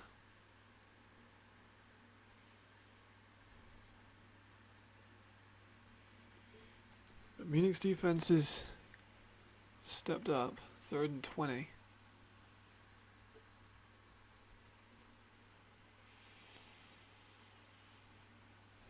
Few flags and a couple good defensive stops. Could definitely see them back into this. Immediate pressure off the thing. It goes deep. And it's Daryl Stewart shit. It's incomplete, but Damn, that is unfortunate. He's stayed down.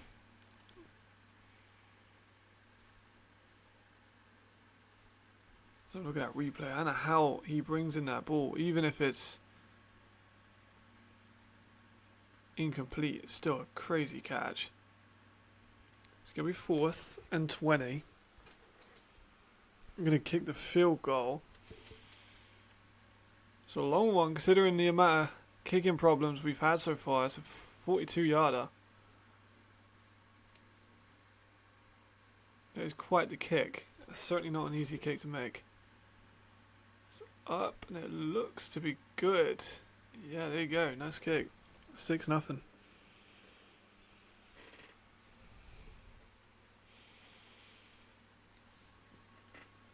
Surge up by 6. Great kick. Just plenty left on that. Could have went for 50.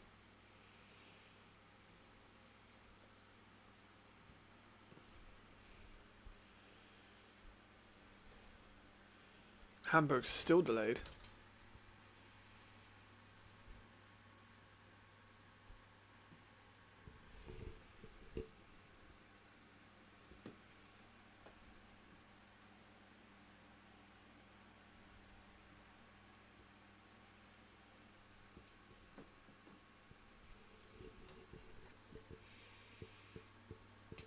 Third time's a charm for Munich. I mean, they've only given up 2 field goals. It's not the end of the world. Like, it's still extremely within reach. It's not even close to being over yet. We've only had 1 quarter. Exceeded a field goal in each. I think they need to start getting Tomiwa involved in the passing game. Make them respect him out of the backfield. Because at the moment, I don't think they have any weapons in the offense at the receiver position that are giving the Surge any problems.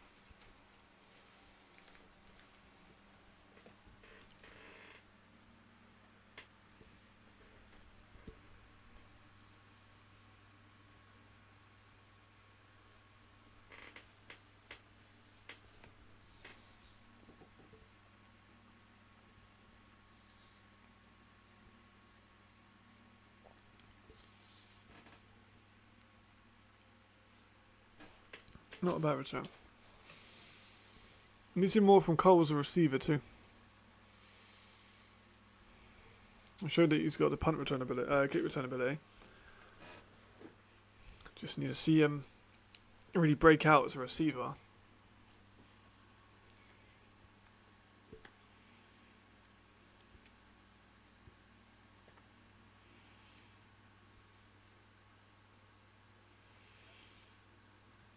And there's Tommy for a short gain, not much. We'll get him started. Hasn't had too much to do yet. Tommy one. In my opinion, the best running back in the league.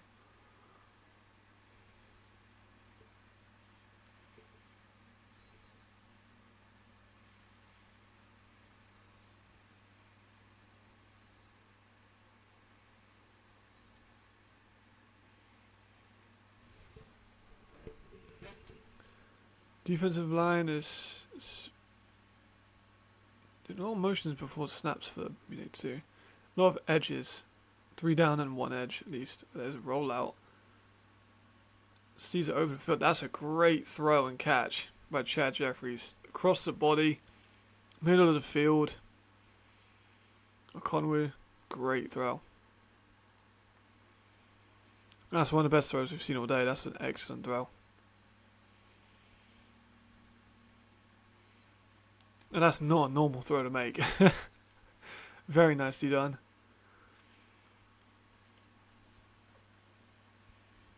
Unfortunately, there are flags. So it's going to push the offense back.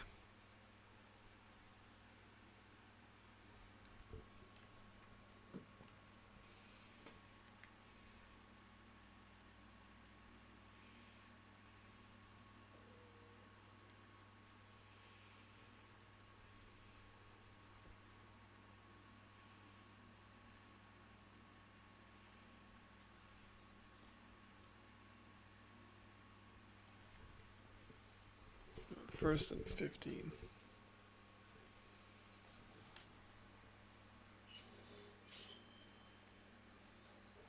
Evading pressure well. Doesn't look up though, try and find some players in open space, and he goes down. Just on the line of scrimmage.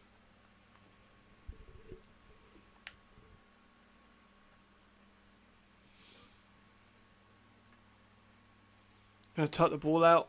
Didn't ever really look up.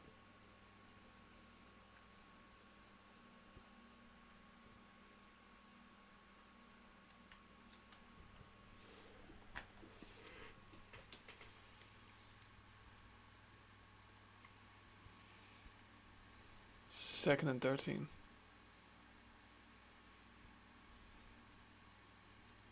Chat again. It's got space. There we go. Connor was brought down to earth. But managed to maintain possession for a third down.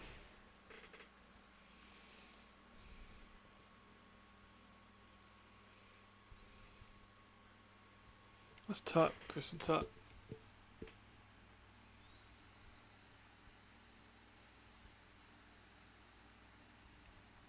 For sure going to be one of the best players in the league this year. Has to be.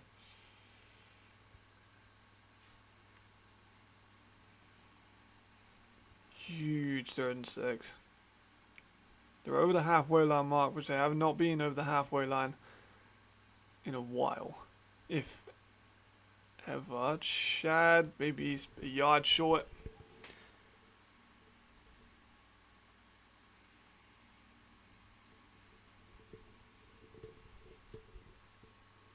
Still nothing in Prague.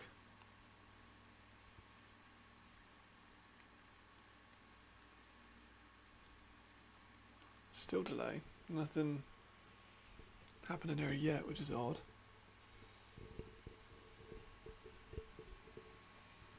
Unfortunate.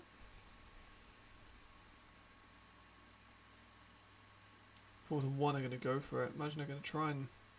The box is loaded on our D-line, but Tomo was able just about to get over it. Horde of surge players over, but looks pretty comfortable in getting that 1 yard. There's much doubt in that one. Some of the surge players seem to think that they had it, but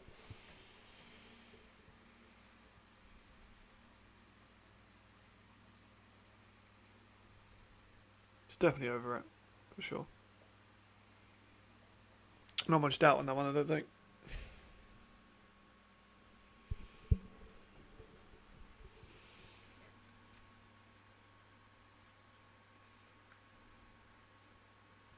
A lot of the pre-snap motions.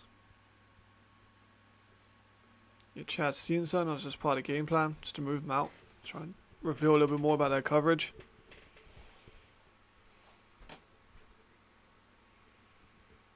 Either way, running game hasn't been able to get started for Munich yet. Nothing. That's kind of where they're falling short. This season they're going to have to be a run team. Castle's not there anymore. It's a big loss.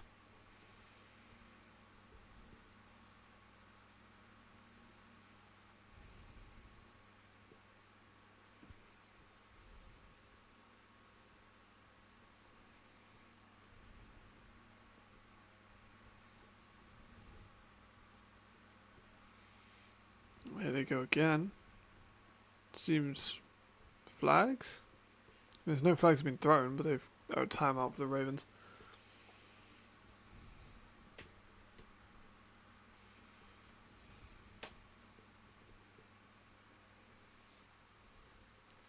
Ravens being slower on offense, not able to get too much going thus far. Only just crossing the halfway line mark.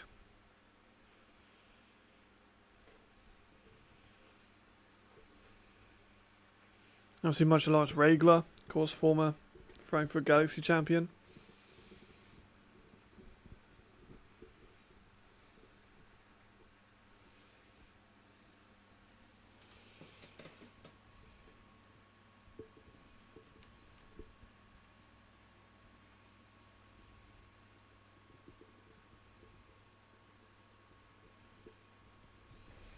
second inning.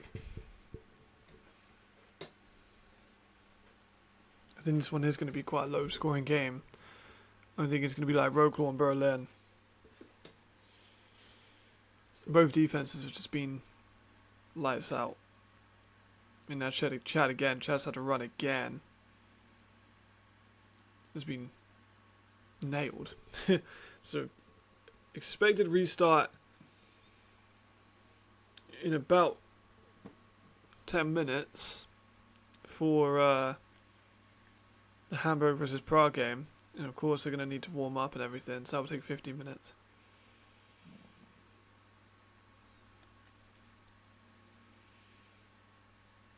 But rain delay.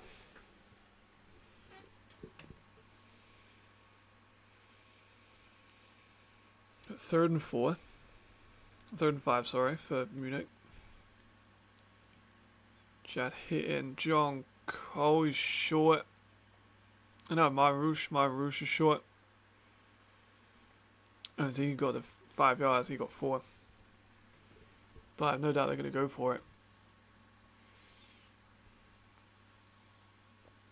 A lot of teams choosing to go for it, being aggressive early in the season. Which is just better. And 4th and 1s. So even this one's probably 4th and inches. You may as well just run a sneak. Especially this deep into the territory. Not field goal level, but you're going to run. So from shotgun, good to Tomawa, bounces out. He's got an angle, there he goes. But for a second like he might have got stopped behind the line then, but being such an elite back with that balance, able to kick it out and make it into a decent gain. It's the longest run of the day so far for them. It nearly looked like a disaster. Mitch Fettig, sorry. Unable to just get the shoelace tackle.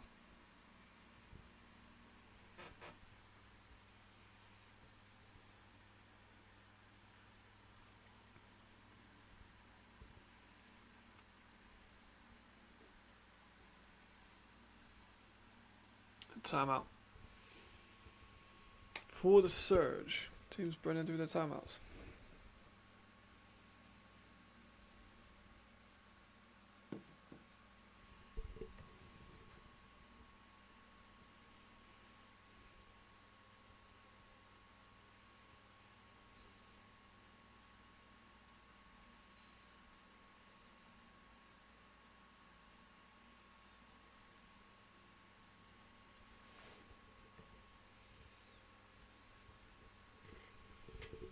Ravens starting to look a little bit hotter.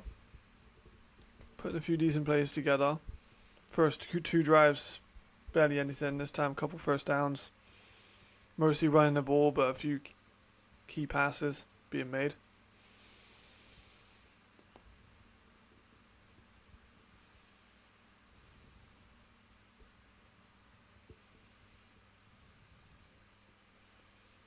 Here they are, back out.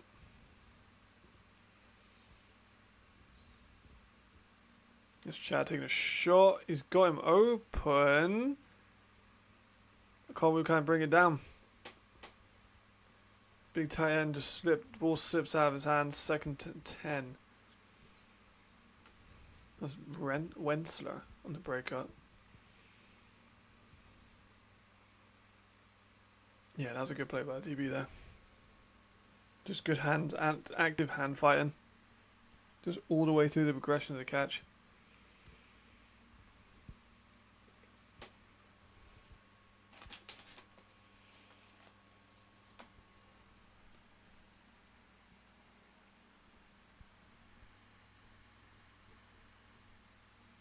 Jet to John Cole, got some space. A good 9 yards out of that.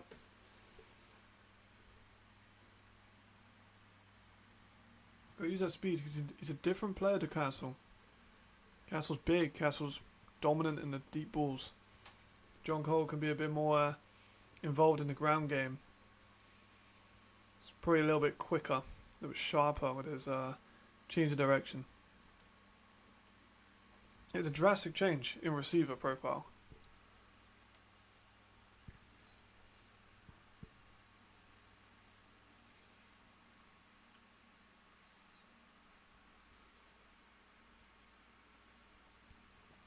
is Tommy. Not much. I do think they lack a deep threat, Munich. John Cole isn't a traditional deep threat. He is quick. But we're yet to see how he can get over the top of the defender, whereas the Surge have Darryl Stewart, who could get over the top of like anyone. Maybe they're trying to get a Conwu, the tight end, to be more of a deep threat option, but he isn't as elite as a tight end as someone like Moreno or Beerbalmer.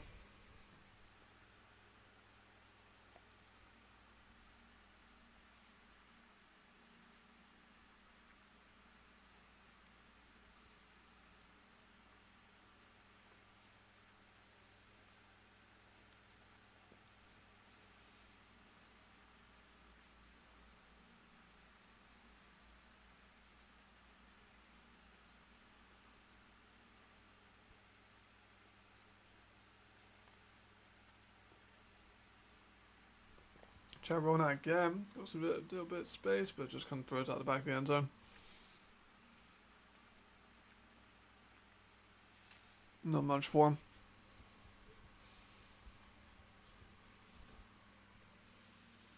Second quarter is definitely slowed down. Prague and Hamburg are now back on the field, which is good.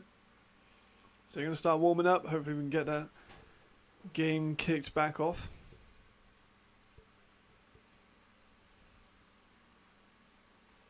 It didn't look like the rain was heavy. I didn't really make out that much. It may have been worse in person.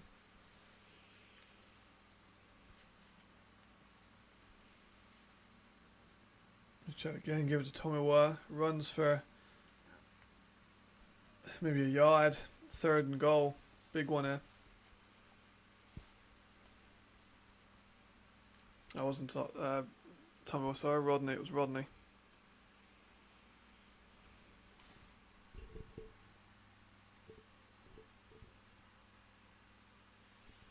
A little space to move. Because you got Malumbo, you got Azaria. Big boys up front.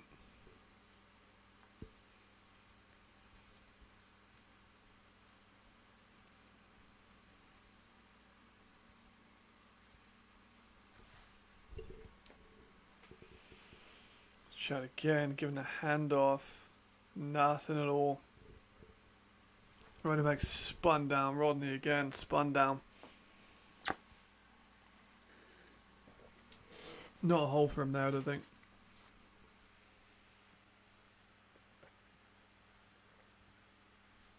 As the linebackers washed out, safeties came down. Just beautiful contain there. Not even a split second of a gap. 4th and goal, they're going to go for it. No, they're going to kick it. Smart move. So neither team scoring a touchdown so far.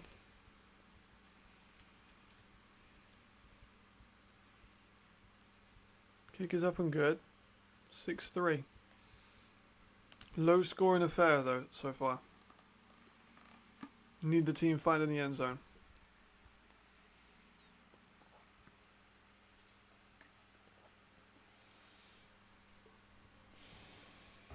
Be interesting to see who breaks that deadlock first. My money's still on the Surge. Just because Munich's offense has not been really clicking. It looks very, very run heavy. But they're not really getting the gaps and the looks.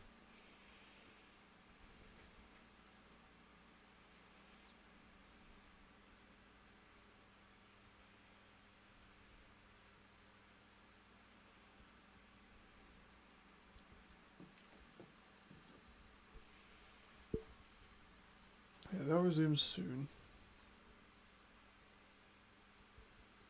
Prague vs Hamburg. Hopefully just in time for halftime. So we'll have something to watch during the halftime of the Ravens and Surge. That would be ideal.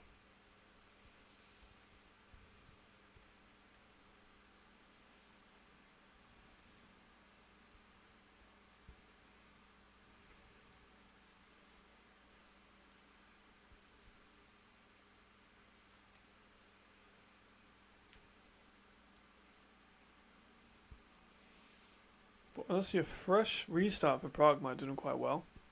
Because they were good at the start of the game. Maybe coming back out, Hamburg would have cooled off. Bit of an opportunity for Prague to hit them. Potentially. It's taken a long time to get the Ravens and Surge started back up as well.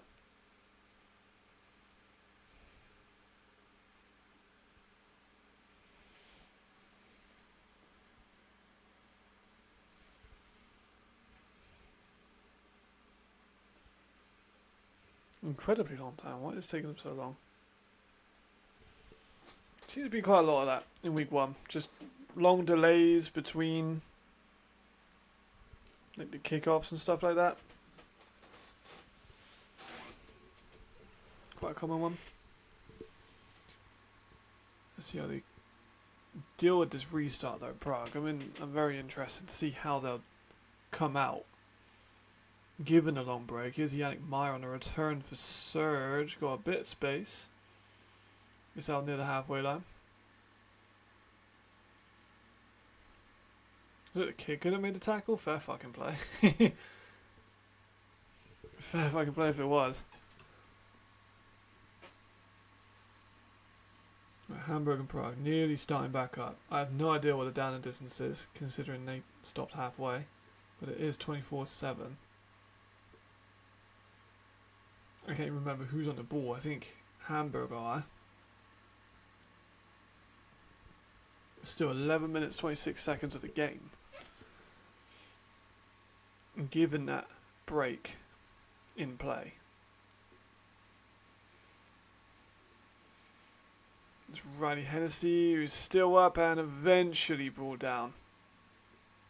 He's sacked. Yes, Munich Ravens D-line, that's Zisler. Big interior guy. So they need to. The Surge have had 2 drives, 2 field goals. Oh, Landstrom right away off the restart scores. Fair play. So Prague might get a bit of a bit of momentum off the start, but nope, immediate Landstrom touchdown.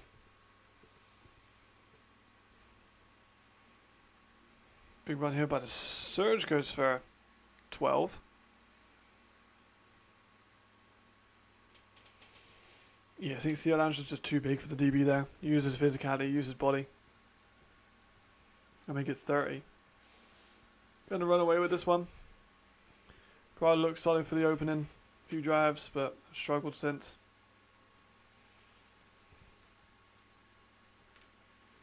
PAT's good. 31-7. This one's kind of a little bit out of reach probably now for Prague.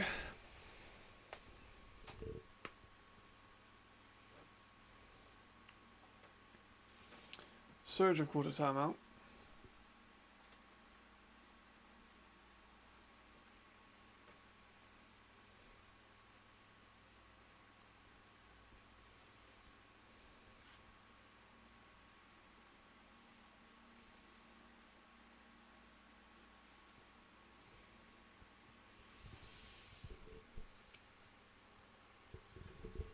Two drives, 2 field goals for the Surge.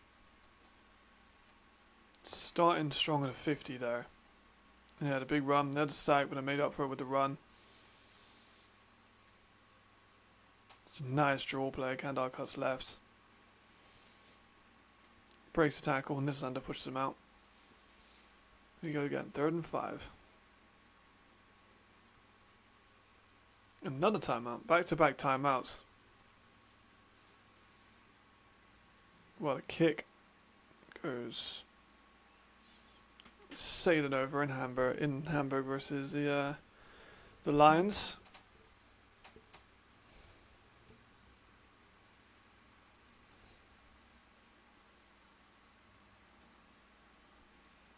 Not sure what's with the timeouts. Ravens have used all of their timeouts. We still have a decent chunk of the second half left. First half left.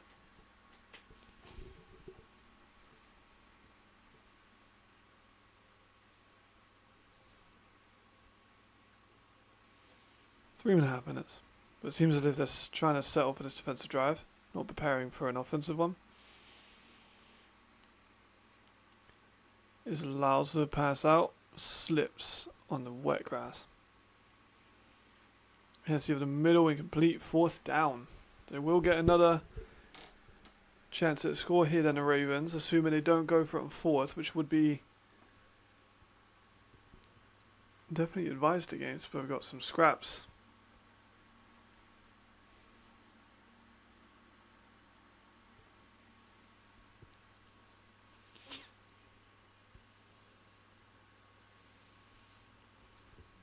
Did expect a little bit more from the Lions.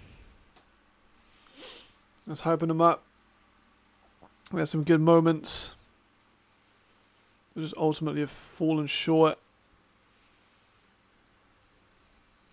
Offensively, they've kind of fell flat in the latter drives. Had a few here and there shots, but even just being a little bit battered and bruised with big hits and like constant tackles. Hamburg are tackling well. Here's a surge punt. It's going to go out the back of the end zone. Kyrie Lyles again, giving it to Merrill, who gets not much. Toby Naylor with the tackle.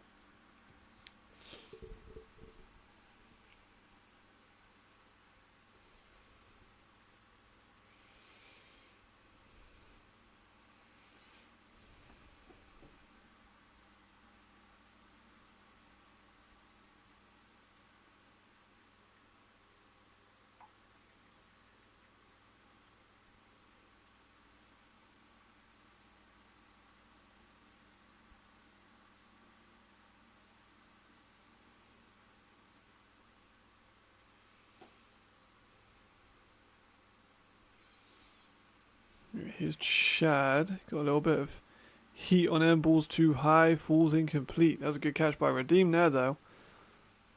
As Lucas Salvo dropped the ball.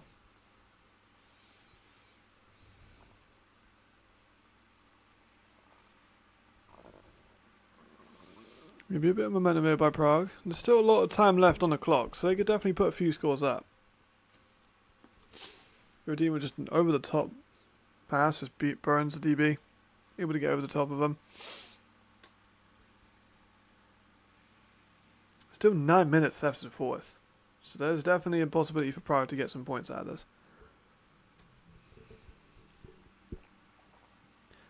Nothing good for Economy there on that quick screen. Here goes Merrill for a good gain. Getting ever so closer to the red zone.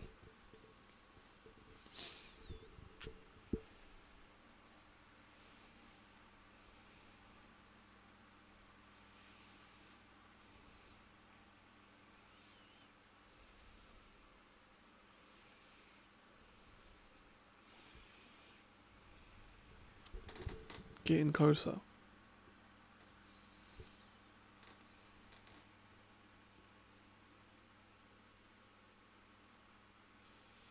No short out. I don't think they're going to get much out of that, but Rodney is going for it. Kyrie Lyles with a fade onto Redeem, just a little bit too over the top.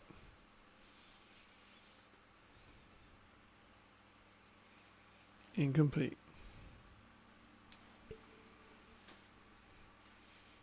Both games have slowed down a lot.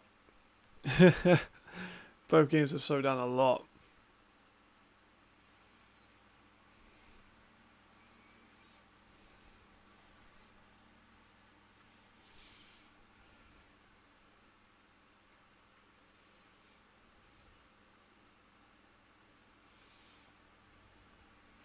Multiple 4-and-outs. Passing game doesn't look great for Munich. But Prague have just looked like they could have been a touchdown there with Redeem. It's close, awfully close. They've called it a touchdown. That's big.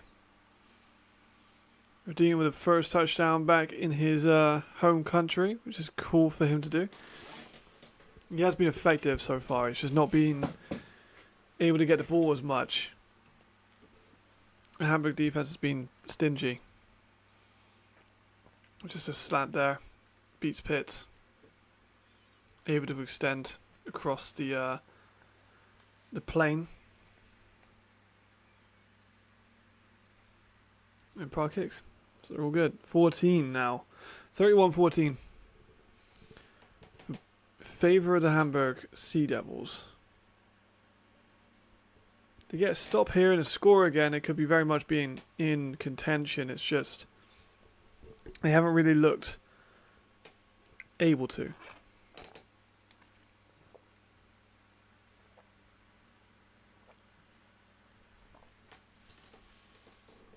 Only field goals as well in Surge of Munich. No scores, no touchdowns.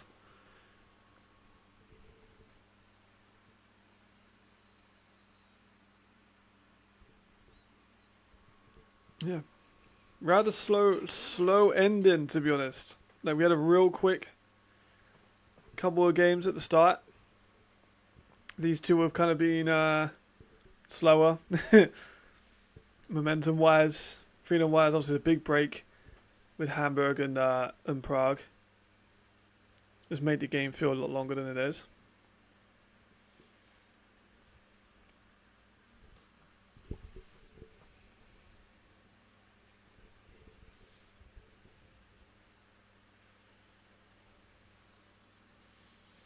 But it could still ramp up.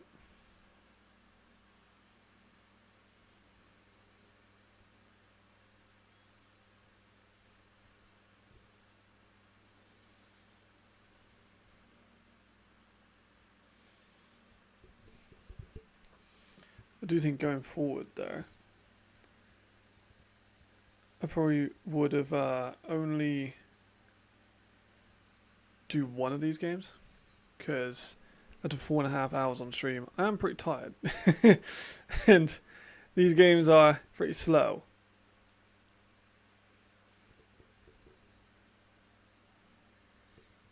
So I think one game might be the meta.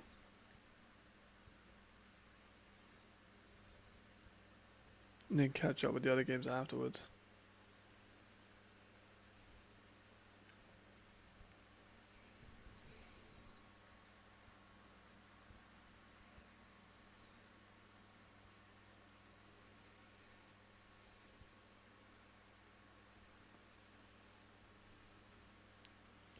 Ooh.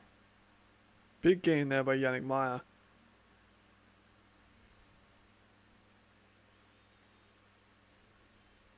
Another run by Hamburg, but flags. We went for 15, but might get called back. Yannick Meyer's looked steady as always. Serge's looking for a score before they have, clearly. Which I think they need. I think the first touchdown could win this. Whoever gets the first touchdown, I think, is going to have all the momentum. Because with both of them only going for field goals, Munich struggling offensively so far. Surge been able to get a little bit going, but then kind of stalling out towards the end and in the red zone has hurt them a little bit. There we go again, just consecutive passes. Just accumulating yards. It's what they do best. It's just dicing teams up. Surge aren't a massive team that go for like 1 or 2 yard drives. They will go for extended drives and they will just get these 10-15 yard clips. So they're very good at. There's only a minute left of the half too, so.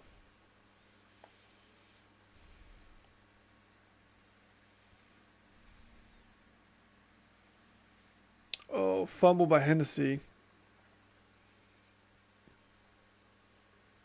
Smartly falls into the fumble. Manages to get back to the line of scrimmage. A bit more scuffling.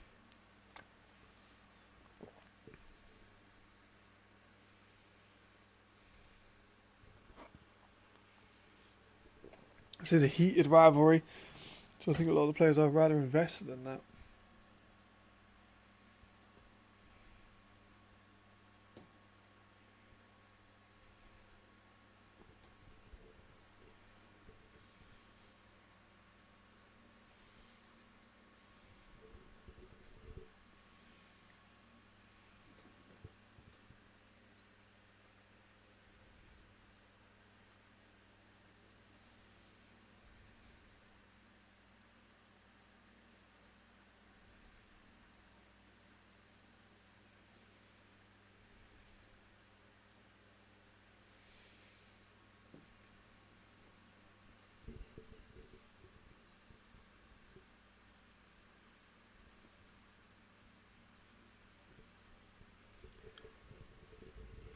not much going on.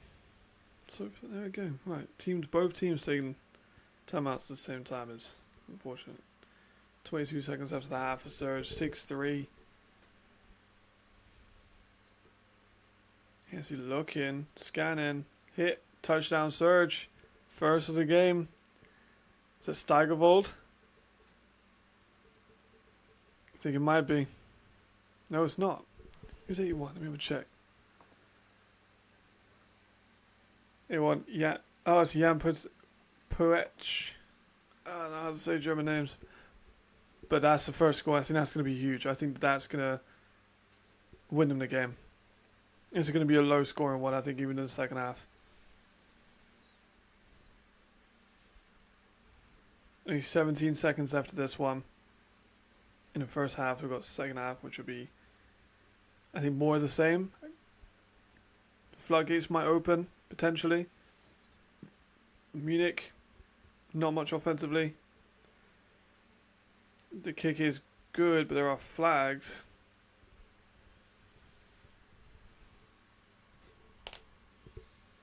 Hamburg slinging it. Incomplete. It's 4th and 22 for them.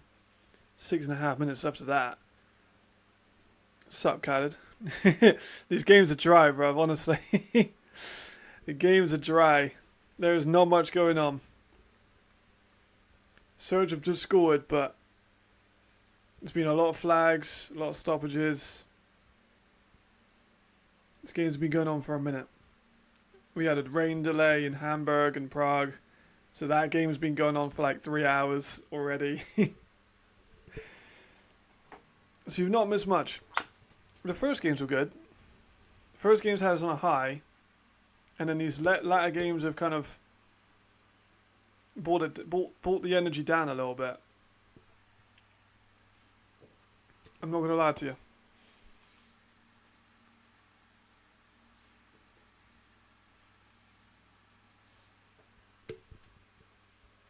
That's a good pass, though.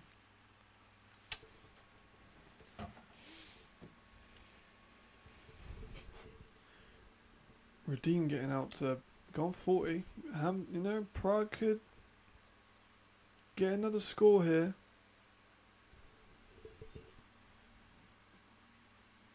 There's still 6.5 minutes left, so more than enough time to get a couple of scores on the board. Hamburg didn't look great on that last drive. I mean, back on a 4th and 22 was pretty dismal.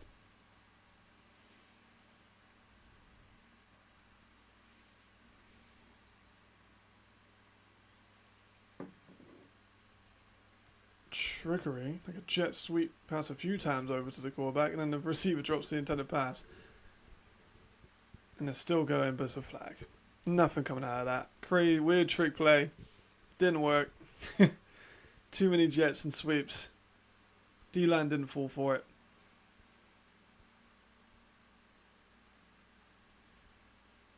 Yeah, D-line didn't fall for that for 1 second. Until like a... Actually, no, he did catch that.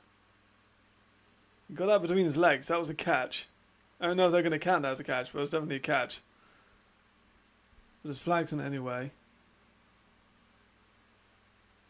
The Trojan and Raymond's have taken 5 minutes to line up back up for the kicks. I'm not sure what's going on with that. John Cole slips on the ground twice, still manages to keep balance. Yeah, I think big gaps between plays. And that's something that ELF need to speed up. Because there's a lot of like multiple minute gaps between the kickoff, like a PAT and a kickoff. And both teams already burned all their timeouts. We're going to probably see one more play in this one.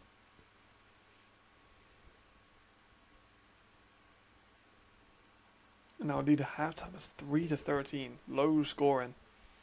Poor offensive drives from Munich. Marvin Rouge was a short play. Maybe you got 4 or 5 out of it. They're not going to be able to get a time off. Yeah, it's done. So 3-13. Halftime in Surge Ravens. Not the firefight we kind of expected it to be. Haven't seen too much from the Munich Ravens offense, to be completely honest. Been quite a dull one.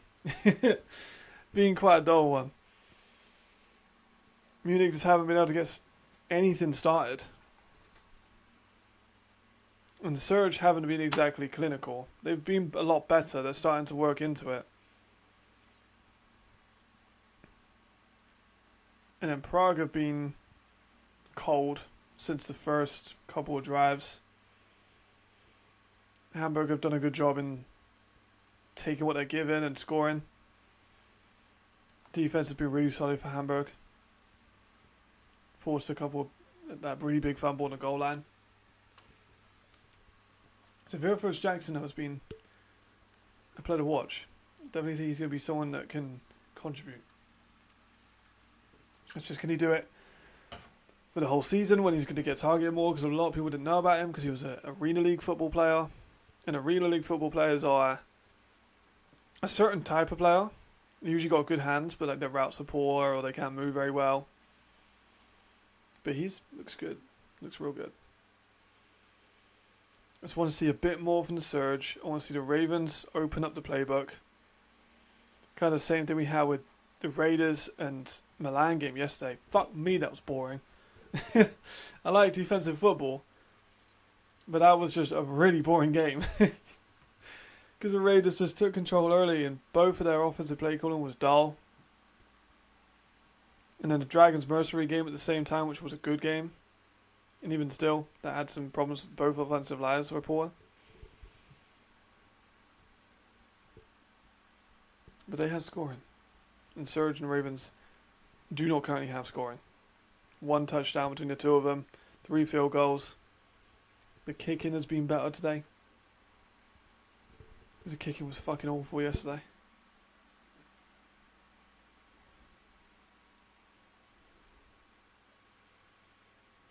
But then we've had flags. So many flags. Have extended these games on way too long. Like I'm nearly 5 hours into the stream and I've not even finished one of the second game that was on. I think this game has lasted 3 hours and 45 minutes. Because I think it was the second game that started. Now let me check that.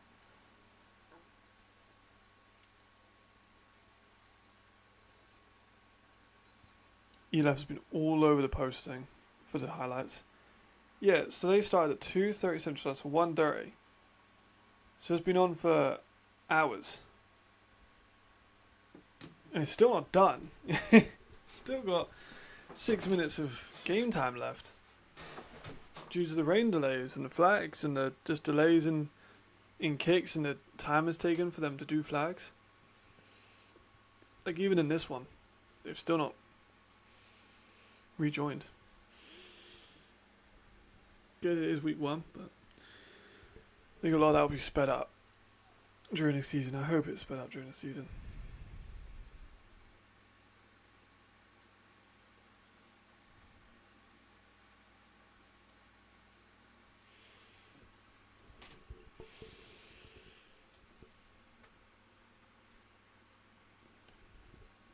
I think the expectations there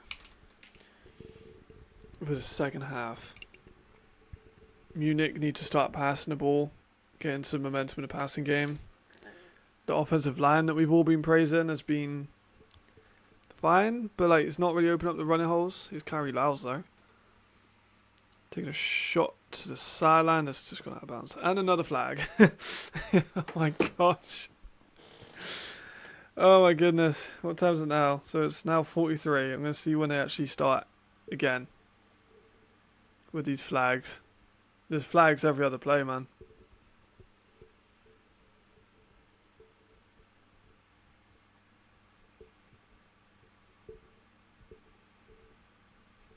It's hard for any team to get any kind of momentum when there's this many flags.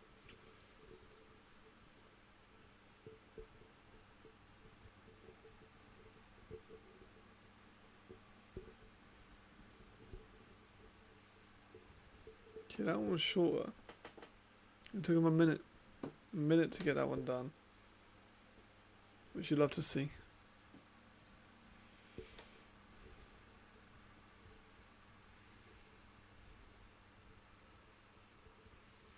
First and 20. That shot was a middle. That was good. Starting to see a little bit of those sparks we saw in the first drive, second drive. It's Kazin here.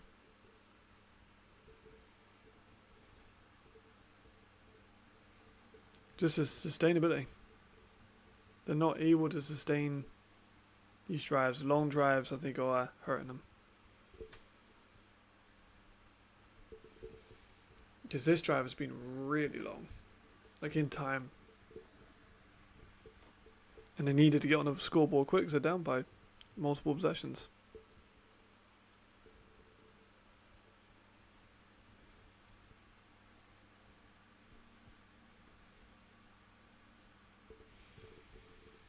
Lacked the big plays on these games. The first games were insane though. I think we got spoilt with the first games, and the second games have been not as good. The Berlin versus Wroclaw game was a classic. Fire in Cologne was fun while it was competitive, and then Fire pulled away, but we kind of expected them to do it anyway. But the fact Cologne were in it. And then Prague and Hamburg was good for a little bit. And then the momentum got slowed down. That was a good catch though. I think Redeem just went for a big gain. On 3rd and 9. Now they're in the red zone. We have to speed it up though. Clock is ticking. They got to speed it up. If they can score here, they'll be within 10 points. There's just not much urgency.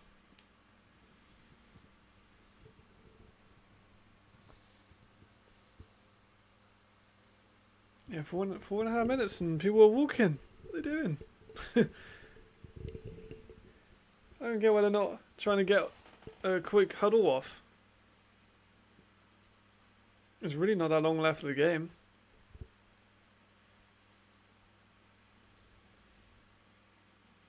Yeah, they fucked it. They had to call a timeout because they couldn't get a snap. I don't get how there's just miscommunications on the offense of the ELF, I think, at the moment.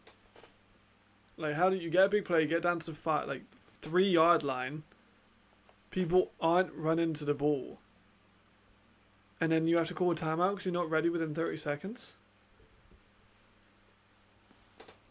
I don't know what's going on with that. I feel like that should be like a no huddle. Let's just run the fucking ball. You've got 2 really good running backs. I don't know how you let that happen.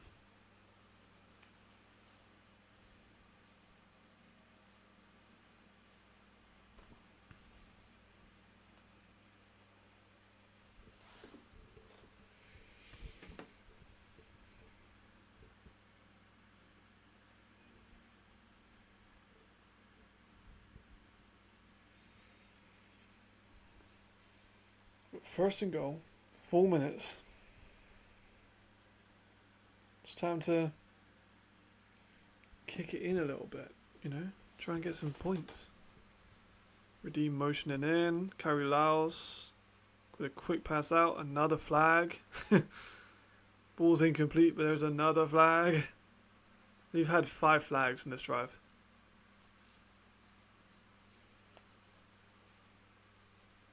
I think we might have the players come in from halftime, warm up before this drive is ended, and that might not even be an overreaction because the last flag was 5 minutes ago, 5 real-time minutes ago, and we still not finished that same drive. And the flag was on the Lions, so they went all the way up to the 3, had to call a timeout because they didn't get the ball, they didn't get to the ball quick enough. And then get an immediate flag, and now back up to the 8.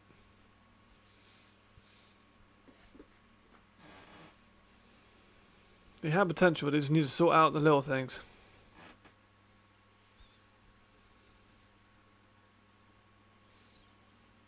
Carry Lars again, low snap, Goal line fade to redeem. Oh, nearly makes a fucking crazy catch, but it's just off the hands. At least it stops the clock.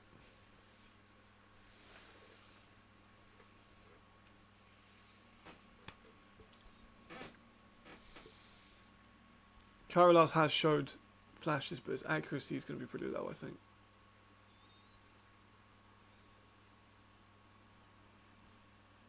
He's had to run a little bit. The offensive line's been a little bit cagey.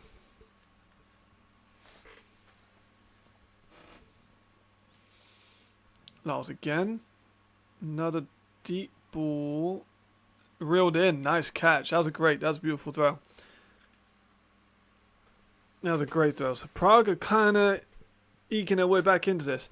I said about that when they came in from in the break. They looked really solid at the first few drives. And then they plateaued and fell off. So coming back in from this break, it's going to restart them a little bit. They got quite unfortunate that when they did restart the break, they were already on like their own goal line. That was just a really, really, really long drive, but great corner route, beautiful throw, reels it in well. It's just such a long drive. 10 points down, 3.5 minutes.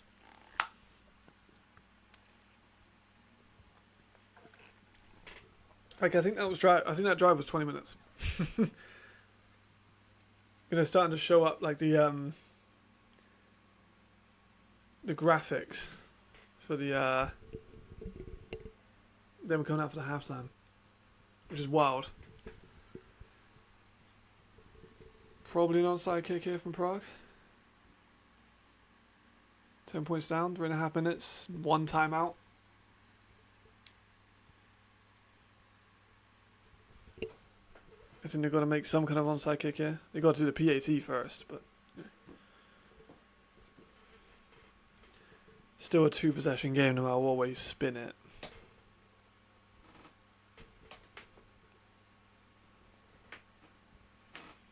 But they're meant to be a line-up for the PAT, but I'm not like they are, unless they kicked it didn't show us.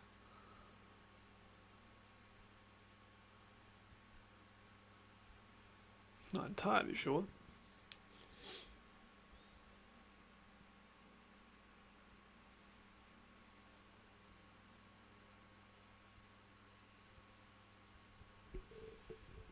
Yeah, they're just not showing it.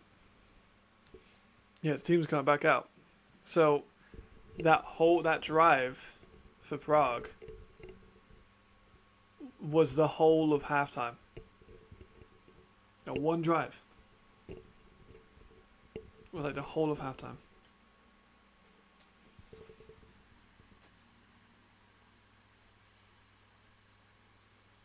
Which is insane.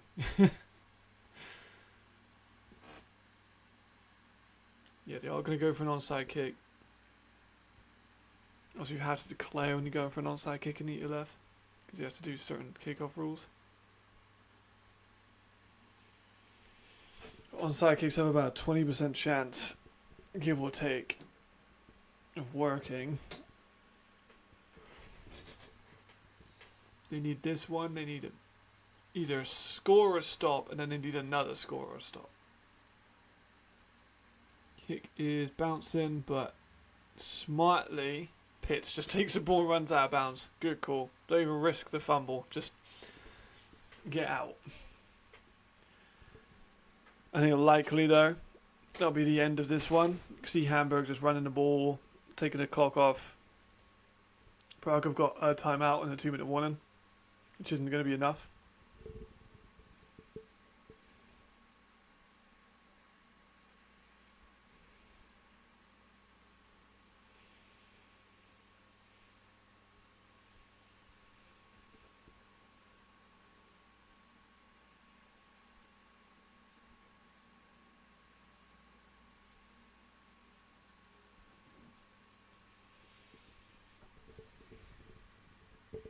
So mad again. I mean, the Prague defense has stepped up in the second half, like the second half, I guess you could say. They looked a little bit vulnerable before the break, and then after the break, they've looked improved. No, Abeloa has been a player that's been around the ball.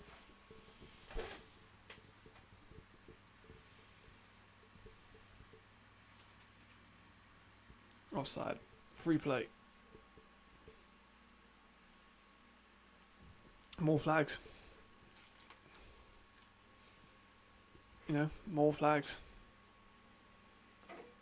Had 10, 15 flags since the restart. It's caused a really stop and start game.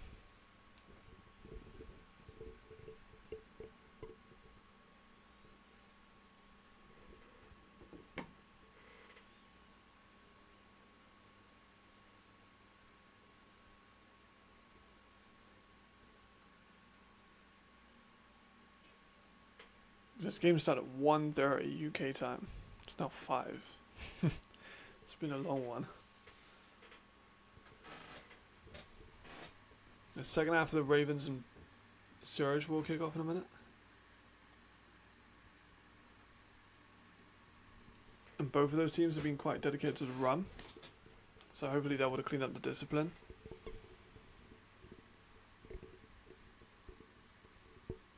There you go there. Hamburg is just running the ball, keeping on the ground.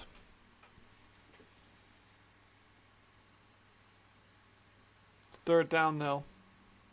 3rd and 3. If they get this one, it's pretty much over.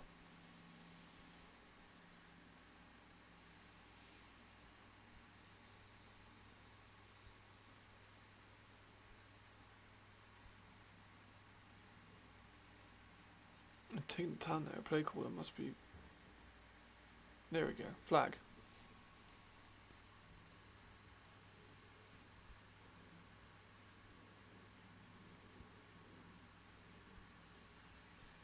Weird defensive move. I'm not going to comment on that. I know Avaloa. Don't know why he's doing that. Well, 10 points down, but you know.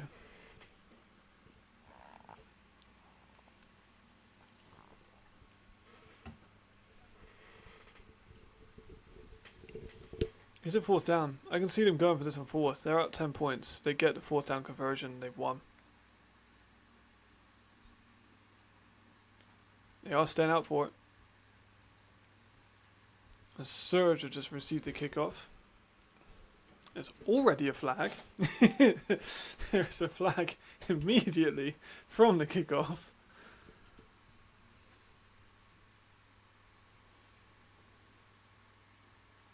And Sea Devils used them on their timeouts. So they tried to get them offside. Instead they might just punt the ball out.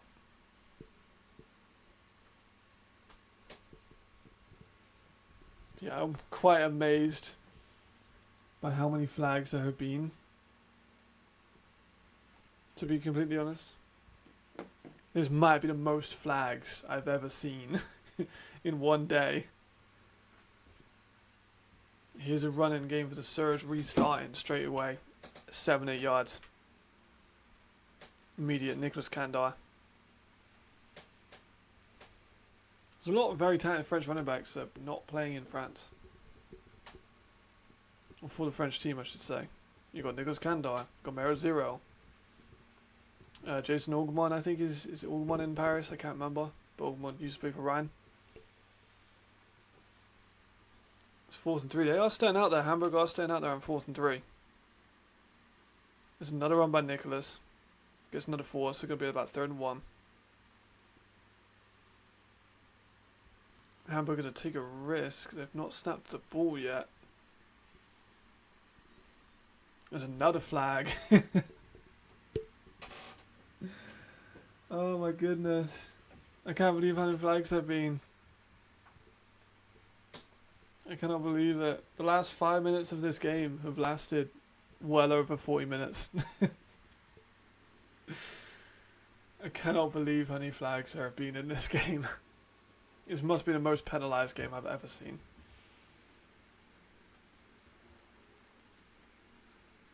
I mean, that one drive lasted the entirety of halftime in the other game. Hamburg are going to punt. So they lined up for the fourth down, didn't get it, so called a timeout, didn't get the look they wanted to, so called a timeout. That's fair enough. And then came back out in the same look, and then got a flag, and then decided to punt. Odd.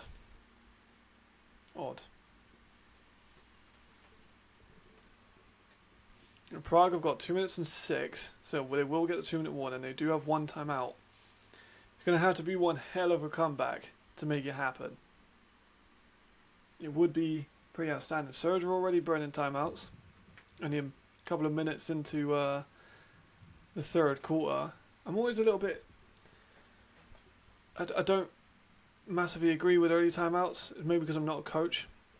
I don't really see the point in the early timeouts. Are so valuable.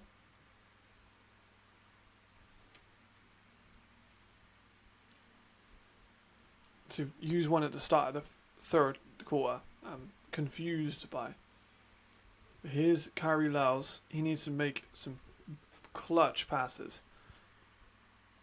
But he throws off the sack, makes a play downfield off the hands. Kyrie Laus did good there, but just off the hands of the receiver. Evades a sack. Phils Jackson and another flag. Oh my gosh. Hennessy gets a good gain for about 20 yards. On a pass to Paul.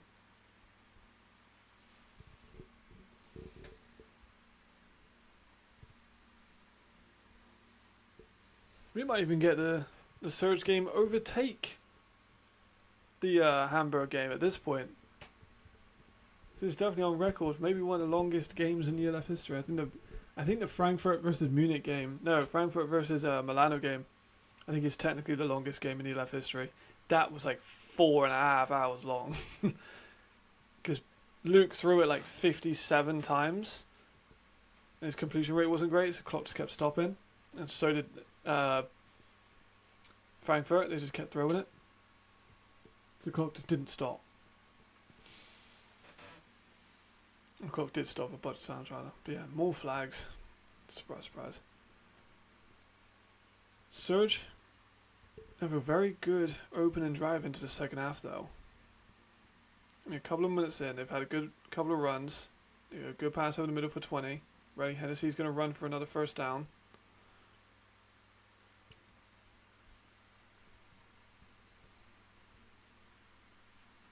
Yeah, they're having a ref break.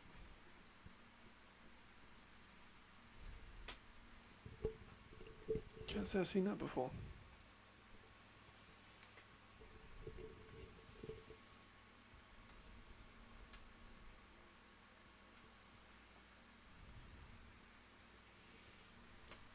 On a 12-yard line, Surge. Handoff. Gets maybe a yard. Prague get a decent game with Fields Jack. No, Merrill 0. Just a pass reception out of backfield.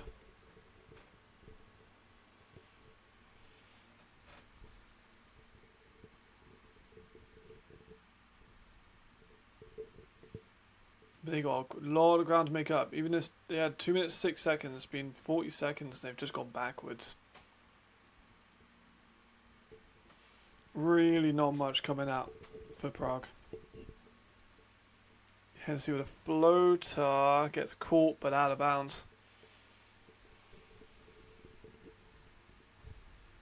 Not able to get Steigerwald. Not able to get feet in.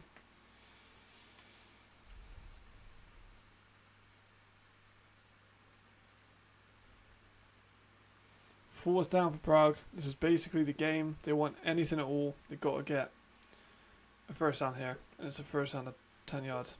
Maybe 8. Immediate pressure off that right side. Fourth down, thrown into the dirt.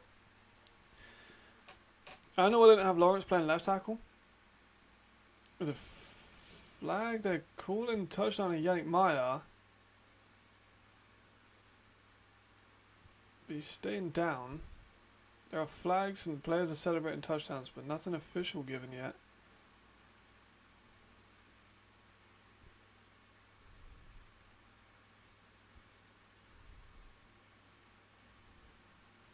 Fans are celebrating, but the referees have not given a signal.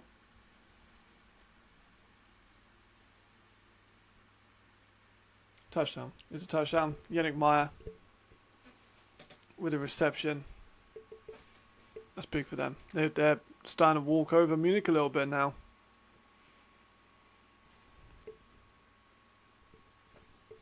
Kind of an interesting one.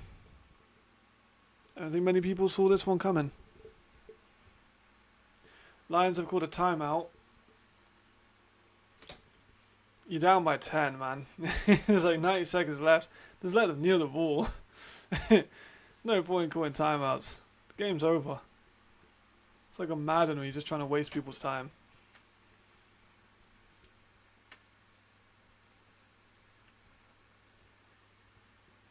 But Surge are going to kick the PAT. Kickings today has been a lot better than yesterday. That one's good.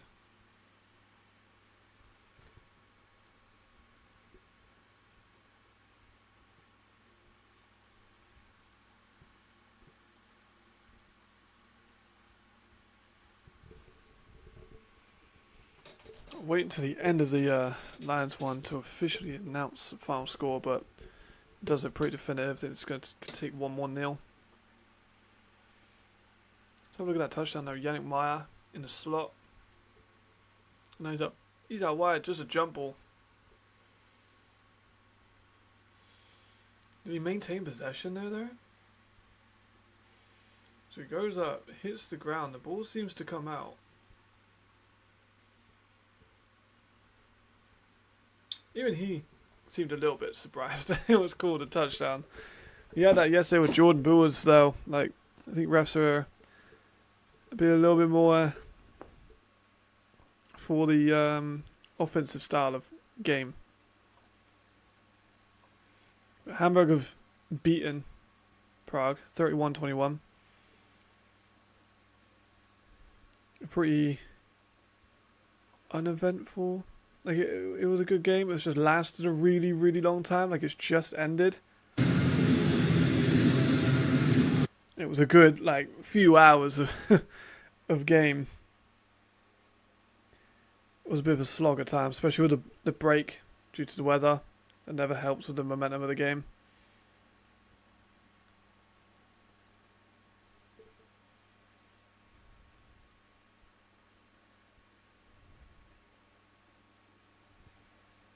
But 20 to 3.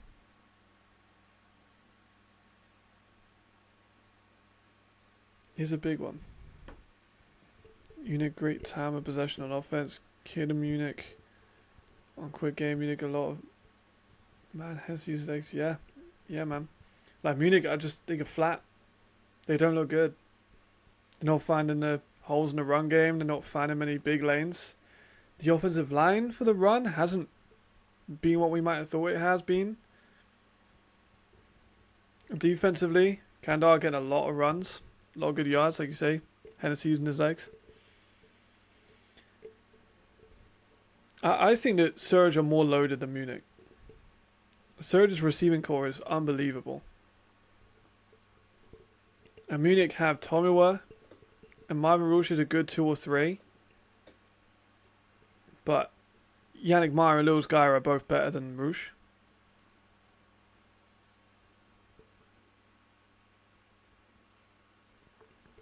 John Cole hasn't been as good as Markel, which is extremely harsh. But of course, when you lose a Triple Crown win and you bring in the next receiver, kind of expect him. Yeah, Surge defense are good. I'm glad that Chad, who just made the tackle then, has been able to like be on a good team because he's been a good player on bad teams. So I'm glad that Chad is actually getting his flowers on a good team.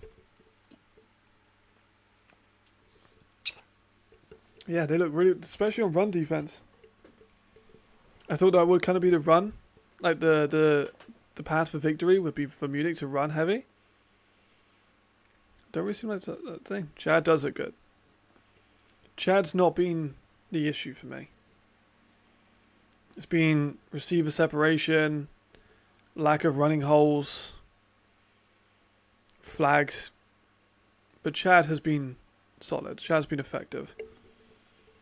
You've just not exactly got a ton to work with. They do it better. That fucking Prague Hamburg ending has drained me for energy. So many flags. Did you watch that one, Jamal? Like the last part of that game? Because they had one drive that lasted the entire halftime break. The one drive was about half hour long. It was just exhausting. So my voice is gone from the first few games. And my energy has been sapped by that game in particular. And a slow start to this one.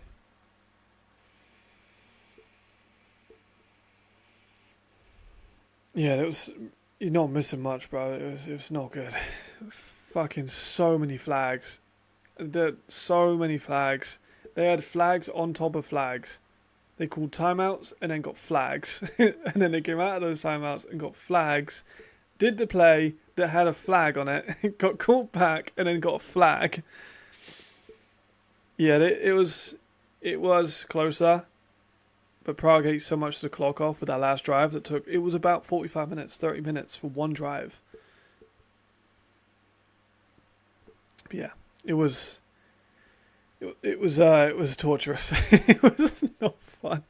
It was not fun. I'm glad now I can just watch the one game, not the two of them. We're well over halftime now, so it's fine. It's close like I expected it to be, but it was certainly not high quality anything at the end of it. It's Tommy Worth or Rodney. Rodney did well to get out of that, but you know what I mean? It's just, there's not as many holes as I would think. And they got Martin Worthman, Dominic Antra, Garrett Brandt. All these great offensive linemen, but they've not really been able to dominate the Surge defensive line.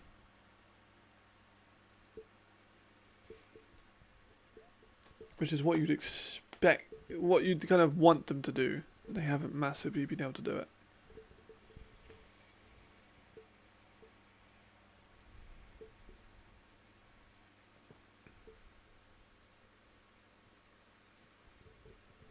They do seem to be getting better. They're doing a lot of those motions as well, like those two.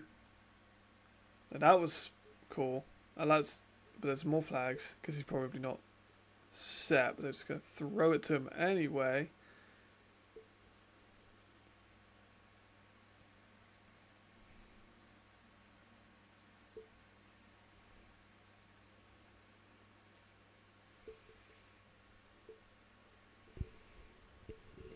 Looks like it's going to be on the offense for that motion.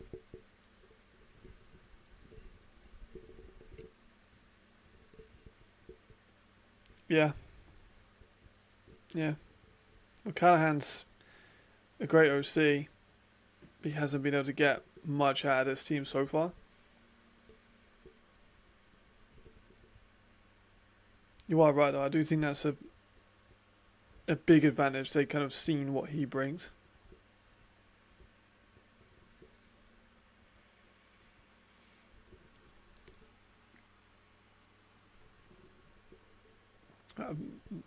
It's very different offense than last year.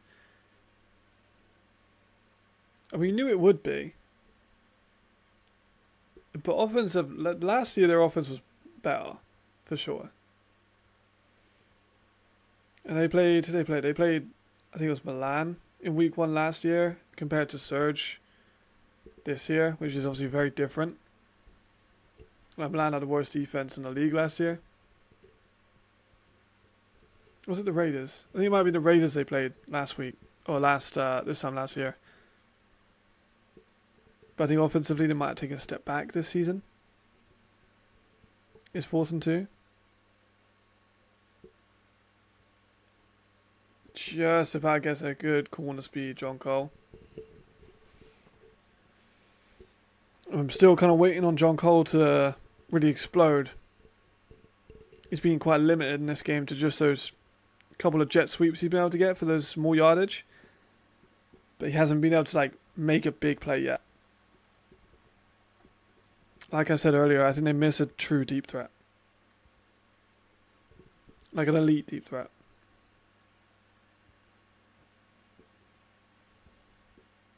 I think Callahan's probably tried to find someone like Jarvis. We had Sydney last season. Oh, a big play. Great play. More explosive last year, yeah. Yeah, I mean, Jarvis was incredibly explosive. Chris Strong has a big arm. He's not as accurate as Chad, but he does have a big arm. He can make those huge plays. I think the Raiders' receiving core last year is better than the Ravens this year. Like Marco Schneider and Philip Hahn, I think, are better than Marvin Roush and Lawrence Regler. Might be a hot take.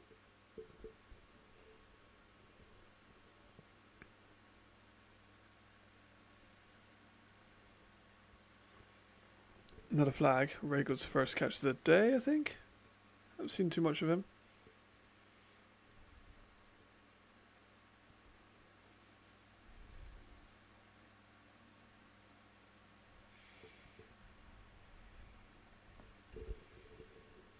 Not sure what the flags were for. Oh, it was false start. Okay, fair enough.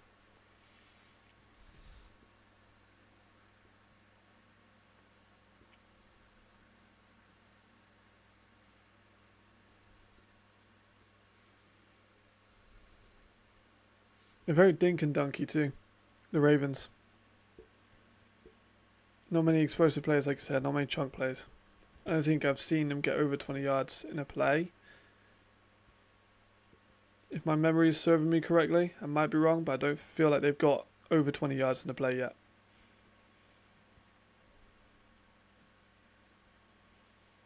And they're 17 points down, so they're 3 possessions. They need to start trying to score quick.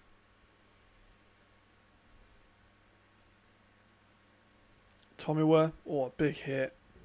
Salvo's down. That's Wentzler. Huge hit.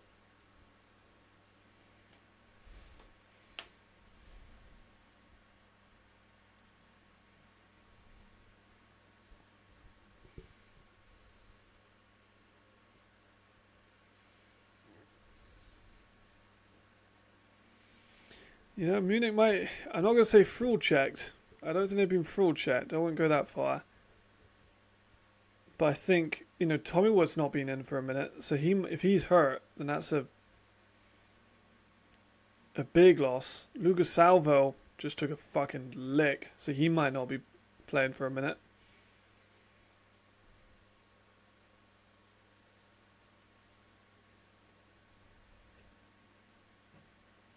I don't know, man. I feel like Munich might fall down my power rankings. I can't remember where I had them. I'm going to have to check where I had them. You do that real quick. Let's do an impromptu power ranking.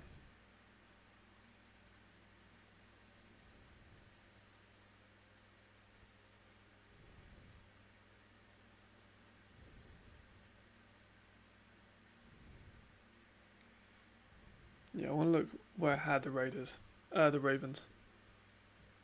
Because they're definitely going to fall. They're definitely going to fall. Alright. Let me have a look. Chaz getting out. John Cole, short gain. Alright, so the Mercenaries last. Mercenaries aren't going to be last anymore. Dragons at 16, they'll probably go up. Enthroners at 15, there.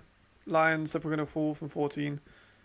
Milan are definitely going to fall from 13. Milan might be last. Cologne are going to fall from 12. Although they did show flashes, they're going to fall from 12. Hamburg, around 11, I think that's fair. Now, Tony Tate would be a brilliant signing. I'd love to see that. That's a really good shout. It's flags. Marvin Roush has got the ball in his hands, but there are flags. Yeah, bro, you were 16th back in the day, like 2 weeks ago. You're not 16th now. Don't worry, Khaled, you're fine. Don't worry. This was 16 last week. 2 weeks ago, you were 16. Not 16 anymore. And also, this is at the point where you didn't have all your signings yet. You weren't a dragon 2 weeks ago. So, you gotta relax. Thunder at 10. I think they might go up. Raiders at 9, they're going down. Madrid at 8, we don't know. Vikings at 7. Might stay about that. I wasn't as hot back in the day, yeah.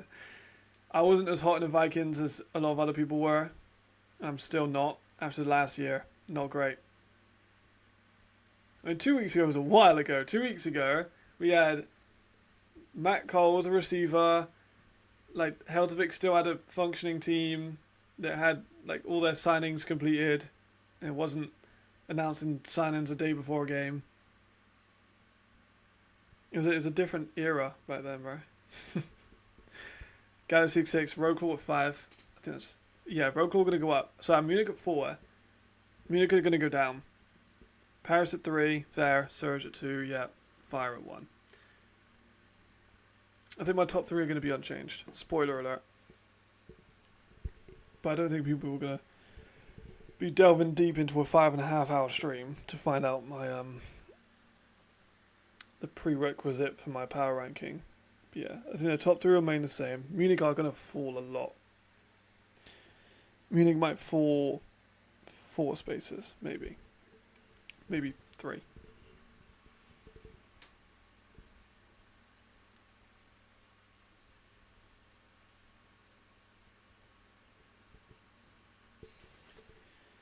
Shit, Surge might be...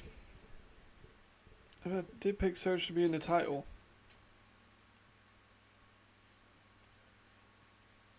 Surge might have some problems though with using this. No, this was just basically this is just them. They got one of the easiest strength of schedules to Surge, and the Ravens have the easiest strength of schedule.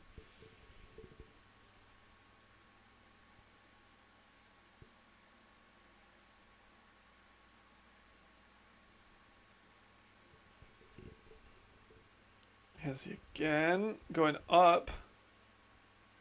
Incomplete, no flags. I was impressed by the Dragons though. Jai was awesome. Jai was really good. Like, that offensive line was terrible, and Jai just took advantage of him. British D tackle, I can never pronounce his name correctly. Mushnai. Don't think that's how you say it at all. But he was a lot better than I thought he would be. Stephen McCluskey was really good. Surprised me a lot. I was skeptical of the signing at first, as I said on my tier list. But he was really good. Really good. Yeah, he proved me wrong a lot. The Panthers can defend the pass. Sure, the pass is going to be immaculate. I think I'm favouring the Panthers. Yeah, I'm going to say that. I think the Panthers are the favourites in that matchup. Surge look good. Don't get me wrong. Like, the Surge are dominating, which I didn't think that they would. I didn't think we'd have a dominant team in this matchup. There'll be a little bit back and forth, but I do think that Panthers have more firepower. I know they're playing Berlin, but like, I mean, that was pretty fucking awful. You know what I mean? Like, that's not good. And the Panthers weren't perfect. But Panthers overcame the adversity. They they got defensive turnovers. They had a lot of success with the run, and with the receiving backs were like so good. The receiving backs were awesome.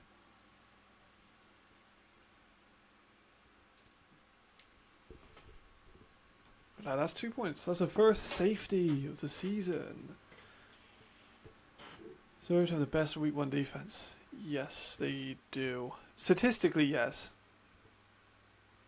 And probably in actuality. Yeah, I'd go with that. Yeah. I think they do. Especially against a Ravens team. The Ravens team also lost John Shoup. He was their offensive, yeah, their head coach last year. Great offensive mind. And they lost him. So their offense was never going to be last year. I mean, defenses league-wide this year haven't been great. We had a 32-0. So the Raiders did have the best statistical. But fuck me with a Milano team bad. Not good. Really not good. Milano might be last in the power rankings. Generally. Because I thought going in I was kind of warming to Bronkenhurst. But he didn't look great. Threw a couple of picks. The line looked poor. The running game couldn't get started. Receivers were dropping. Play calling was bad. Didn't get Mario Flores the ball until the end of the first. They got him one catch for the end of the first. And I don't think they got him again until the fourth. Didn't give... I said Mario Flores. I meant Flores Calderon. They didn't give Flores Calderon the ball at all. And I don't get why. It was very clear they were missing Tommy. But Anthony fucking Brown. I know Khaled's probably having PTSD flashbacks from Anthony Brown. But he was damn good. He was really, really, really good. Excited to see how he would do against Milan. I think he's going to torch Milan. Because he moves around a lot too. He doesn't just stay on one position.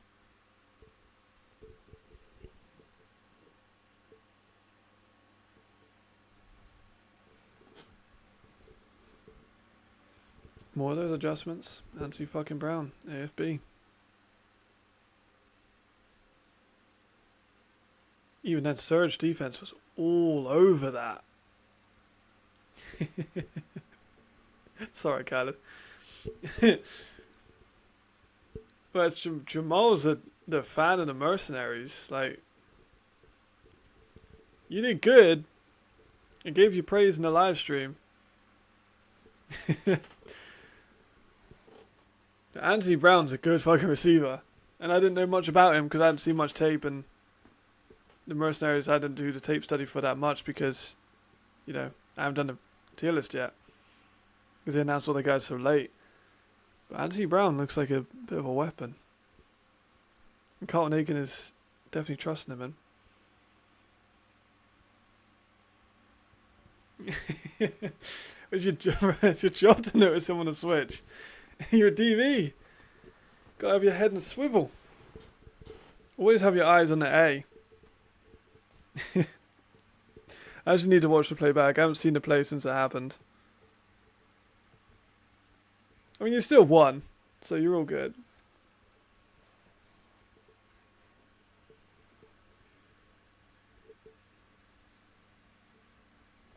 Yeah, he is good. Would he be your best receiver you played, Khaled? I mean, you played some damn good players when you played against UE.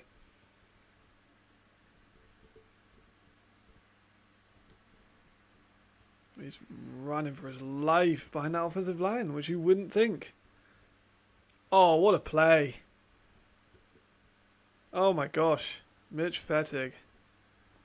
What a fucking play. God damn. What a catch. That's why he's first team.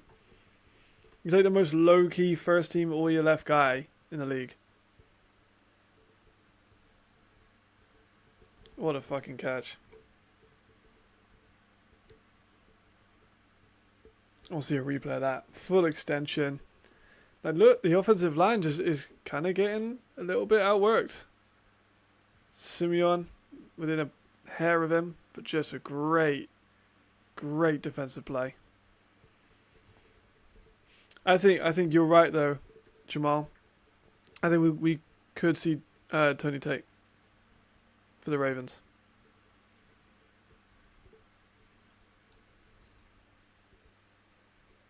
Or possibly the Raiders.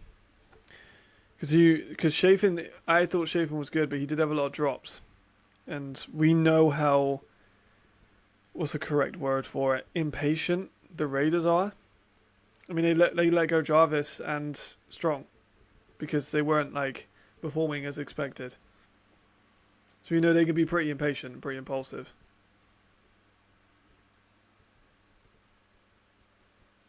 Oh yeah, Donadetti was a savage. I forgot about Donadetti, how good he was.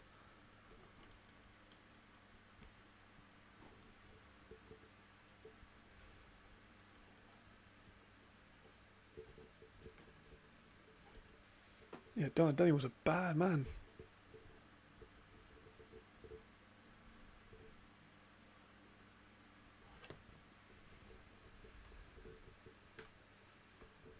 Serge, I think it's gonna take this one. You're behind on the game? My bad, bro. Oh, a bit of a... So, Jet, there's Gaia. That's a hell of a catch, though. You are right. It's Mitch Fettig. People don't talk about Mitch Fettig enough. He got first team all year left, so it's not like he's that slept on. But when people talk about like elite corners, they'll talk about, Ken Hike, and some will talk about DeJohn Owens, which is fair. You'll get a few people talk about like Marcelo Beard. But people don't really talk about Mitch Fettig. And they should. He has some of the best change of direction as a corner, I think, in the league. And obviously he can go up and get the ball. Like, we know he can do that. That starts the fourth quarter.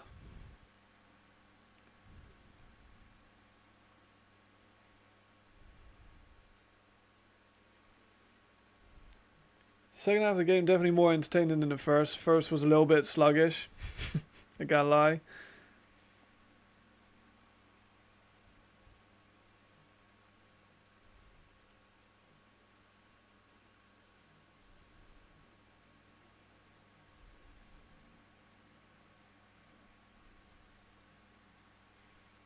Is certainly warming up a little bit.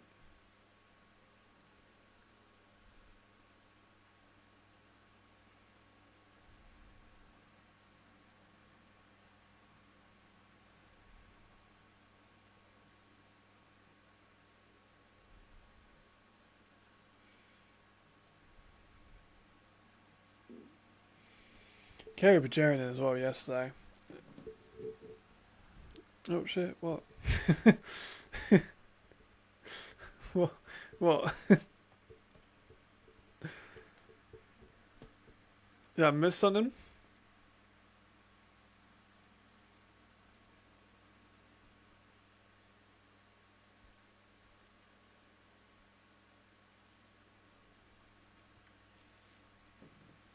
Did I miss something, Jamal?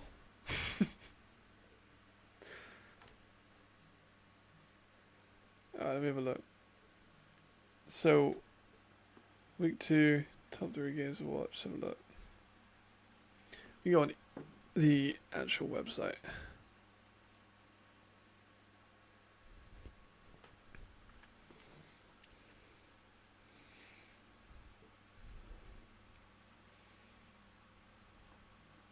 We've got Game Center. Week 2. Alright. Surge and Panther. Already. Dragons and Bravos. And the Fire in the Galaxy. That's my 3. Fire and Galaxy is going to be an awesome game. Surge and Panthers is going to be really interesting to see how the Surge defense deals with the Panthers offense. And then the El Clasico, the first ever ELF El Clasico. First look at Madrid. It's a revenge game for a lot of those guys. Dragons are riding high after a week 1 win.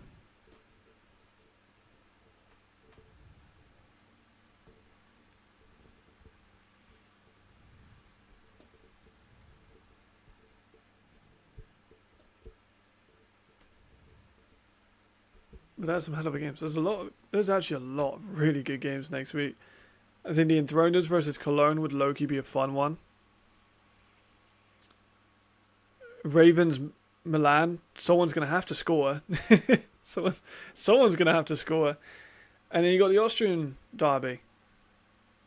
I think the Austrian derby will be a good one, but I do think the Vikings are still favoured quite heavily. Yeah, Hamburg I'm not as sold on now. Like, I do think it'll be a good game with Paris. I do still think Paris are going to win by quite a lot. Oh, look at the fucking push by the O-line there. Holy shit. Wow. Yes, like, did you see the fucking hole? Like, look at the push. Oh my god. That is elite line play. Only got a few yards out of it, but you should have had more.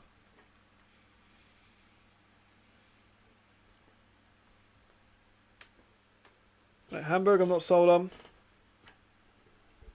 They had a few really big plays, but they still gave up a lot of points. Oh, what a fucking catch. Holy shit. Lewis Geyer, man. He's quickly making a case for one of the better Europeans. He's just been getting better and better and better. C-level secondary is good, but I don't think he's as good as, like, Surge or Paris.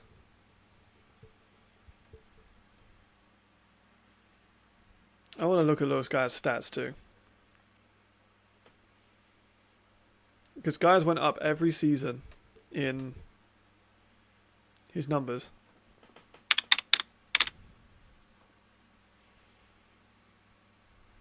Yeah, so bear in mind he's also 22 years old. So Lewis Guy is 22. He's just done that to a former Clemson defensive back and ELF All-Star. So note that down too. In 2021, he got 450 yards. In 2022, he got 687. And in 2023, he had 863. So he's going up for about 200 yards a game. I think Lewis Guy might get 1,000 yards. Look, he's doing that to fucking former Clemson receivers. No, it's not Darius. Alright, don't worry, it's not Darius. I thought it was Darius St. Robinson. My bad, sorry Darius. It's not Darius. But holy shit. He's going up by 200 yards a season. He's 22 years old. And he's technically the third choice receiver. That's not normal. That is not normal.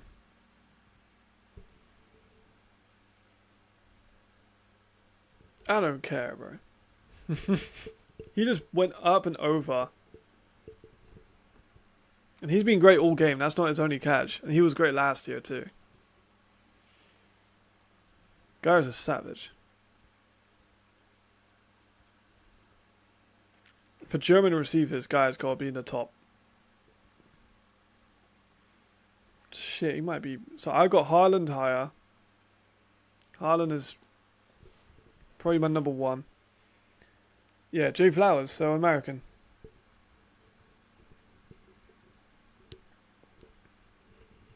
I got Haaland at 1. Yeah, Gaia might be the number 2. He might be the second best German receiver. I'm trying to think of anyone off the top of my head that I would have over him.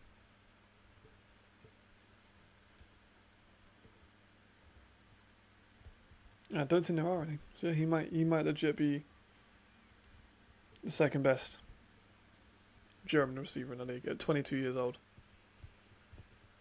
He's also had 3 years of experience within the league. So he was playing some former D1 DBs at the age of 19, which is usually when you're like a sophomore in college.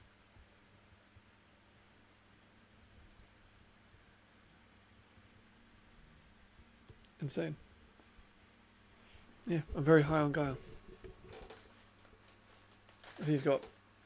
He'll be in all year left. Like, if he plays for, say if the league carries on for like 10 years, he could legit be like a 10-time All-Star. Can you imagine that?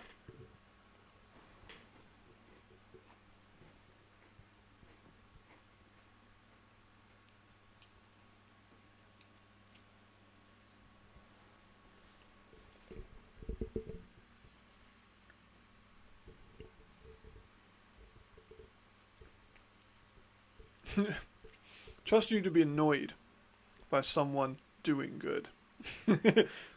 You're like the biggest op I've ever seen. Like, just, oh, fuck that guy. He did the same shuttle drill as me. There's John. Bit of room. You know, you embody, I know we both used the meme, you embody the, like, black dude in a suit at the funeral. I feel like that's just, like, the energy you give off.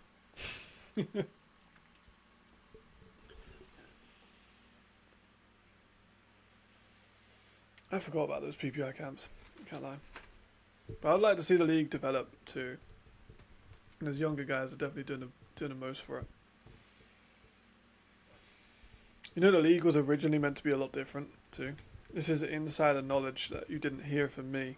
And I don't think anyone inside the ELF is going to watch 5.5 hours into this live stream.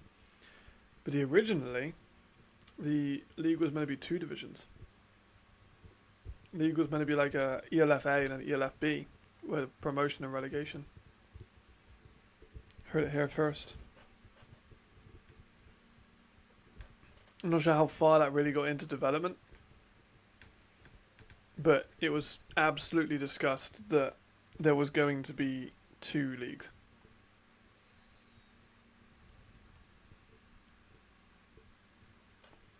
I'm not sure how they would have done it. I don't think it would have worked as well. I much prefer having 1 league, because I think a promotion and relegation wouldn't have worked. We already have seen the Rams and the Kings die. So I don't think it would have been good for the league. But it was planned. I have that on reputable sources. I'm not sure how they would have decided who was in each league in the first year.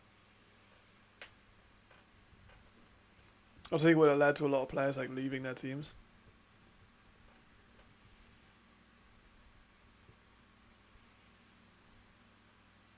There's Jeffries again, fighting like 3 guys on him. Like, I really thought this offensive line was going to be better. It's not been great. Chad's kind of fighting. Feel bad for him.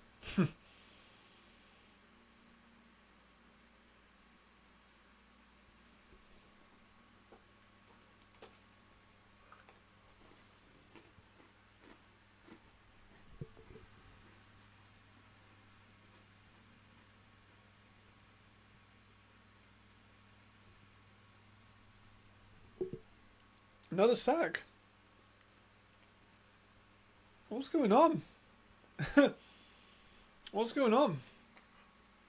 We talked all this about their offensive line all preseason. It's not been good. Surge have dominated. It's a big surprise.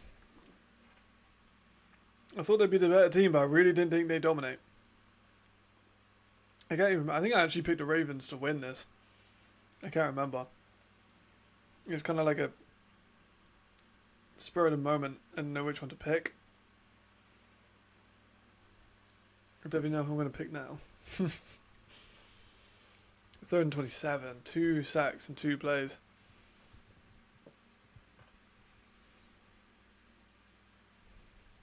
Jump off to Rodney. Got a good amount of room. That's what they need to do, man. But I haven't seen Tomiwa in a long time. I think Tomiwa might be hurt.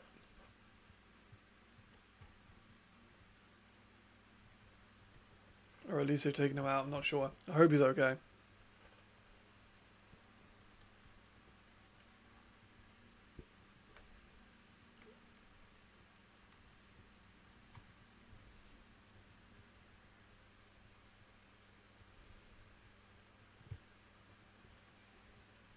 Making a punt. They got 11 minutes to really try and make something. At 22 points down,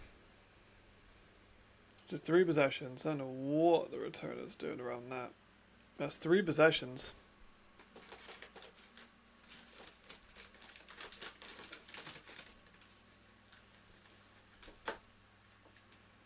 It's 12. Oh, it's tut. I always think 12's tut. It's 13. I don't know why. Or 3. I think it's because of his Auburn number. And Chad's 3.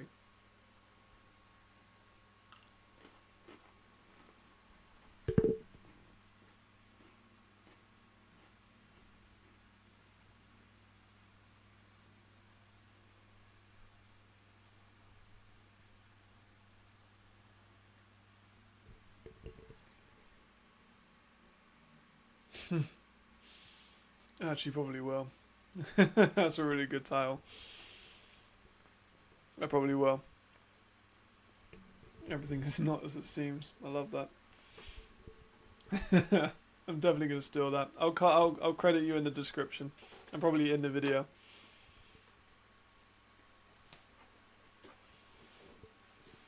Yeah, I'm going to have to do a review. I'll probably do that tomorrow. Try and get it out for tomorrow if I can.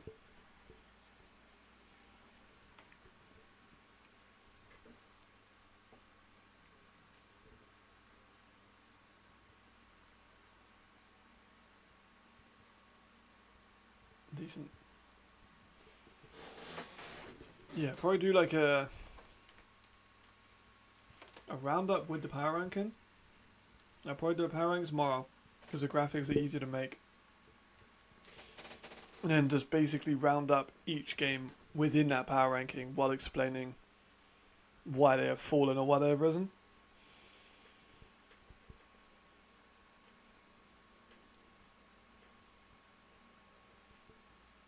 Because I'll have AFI on me. AFI are going to want me to make something.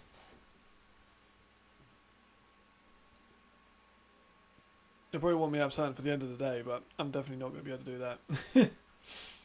I've been streaming for 6 hours.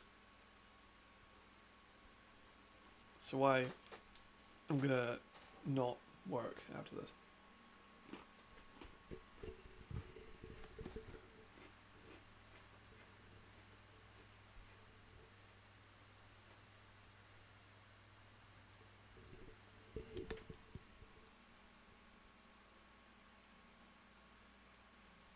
Yeah. It can be next week's. Throw it down here for a surge. That's a big run. Helps with the fourth, but I think they're still going to kick it. Now, Munich. Now is what you need to score on. You need to score on this one. 22 points down. You need to start doing things. Start kicking it into gear. If you don't get it now, then they might never get it all. Because Nicholas has been good in the run game.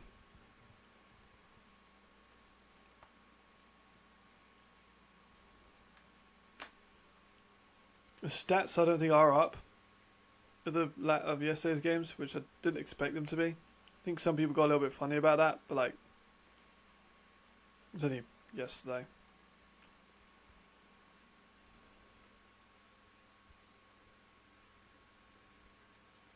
That's a great punt.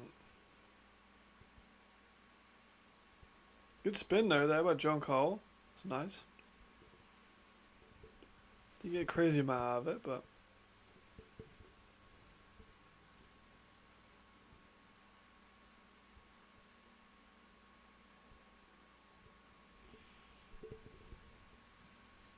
Syria's defense definitely better. They've only allowed 3 points to a Munich Ravens team that everyone thought was going to be pretty high flying. Definitely not been. Definitely not been.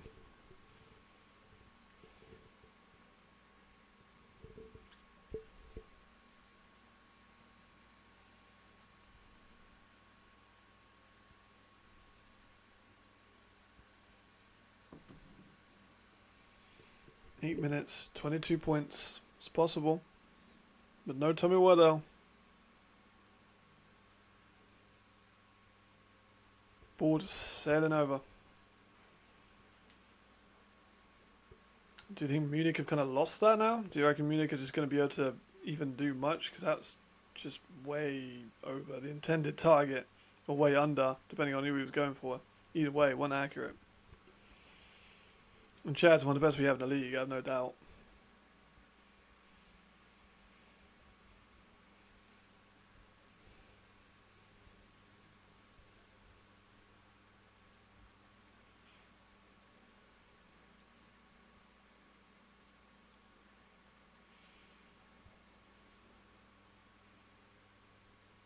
Hard to really see what's gone wrong for Munich.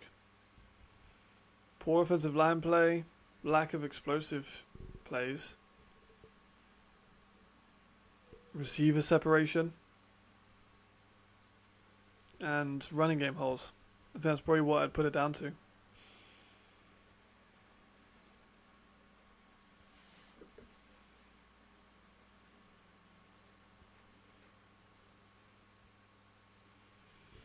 And of course the Surge are doing well, but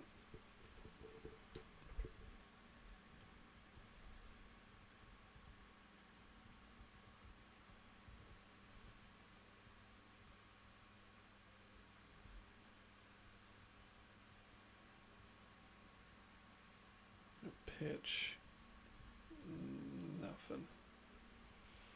Nothing at all. Just can't get a run game started. Now look how many Surge players are just there immediately. Like instantaneously. They can't get anything started.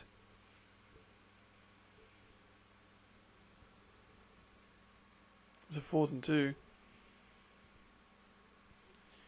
I mean, Roosh was an all-star returner. He is an experienced veteran. I think he's a good 2 or 3 receiver, but I wouldn't have him in the same class as Yannick Meyer or Lewis Geyer. Think, who would I have him connect with if it's in like a tier list? John Cole hasn't showed much. Lawrence Regler, some people really highly rate Lawrence Regler. I don't have Lawrence Regler rated that highly on my boards, to be completely honest.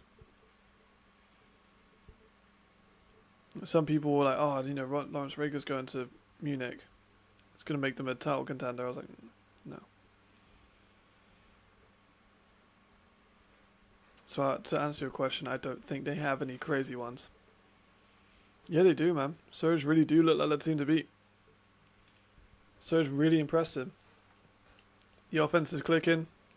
Defense is clicking. Like we've seen a few teams look really good on offense and bad on defense, or vice versa. Surge look good on both.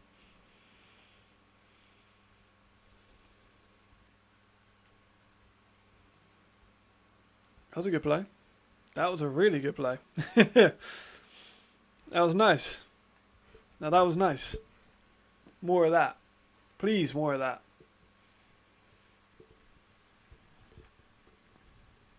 I'm really intrigued to see now the Surge versus the Fire. I think that will be a repeat final. I still favour the Fire, don't get me wrong. I picked them to go I picked them to go undefeated again. Good hole. Definitely some momentum maybe. 6 minutes left. A little bit of momentum. That was a really good play there by Rodney though. That hurdle. Excellent.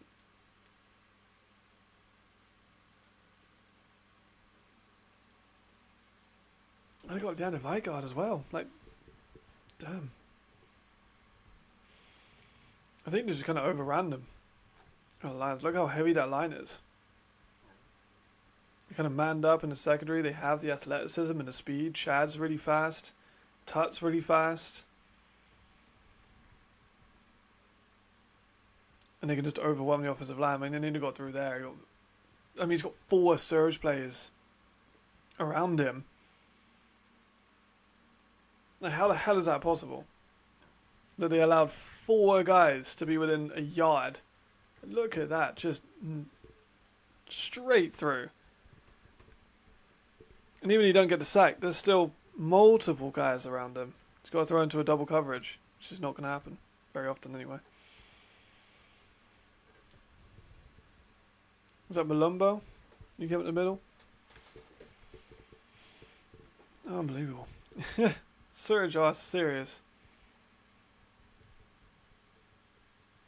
I think going in, I was a little bit like, about the defensive line. I was like, I'm not sure if it can really hang with the Munich offensive line.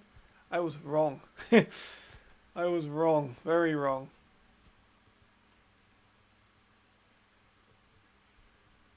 You've not just hung with them, they've been better. Just straight up.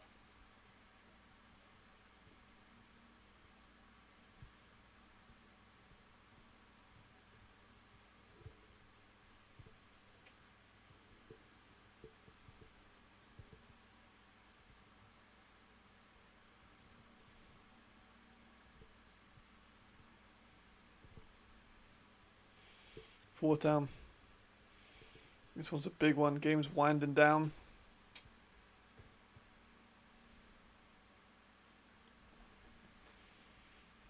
You're going to run it. They got it. Clock keeps moving though. You have to hurry it up.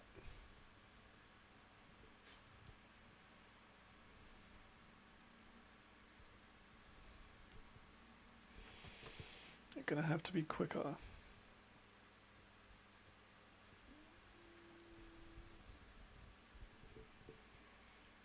You've got 4 minutes and 22-point difference. So I think realistically, Munich are probably finished. No reverse play, nice, wide open, Logan Salvo there, but Marvin Rouge is going to get around a corner, get a good amount of gain out of it.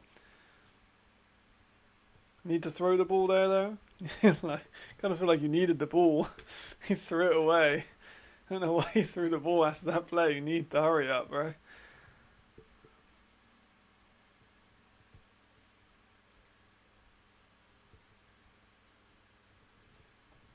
I don't know if you can throw the ball while you've not scored on offense in like 2 hours.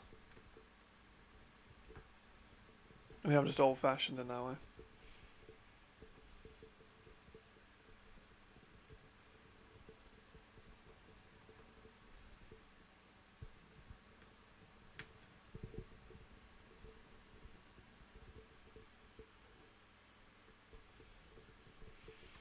I mean, Surge could find a way of being number one, to be honest. Yeah, I agree. It's going to be a great game. Really good game. Excited for that one.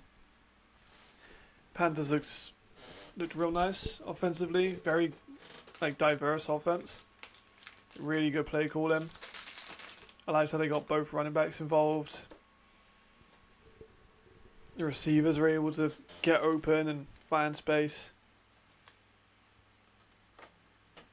I think it'll be a very good game. That's definitely going to be the game of the week. Also, Surge have had a hell of a fucking start. To play Munich, who many people consider to be one of the better teams, and then to play the Panthers afterwards, brutal.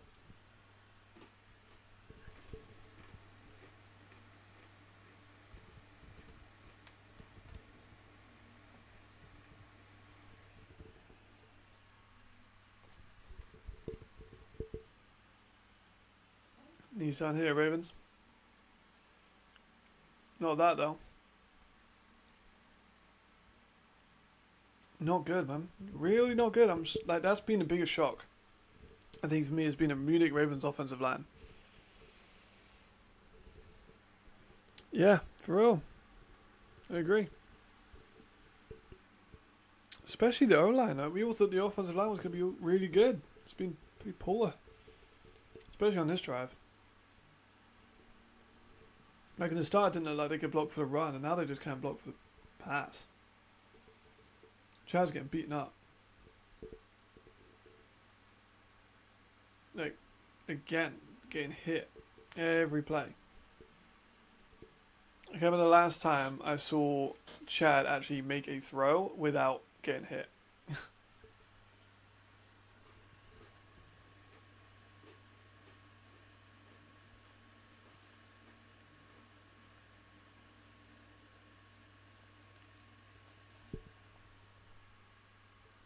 I wouldn't say it's even typical. This looks like a a team that's barely even got into OTAs.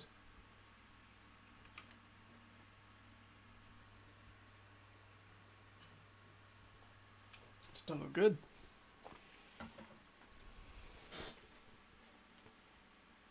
We got 3 minutes left. It's a 3rd and 17 and down by 22 points to a rival.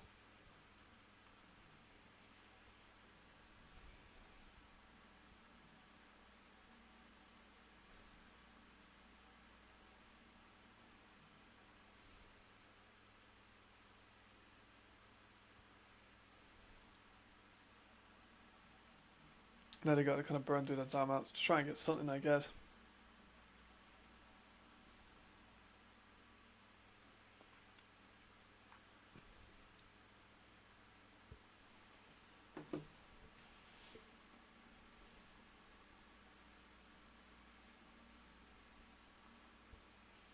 There ain't much they can really do. Now's probably that time where you just start looking for, like, deep in the playbook. Quite possibly. Because I put Hamburg, pretender or contender. Another sack. They're just burning them. Like, they're just burning them. Like, 3rd and 17, you've already taken a sack on this drive. You guys nailed again? I mean, it's, yeah, they got the former NFL dude. I can't remember his name now. I'm blanking. But look at that. Sussan just fucking swam through one of the better centers. It was, like, one of the very many people to get through. 4th and 24. To get a sack here, then fucking hell.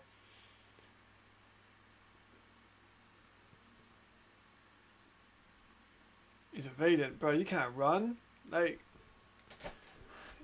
going for a run on 4th and 24, man. You gotta let that fly. I mean, even, like, at all. Kontourasu Simeon is a great linebacker. I would also be scared if he was running at me. So I probably would have just slid. So he's a bigger man than me for trying to take the contact, but this was a wash. Yeah, they might be pretenders, I think. I think you might be right.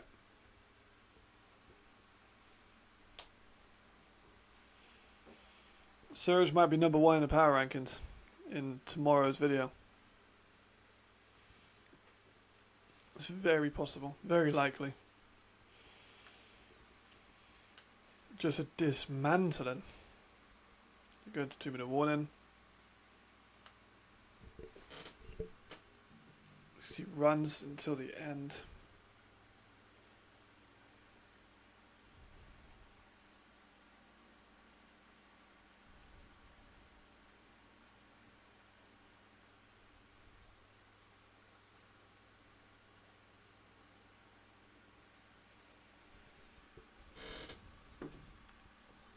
Yeah, it's going to run the clock down. 22-point gap. I really did not see that coming. I love Jadrian. Don't get me wrong. I do. However, the Surge have just beaten who, well, a lot of people thought would be a contender. And the Fire were comfortable against Cologne. And Cologne aren't great.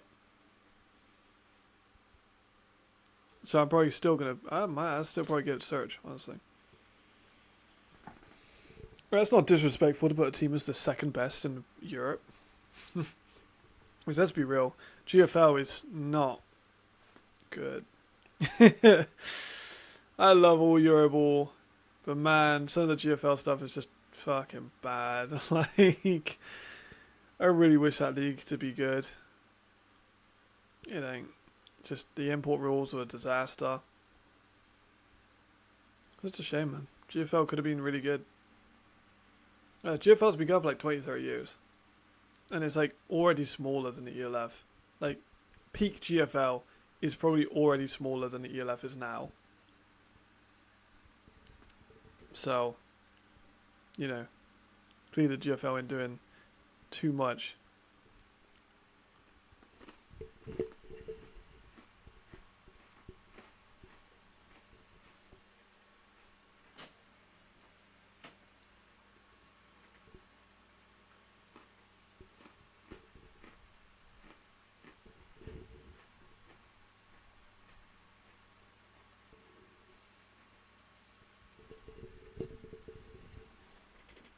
See what they got. Let's just run it out.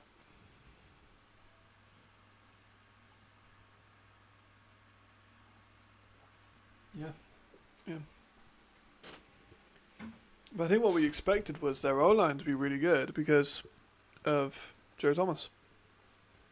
Not only would you expect him to be a good coach, but he's brought in a lot of really good offensive linemen. Well, he hasn't brought in, but they've been attracted to the club. And that's their biggest strength. We knew that they lacked weapons. We didn't know that their offensive line would be so bad. That's a flag.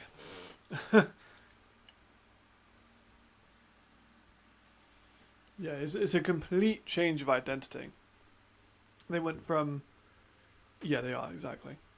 Munich went from a really high-powered offense to a pretty leaky defense. But they were extremely high-powered. Now, and then John Shoop's gone. They've got in Kendra Ellison, who is a defensive coach. And they have changed their identity a lot. Their offense isn't what it used to be. They've been without Tom Millwell for the majority of this game. They don't have an elite receiver core. Their defense is good, but Surge's offense is better.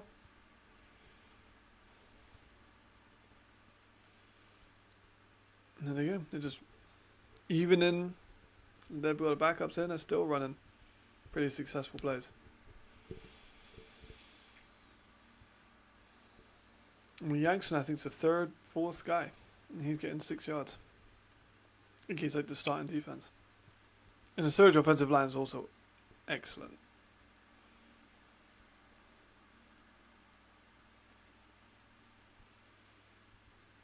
We'll see. I'll probably put the house and then making this 3rd down 3.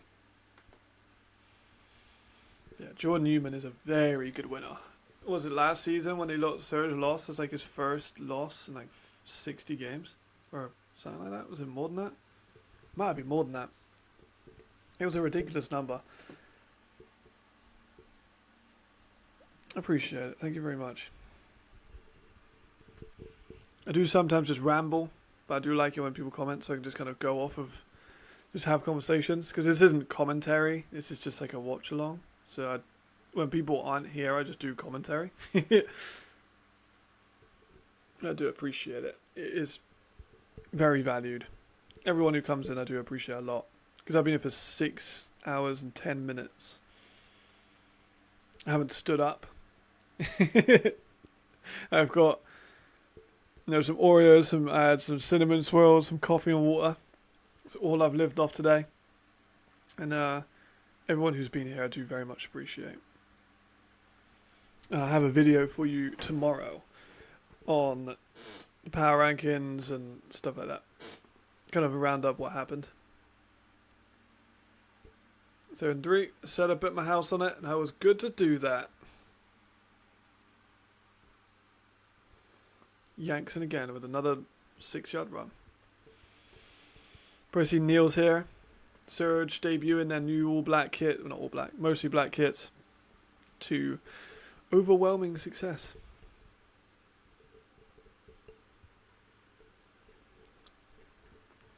$27-5. Who would have thought? There we are. Riley's going to nail it. Jordan Newman with a statement win. That's huge. That's huge. I'll wait till it goes theirs and I'll sign off. Yeah, thank you everyone for dropping in. Really appreciate it. So Surge did a lot more screens, stuff on defense. Quite successful last year. Yeah, I mean they did a few early. But Surge last year did they have a running back? Pascali, a running back, who had a few injuries. And now they got Cantar. 2 French dudes. Just able to do a little bit more. Yeah. Kyrie was solid at quarterback. I think that the time of the drives really killed Prague. Like you said, the big plays, the fumble on the goal line, the 99-yard touchdown, like back to back, ruined their momentum. They looked better at the start of the game. And then when the break happened and they came back out, they looked better again.